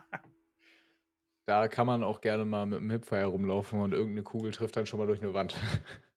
Also, Ist eine Waffe, die meiner Meinung nach aber auch schwer zu kontrollieren ist, gerade wenn man, präzise damit aimen möchte. Für mich persönlich zumindest. Ich glaube, die Leute, die hier gerade für uns spielen und uns den Abend machen, für die ist es noch ein bisschen einfacher. Aber wir gehen jetzt als 6. Spot der Defense von Meh auf Kitchen. Das Ganze haben sie schon einmal ausgespielt in Runde Nummer 3 und da tatsächlich auch gewonnen. Ist die Frage, können sie jetzt auf ihrem Erfolg aufbauen und sich den 5-1 Woolswap gegen E-Wave sichern? Ja, grundsätzlich haben wir ja mit Villa eine relativ dev-lastige Map, eigentlich. Sie hat sich jetzt in den letzten Monaten vor allem sehr in 'ne tech-lastige Map verwandelt. Allerdings haben wir auch die, ich sage mal, nicht unbedingt die falschen Operator dabei, sondern Operator dabei, die so ein bisschen der, ja, Meta hinterherhängen. So fast 2 Seasons, würde ich fast meinen. Ja, wir haben halt keine Ash dabei. Amaru wäre jetzt zum Beispiel ein witziger Move gewesen. Jetzt haben wir den Line mal wieder ausgepackt. Jetzt kommen wir so ein bisschen in die Meta rein. Buck ist ein bisschen, ich weiß nicht, kannst du spielen, natürlich klar. Aber es fehlen halt andere Operator, ne? Sowas wie eine Ash für die Geschwindigkeit, die wir sehr oft sehen. Slash kann mit seiner Nomad im Prinzip, hat die gar keinen Impact bisher gehabt innerhalb dieser 6 oder 5 Runden, die wir bisher gesehen haben. Da hätte man zum Beispiel eine Alternative nehmen können. Zero gerade war ein sehr schöner Pick im Endeffekt. Also hier trifft er das alles sehr eine dev-lastige Map ab, was dann natürlich mehr in die Hände spielt. Und das spielen sie sehr gut, weil sie haben ein sehr individuelles Line-Up, was mit sehr viel Vision verbunden ist. Ne? Du hast den Puls, du hast die Valkyrie dabei, du hast halt Anna Amari noch dabei mit den Mossy, der die Drohne nochmal klaut und halt nochmal Solis. Und das ist halt widerlich. Dagegen als Ja. Attacker zu spielen, ist halt ab. Ich muss übrigens meine Aussage noch mal revidieren. Das war tatsächlich der einzige Spot, den E-Wave gewonnen hat an der Stelle. Es war ja eben der Push mit Slash mit der Nomad von oben, der da 3 Leute rausgenommen hat. Da war ich eben auf einem ganz falschen Dampfer unterwegs. Die Und man machen's wieder. sieht auch, dass die Jungs von E-Wave hier auf dem Spot gut Arbeit leisten, denn der Diffuser geht gerade wieder auf den Boden und Anna Amory ist der Last Man Standing und jetzt auch noch in einer gänzlich ungünstigen Situation, weil er keine wirklichen Rotation-Möglichkeiten hat. Statement macht die Runde klar und E-Wave holt sich zum 2. Mal in Folge Kitchen und Dining. Wie gesagt, das war mein Fehler. Nur du, alles klar. Passiert im Besten. Ansonsten sehr schöne Runde jetzt gerade gewesen von E-Wave. Die haben im Prinzip genau dasselbe gemacht wie vorhin, nur von einem anderen Spot aus. Mit Hass reinspielen. Funktioniert manchmal gar nicht so übel und das war sehr, sehr schön gelöst, jetzt gerade mit den Push rein. Also so aggressive Sachen funktionieren zwischendurch dann ganz gut, vor allem wenn du die Räumlichkeiten hast, die dafür auch gut geeignet sind. Ne? Das heißt, du hast zwar Kitchen und so weiter, es ist halb offen, halb geschlossen, mit diesem Memorial davor, du hast halt eine Zwischenwand, diese scheiß Insel mit den ganzen Tischen da in der Mitte und das ermöglicht dir einen guten Entry unter Umständen, wenn gewisse Punkte nicht wirklich besetzt sind, wie es gerade der Fall gewesen ist bei den Jungs vom Meh. Ja, wie gesagt, auch 4 verschiedene direkte Entry Points aufs Objective mit Laundry, mit Pantry, China und dann nochmal Bicycle und eigentlich, ja, Memorial kann man eigentlich komplett als Entry auch nochmal zählen. Also da hat man so viele Möglichkeiten. Was ich jetzt auf der anderen Seite wieder sehr, sehr interessant finde, ist, auch E-Wave entscheidet sich auf Slash diesmal einen Capcom mitzunehmen und da vielleicht die ein oder andere ja, den einen oder anderen Freekill zu farmen, dadurch, dass der Capgun vielleicht nicht unbedingt auf dem Schirm ist. Kommt ein bisschen auf Sluddy an, ob er die IQ dort vernünftig ausspielt und auch seinen Teammates callt, dass da was ist. Ähm, und natürlich aber auch so lange lebt, um das überhaupt zu machen, weil ich sage mal so, es werden meistens nach Murphy's Law die Operator, die man am meisten braucht, durch Spawn Peaks getroffen. Ja, durchaus. Zumindest in diesem Bereich hier. Und wenn man halt so Jo. frech ist, dann kann man das auch mal gerne versuchen. Jetzt haben wir die Ash dabei, finde ich gut. Thatcher, ja, kannst du spielen momentan oder seit vielen, vielen Äonen von Seasons, die wir ja haben in diesem Spiel, ist es einfach so, dass halt diverse Wände gar nicht mehr unter Strom wirklich gesetzt werden. Daher Thatcher kannst du mitnehmen, musst du nicht unbedingt. Wir haben ja genug andere Gadgets, die dadurch natürlich auch kaputt oder deaktiviert werden. Aber ansonsten geht das. Aber die Frag übrigens, Slutty, wo du gerade von gesprochen hast, gegen Lars, der hier mit den Worten gar keinen Einzug erhält in diese Runde. Statement mit der Vorn. Ich finde, diese Waffe ist halt, gehört verboten. Die hat gar keinen Recoil, gar nichts. Kannst auch nackt spielen und trotzdem triffst du mit der Waffe. Das ist halt widerlich. Ne, ich Ja. revidiere meine Aussage, wer diesen Waffenskin spielt, gehört verboten. Alter, war das hässlich. Das ist schon, das finde ich auch stark.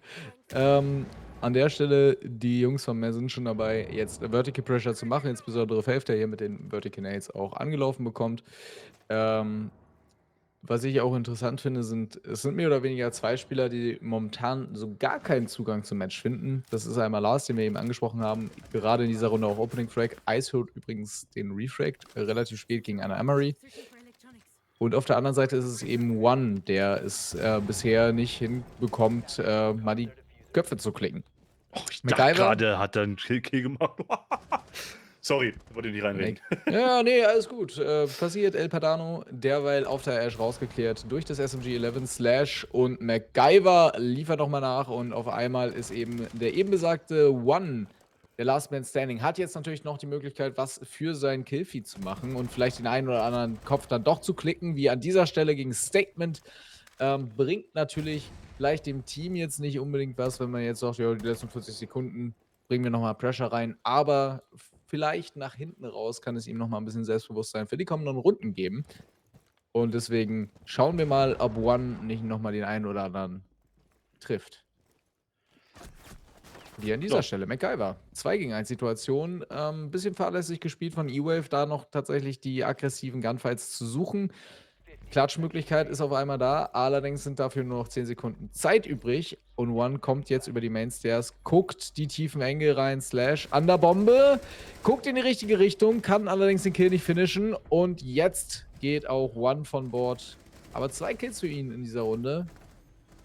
Und damit das aktuelle. Ich kann gerade nichts über den Stand sagen. 3:4, 4:3. oder? Ja. 3:4 steht das gerade für E-Wave. Der Vorteil natürlich bei Meh, die mit 4 Runden hier gerade in Führung sind, mit einer Runde zumindest. Ja, One, würde ich mal fast sagen, in der Defense einfach eine Rolle gehabt oder Position gespielt, die hier nicht so wirklich einen Vorteil gegen E-Wave gebracht hat. Deswegen hier mit 0 Runden aus diesen 0 Kills aus dieser Round-Swap-Situation rausgegangen.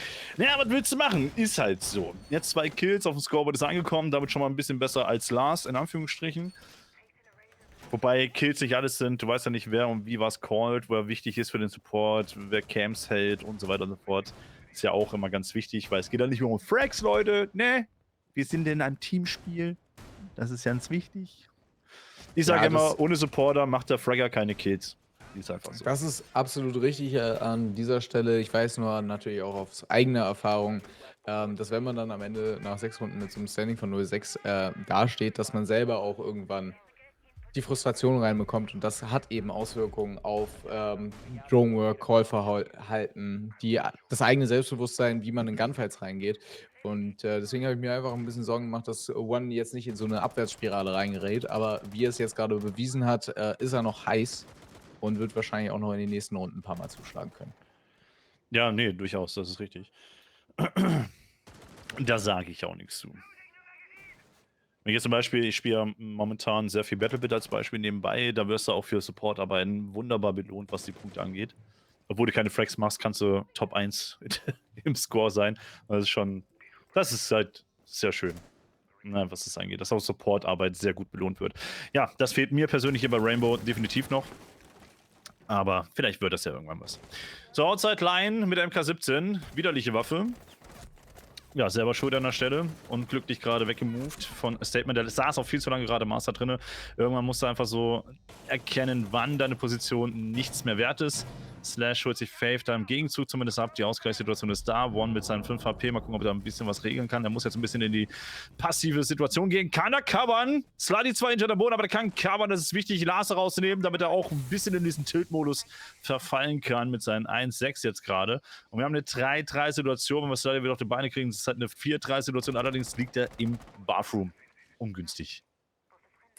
Ja, das ist auch normalerweise so der Spot, wo man meistens Frostmatten hinpackt. Und genau dort sitzt er jetzt seine Zeit ab an dieser Stelle. Was ich auch interessant finde, Nöck haben wir jetzt auf Faith gesehen, ist relativ früh rausgegangen. Aber ich glaube, im letzten Wer ist Patch wurde, im letzten Patch wurde Nöck, glaube ich, nochmal genervt.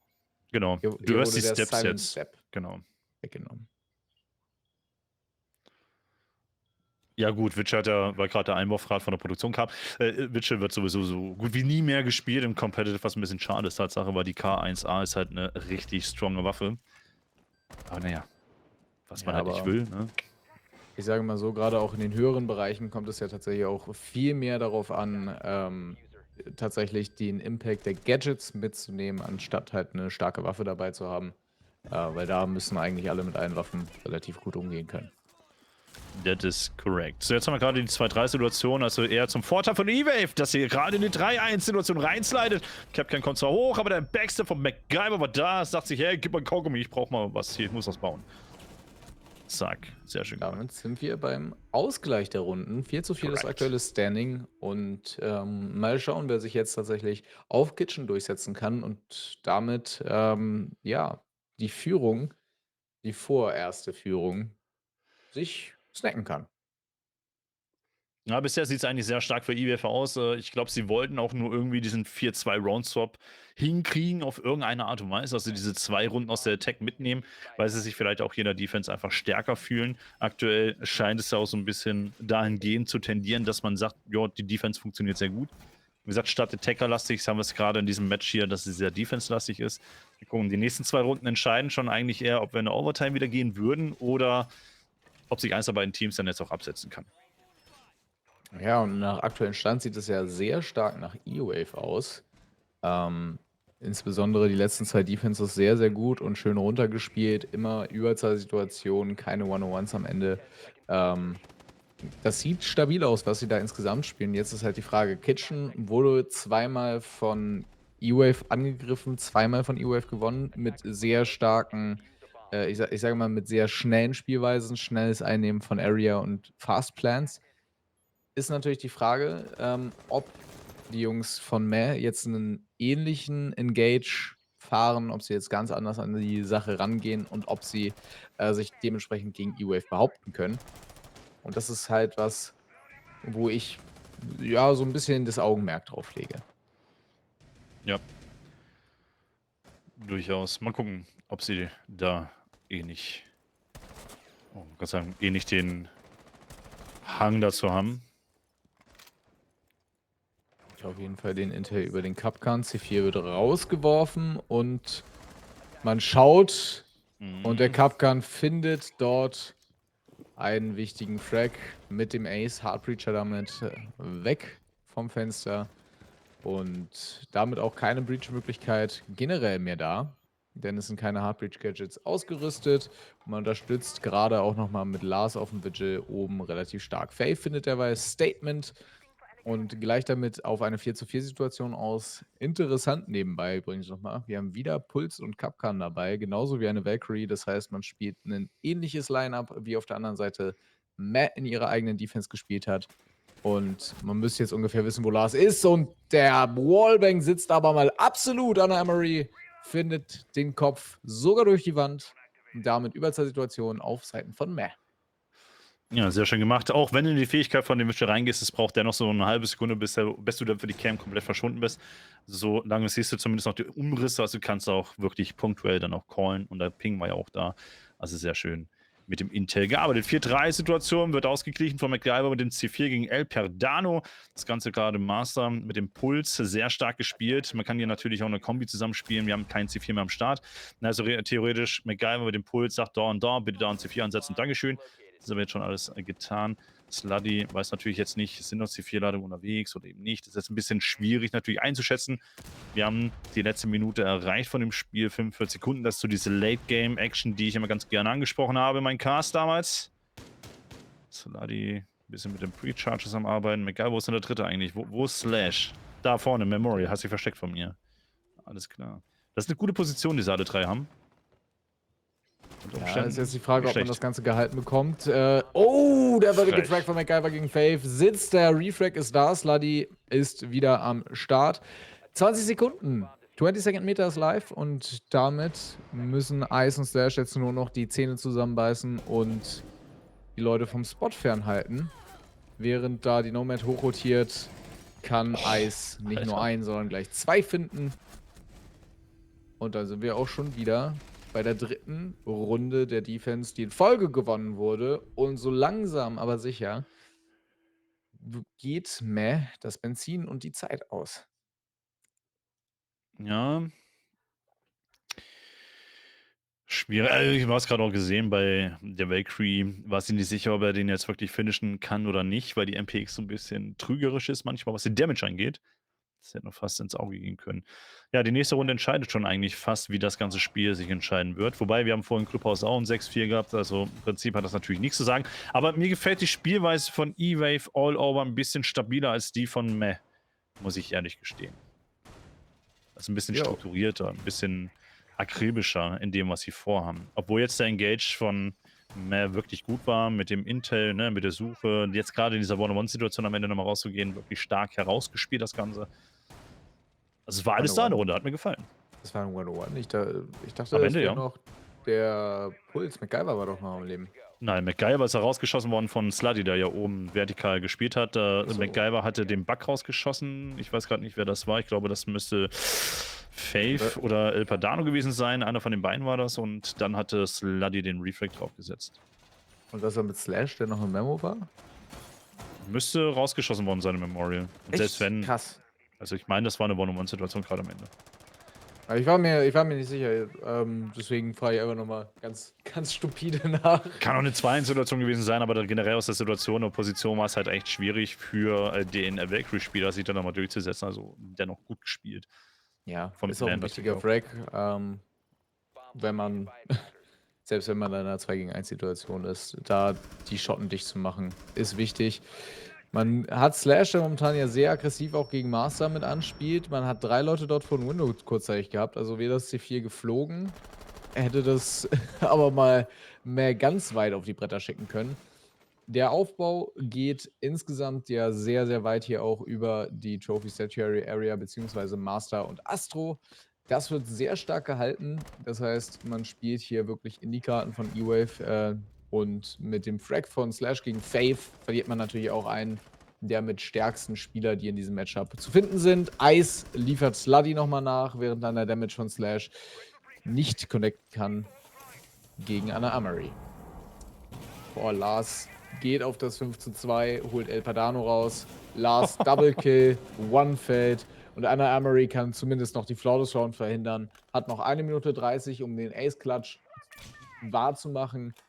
Und das wird trotzdem schwierig. Und ich glaube, gerade in so einer Situation könnte so eine Cup-Gun-Trap richtig Damage machen. Durchaus. Wäre nicht das erste Mal, dass man das so sieht in so einer Situation. Aber guck's dir an, sie nehmen die Situation dennoch halt wahr. Sie wissen, okay, eine 1-4-Situation hat nichts zu heißen. Eine Minute ist noch Zeit. Slash so ein bisschen in diesen aktiven Bereich vorne im Landing. Wir haben Statement als Backup hinten in diesem N90-Bereich. Ice relativ close vorne an der Tür Richtung Landing. Aber sie wissen eigentlich gar nicht, was gerade abgeht. Theoretisch müsste da jetzt mal einer gucken, ob da jetzt die gute Frau am Start ist oder eben nicht. Und das macht Ari sagt schon, Anna Amari macht das wirklich gut hier, rotiert komplett rum, versucht eine neue Lücke zu finden, neu aufzubauen, so ein Bottleneck zu generieren, ist auf der Map relativ schwierig, weil du immer irgendwie noch so einen Gang links oder rechts von dir hast oder unter dir die Möglichkeit hast, mit einer Treppe dir ins Genick zu brechen. Aber ich glaube, die quatschen jetzt schon, bevor es, ihr habt es gerade gesehen, oben rechts gerade aufgeplöppt, bevor es in die Timeout rausgeht. Also sie nehmen sich die Zeit sogar noch extra dazu, ne? Wirklich stark. Ja, das ist eben auch was wir ja im vergangenen Match, auf der vergangenen Map, nicht gesehen haben, dass man da sagt, okay, wir haben jetzt eine fast unklatschbare Situation, wir stellen uns irgendwo hin und nutzen die restliche Zeit, um uns zu besprechen.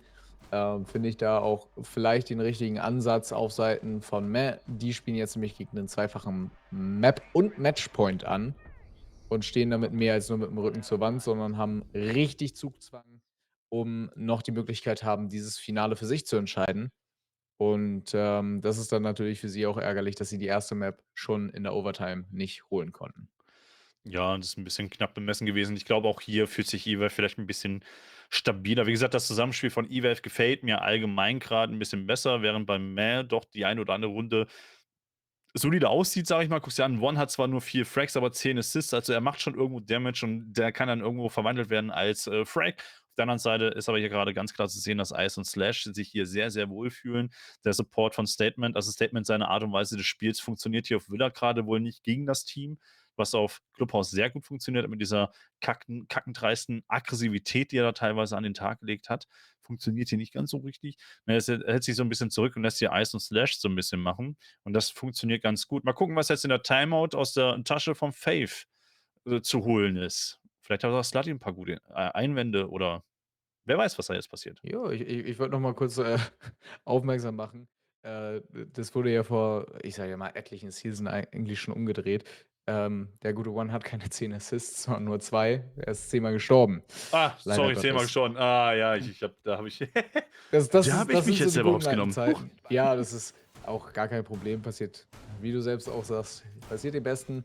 Für mich Verstehe bis natürlich heute nicht, jetzt warum die das geändert haben. Keine Ahnung. auch sehr, sehr interessant, halt, während Meh für mich in der Defense auch sehr, sehr gut und strukturiert kontrolliert aussah, ist eben die Attack momentan wirklich das große Problem, denn sie haben 4 Runden in der Attack gespielt, sie haben 4 Runden in der Attack keine Idee gehabt, wie sie gegen E-Wave ankommen, und E-Wave hat bis auf der einen Runde in Kitchen sie auch nie wirklich nah an eine gewonnene Runde rangelassen. Seconds to go. Und da ist jetzt halt natürlich die Frage, ob man jetzt die Brechstange auspacken kann, um irgendwie die nächste ein oder sogar 2 Runden zu holen, oder ob die Reise an dieser Stelle dann leider schon vorbei ist. Was ist deine Intention, dein Gefühl, was das jetzt gerade angeht? Meinst du, E-Wave macht den Sack zu? Die haben sich jetzt 'n, ich sage mal, wirklich krasses Momentum aufgebaut. 5 Runden insgesamt in Folge gewonnen. Das Momentum zu brechen, wird die erste schwere Aufgabe, der sich Mac gegenüber sieht. Wenn sie die schaffen, und das halte ich persönlich für recht unwahrscheinlich, weil, wie gesagt, E-Wave hat sich gerade einfach in den Rausch gespielt und es waren keine beziehungsweise kaum knappe Runden dabei. Ähm, ich glaube, E-Wave wird das mit 'm 7:4 closen. Und wenn Meh jetzt allerdings die nächste Runde holt, glaube ich, schaffen sie es in die Overtime. Ja, ich gehe da so ein bisschen mit dem Gefühl mit. Aber ich kann mir nur vorstellen, dass hier mehr durchaus noch eine Runde holen kann und dann sollte vielleicht Ende sein. Jetzt hat man da durch die E1D von dem Lion gerade gesehen, dass einer an dem Walk-In definitiv drin steht. Warren versucht hier ein bisschen zu triggern, indem er die SLM-Ladung schon mal Richtung Wall bringt. Allerdings bringt die nicht 2. Und da hat ein Jammer was dagegen von MacGyver und von dem Mute. Statement guckt an, der läuft unten gerade im Hallway bei den Red Stairs rum. Ist ausgetont worden wahrscheinlich. Muss jetzt aufpassen. Support von dem Mossy ist mit dabei von Slash. Währenddessen versucht hier Lars komplett alleine den Masterbereich zu halten. Ist auch möglich, so wie er da steht.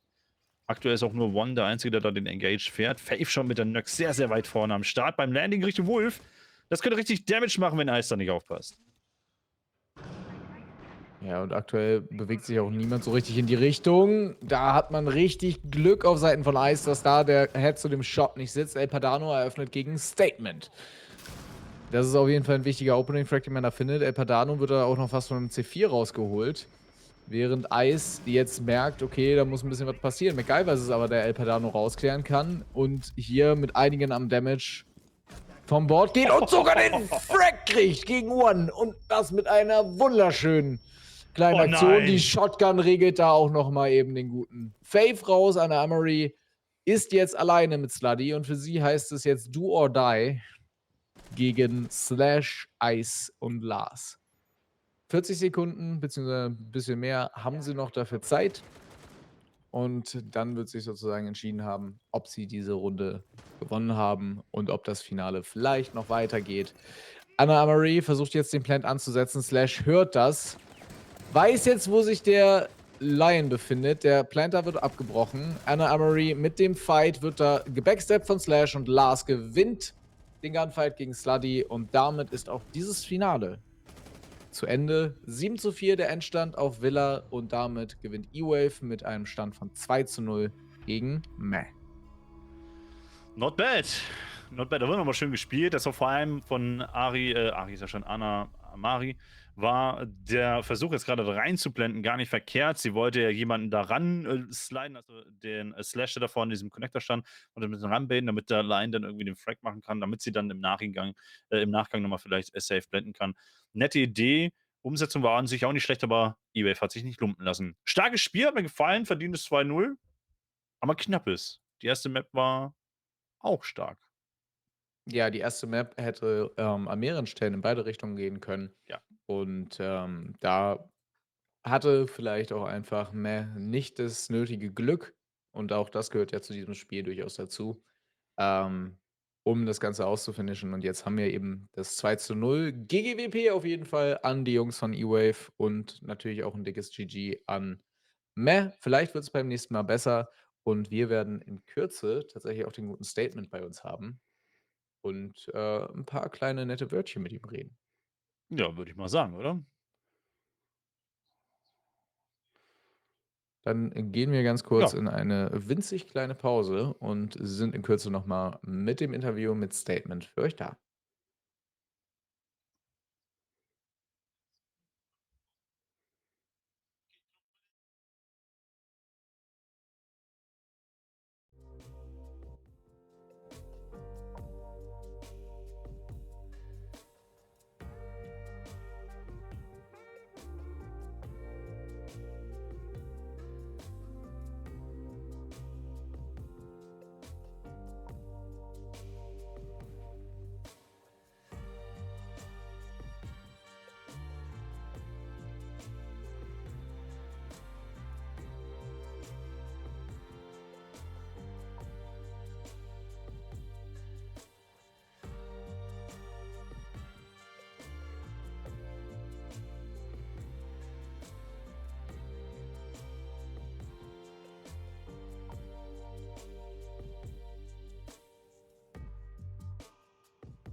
Ja, damit sind wir wieder zurück nach einer kurzen Unterbrechung, haben gerade mal das Interview vorbereitet. Das sehen wir auch schon, irgendwie grinsend, warum auch immer. Der gute Statement von E-Wave und ich grüße dich. Ja, Willkommen, moin. GGWP an der Stelle. Danke, danke. Danke, danke. Wie geht's dir? Wie geht's euch? Bisschen kaputt, ne? War jetzt ein bisschen anstrengend, war ein bisschen knapp alles. Deswegen etwas K.O. Ein bisschen K.O., als ob ihr euch angestrengt habt. Nein. Ein bisschen. Ein bisschen, sagt er. Okay, ein bisschen hat er sich angestrengt. Ja, ansonsten grundsätzlich, wie habt ihr die letzten Tage jetzt empfunden, so für diesen Preview Cup, für diesen Major Cup von den PBX? Ihr habt ja Freitag schon gestartet, gestern und heute ja gespielt. Wie ist da so die Empfindung jetzt, was das Projekt angeht? Bis jetzt sehr gut, das ist ja alles flüssig durchgelaufen. Wir hatten jetzt auch nicht irgendwelche zeittechnischen Probleme gehabt, dass das sich irgendwie immer sehr stark verschoben hat. Eigentlich war das bis jetzt alles ganz gut. Das ist schon mal ein positives Feedback an der Stelle. Ja. Ich überlasse mal Fauna das Wörtchen, da hat bestimmt auch die ein oder andere Frage bestimmt, zumindest spielspezifisch vielleicht. Ja, selbstverständlich auch von meiner Seite erstmal herzlich willkommen im Interview und herzlichen Glückwunsch für das gewonnene Finale des PBX Major Cups / Preview Cups. Und es war ja jetzt tatsächlich an der einen oder anderen Stelle doch ein relativ knappes Match. Ich denke auch insbesondere Not Good Just Meh hatte da die ein oder andere Möglichkeit, gerade auch die erste Map für sich zu entscheiden. Aber auch ihr hattet teilweise Runden, wo man gesagt hat, okay, das hätte jetzt auch für euch reingehen können. Auf Clubhaus beispielsweise CCTV, der Fast-Klatsch vom Ace auf Eis. Was war da bei euch im Discord los? Ich habe keine Ahnung. Wir waren einfach alle leise, weil alles so schnell ging auf einmal. Da hat er die Dreckkills eben mal so gezogen. Und dann wollten wir auch erstmal nichts sagen. Danach, wie man es erkennt, nice try und alles. Aber haben auch dann direkt wieder geguckt, was wir nächstes Mal besser machen können, wie wir das nächste Mal in der attacken. Jawohl. Und am Ende habt ihr Clubhaus für euch entscheiden können. Wie war so eure Empfindung gerade in den letzten Runden? In welche Richtung das geht, dass euch mehr vielleicht auch die erste Map klauen kann? Wart ihr da sehr angespannt oder wie war da eure Verfassung? Wir waren etwas aufgeregter, klar, aber wir haben uns selber wieder ordentlich runtergebracht, weil das macht ja keinen Sinn, sich extra aufzureden. Deswegen haben wir probiert, wieder runterzukommen, haben uns dann trotzdem fokussiert auf unsere Attacks und auch einfach mal dann weiter unser Ding durchgezogen, uns gar nicht davon irgendwie beeinträchtigen lassen, was sie gerade machen, sondern einfach auf Informationen weiter zu spielen. Ja, und jetzt auch zuletzt auf Villa. Zu Beginn hat ja Not Good Just Meh ziemlich aufs Gas gedrückt mit einem Zwischenstand von 4:1 beziehungsweise danach 4:2.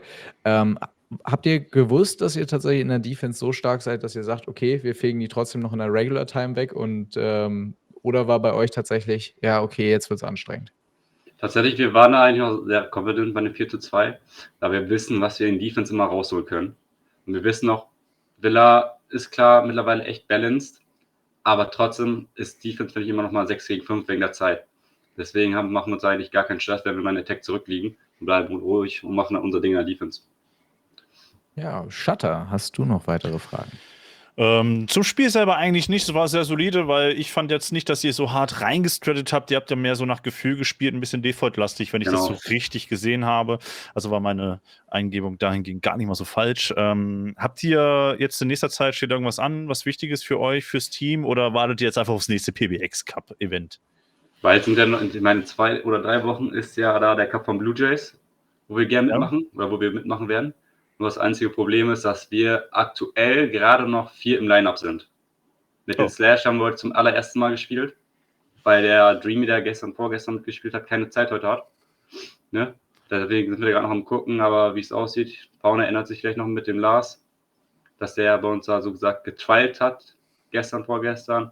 Und ich denke, dass es bis jetzt ganz gut läuft, dass wir da auf jeden Fall vielleicht noch weiter fortfahren werden. Ja, sah doch eigentlich ganz solide aus. Ich meine, Slash hat sehr gut gespielt, fand ich, auch wenn er so ganz komische, fragwürdige Situationen ab und zu hatte, aber es hat funktioniert. Der Drop von der Nomad im Mittelhallway sage ich jetzt mal nichts zu. Das hat, warum auch immer, es hat funktioniert. Ja, nichtsdestotrotz, gutes Spiel gewesen, hat mir Spaß gemacht zuzuschauen und die letzten Worte gehören dir. GG an Just the One Man. War doch richtig, oder nicht? Doch, jedenfalls war es ein spannendes Match. Die haben echt gut gespielt, haben uns echt gut auseinandergenommen, teilweise mit deren Defenses, mit Mira. Da hatten wir echt Probleme gehabt, gegen anzukommen. Haben sich ordentlich Gedanken gemacht, wie man gut gewinnen kann. Das war nicht schlecht, aber am Ende hat da vielleicht doch dann individuell hier und da mal was gefehlt, wo sich es dann entschieden hat. Und sonst danke ich für den Cast, danke für den Cup. Und ich hoffe, wir konnten Toxic Monkeys ebenbürtig vertreten. Denke ich doch, oder? Ja, mit dem Sieg definitiv. Ja.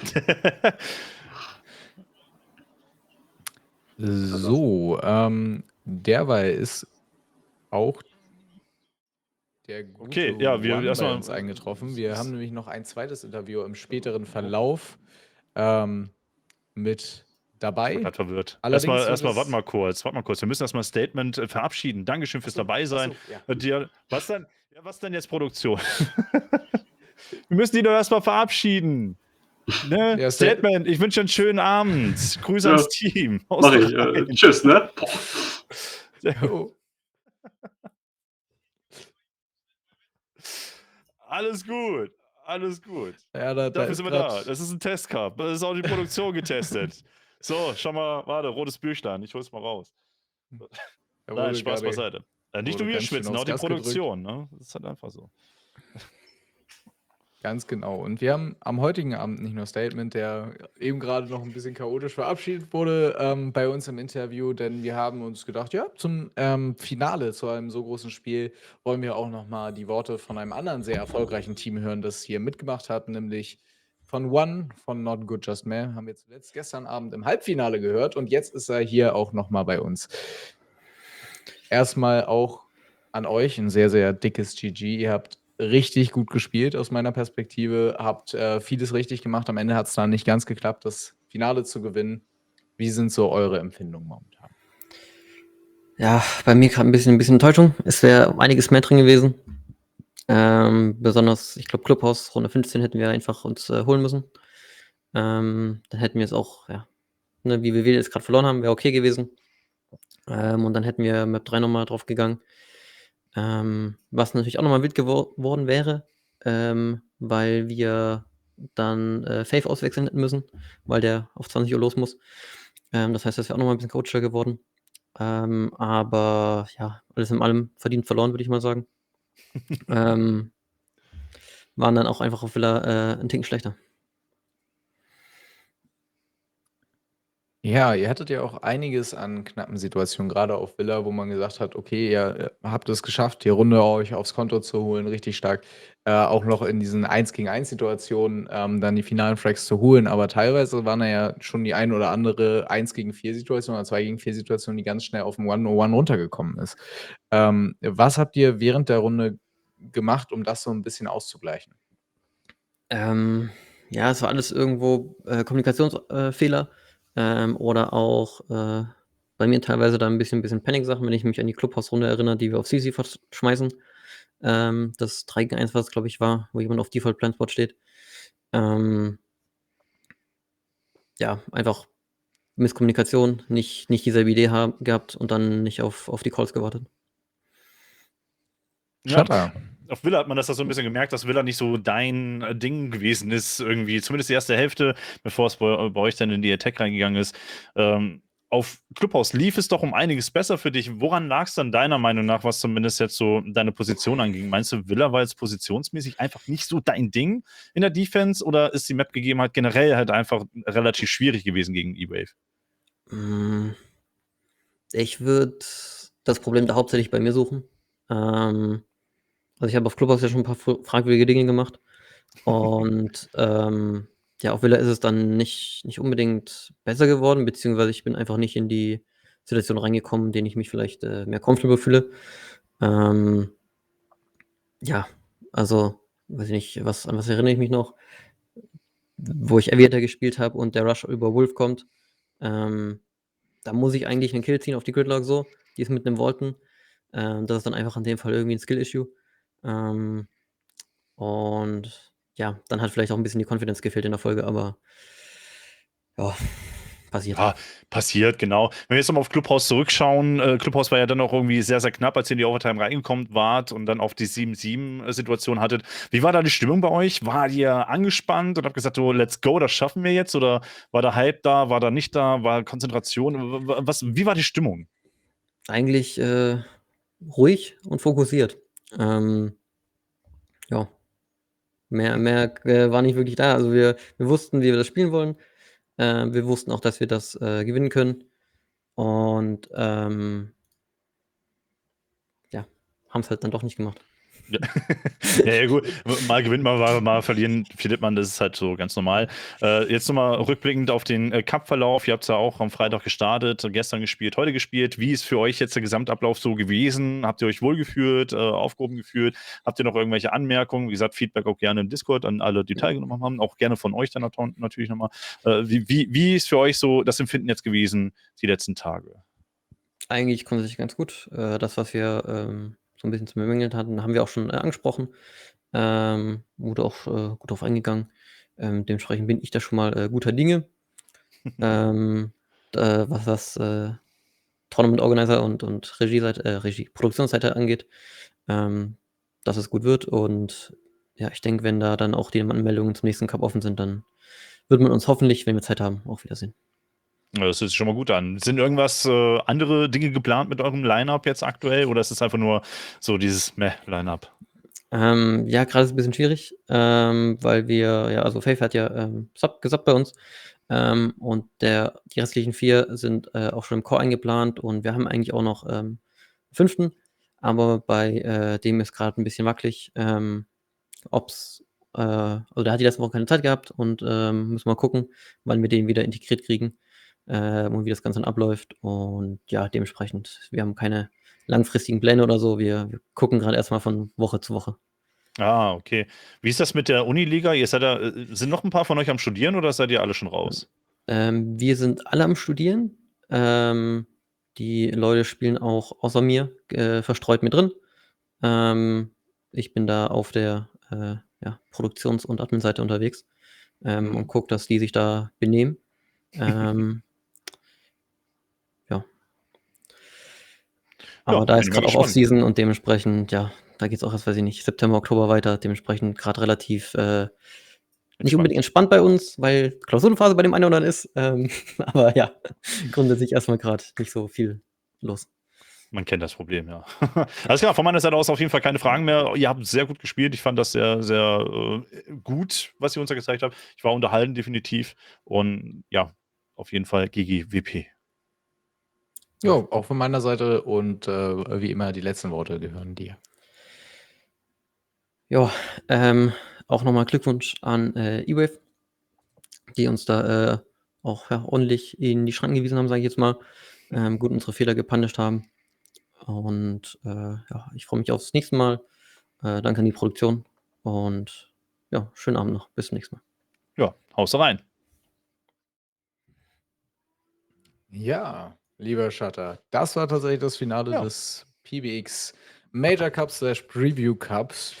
Und du hast ja jetzt, glaube ich, ein bisschen weniger davon mitbekommen, nur tatsächlich jetzt hier so das Finale und so ein bisschen was drumherum passiert. Wärst du wahrscheinlich bei den kommenden Events, die da im T4, T3-Bereich da sind, auch weiterhin positiv gestimmt zu sagen, hey, da gucke ich vielleicht das ein oder andere Mal häufiger vorbei? Ja, wenn man mich fragt, ob ich da casten möchte, kann ich das natürlich gerne irgendwie einbringen. Die Frage ist halt immer, wie es bei mir zeitlich halt passt, aber grundsätzlich bin ich nicht abgeneigt, ja. Ich habe mit Minra schon ein bisschen gequatscht, was das angeht und mal gucken, was da so noch kommt in Zukunft, ne? Das Projekt an sich hat definitiv für mich es hat Potenzial. Das habe ich ihm ja schon gesagt. Produktion sah jetzt alles sehr top aus. Luft nach oben ist immer, sollte man sich auch immer nehmen, dass Luft nach oben vorhanden ist, genauso wie bei der Casterwahl.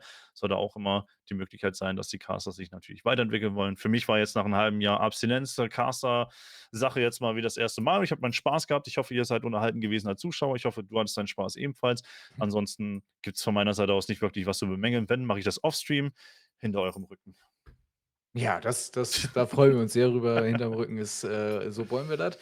Ne, aber es war auf jeden Fall für mich eine große Ehre, mit dir zusammen, casten zu können. An der Stelle, müssen wir auch noch mal 'n bisschen auf so ein paar Kleinigkeiten den Cup betreffend, so was alles drumherum ist und was auch PBX in Zukunft geplant hat, müssen wir einfach noch mal 'n Stück weit drauf eingehen. Und, das ist zum einen kommen in den kommenden Wochen und Monaten. Wie gesagt, da können wir noch nicht ganz so viel zu sagen, weil alles noch in der Planungsphase ist, aber da kommen große Events auf euch zu, Buy-in-Events, wo es um Preisgelder geht, wo es dann bis hoch in den Tier-3-Bereich gehen soll, wo auch europäische Teams dann mitmischen werden.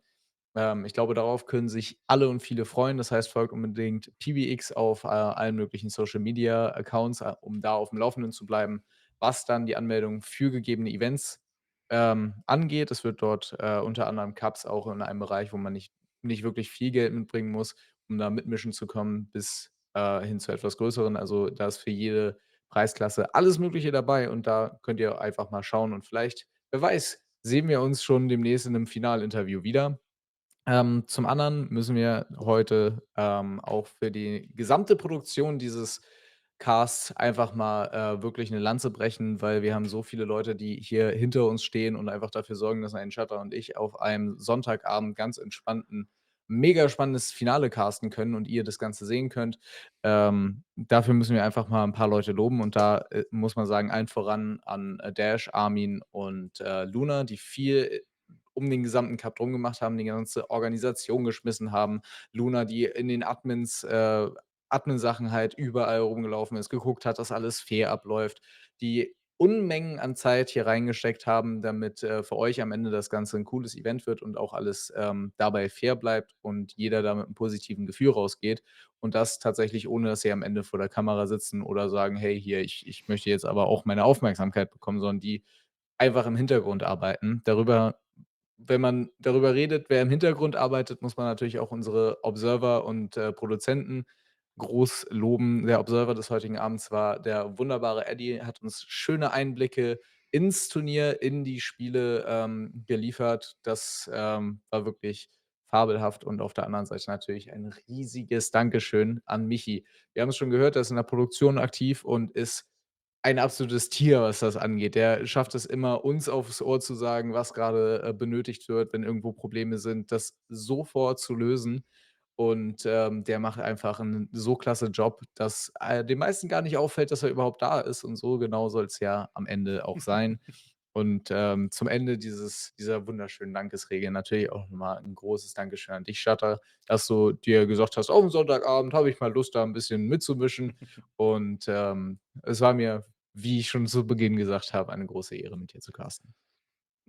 Nicht zu danken. Ich habe zu danken, dass ich gefragt worden bin. Und ja, In dem Sinne kann man nichts weiteres sagen, außer Hashtag Produktion loben, Hashtag PBX loben. Und Fauna, ich danke dir für den Cast, war sehr spaßig. An der Stelle sagen wir danke fürs Einschalten. Weitere Informationen werdet ihr dann über die Social Media Abteilung vom PBX E-Sports erreichen und erfahren, wann dann der nächste Cup losgehen sollte. Ansonsten joint dem Discord, da sind auch die Informationen dann zu finden. Ich sage danke fürs Einschalten, euch noch einen schönen Abend und einen guten Start in die neue Woche. Bis dann.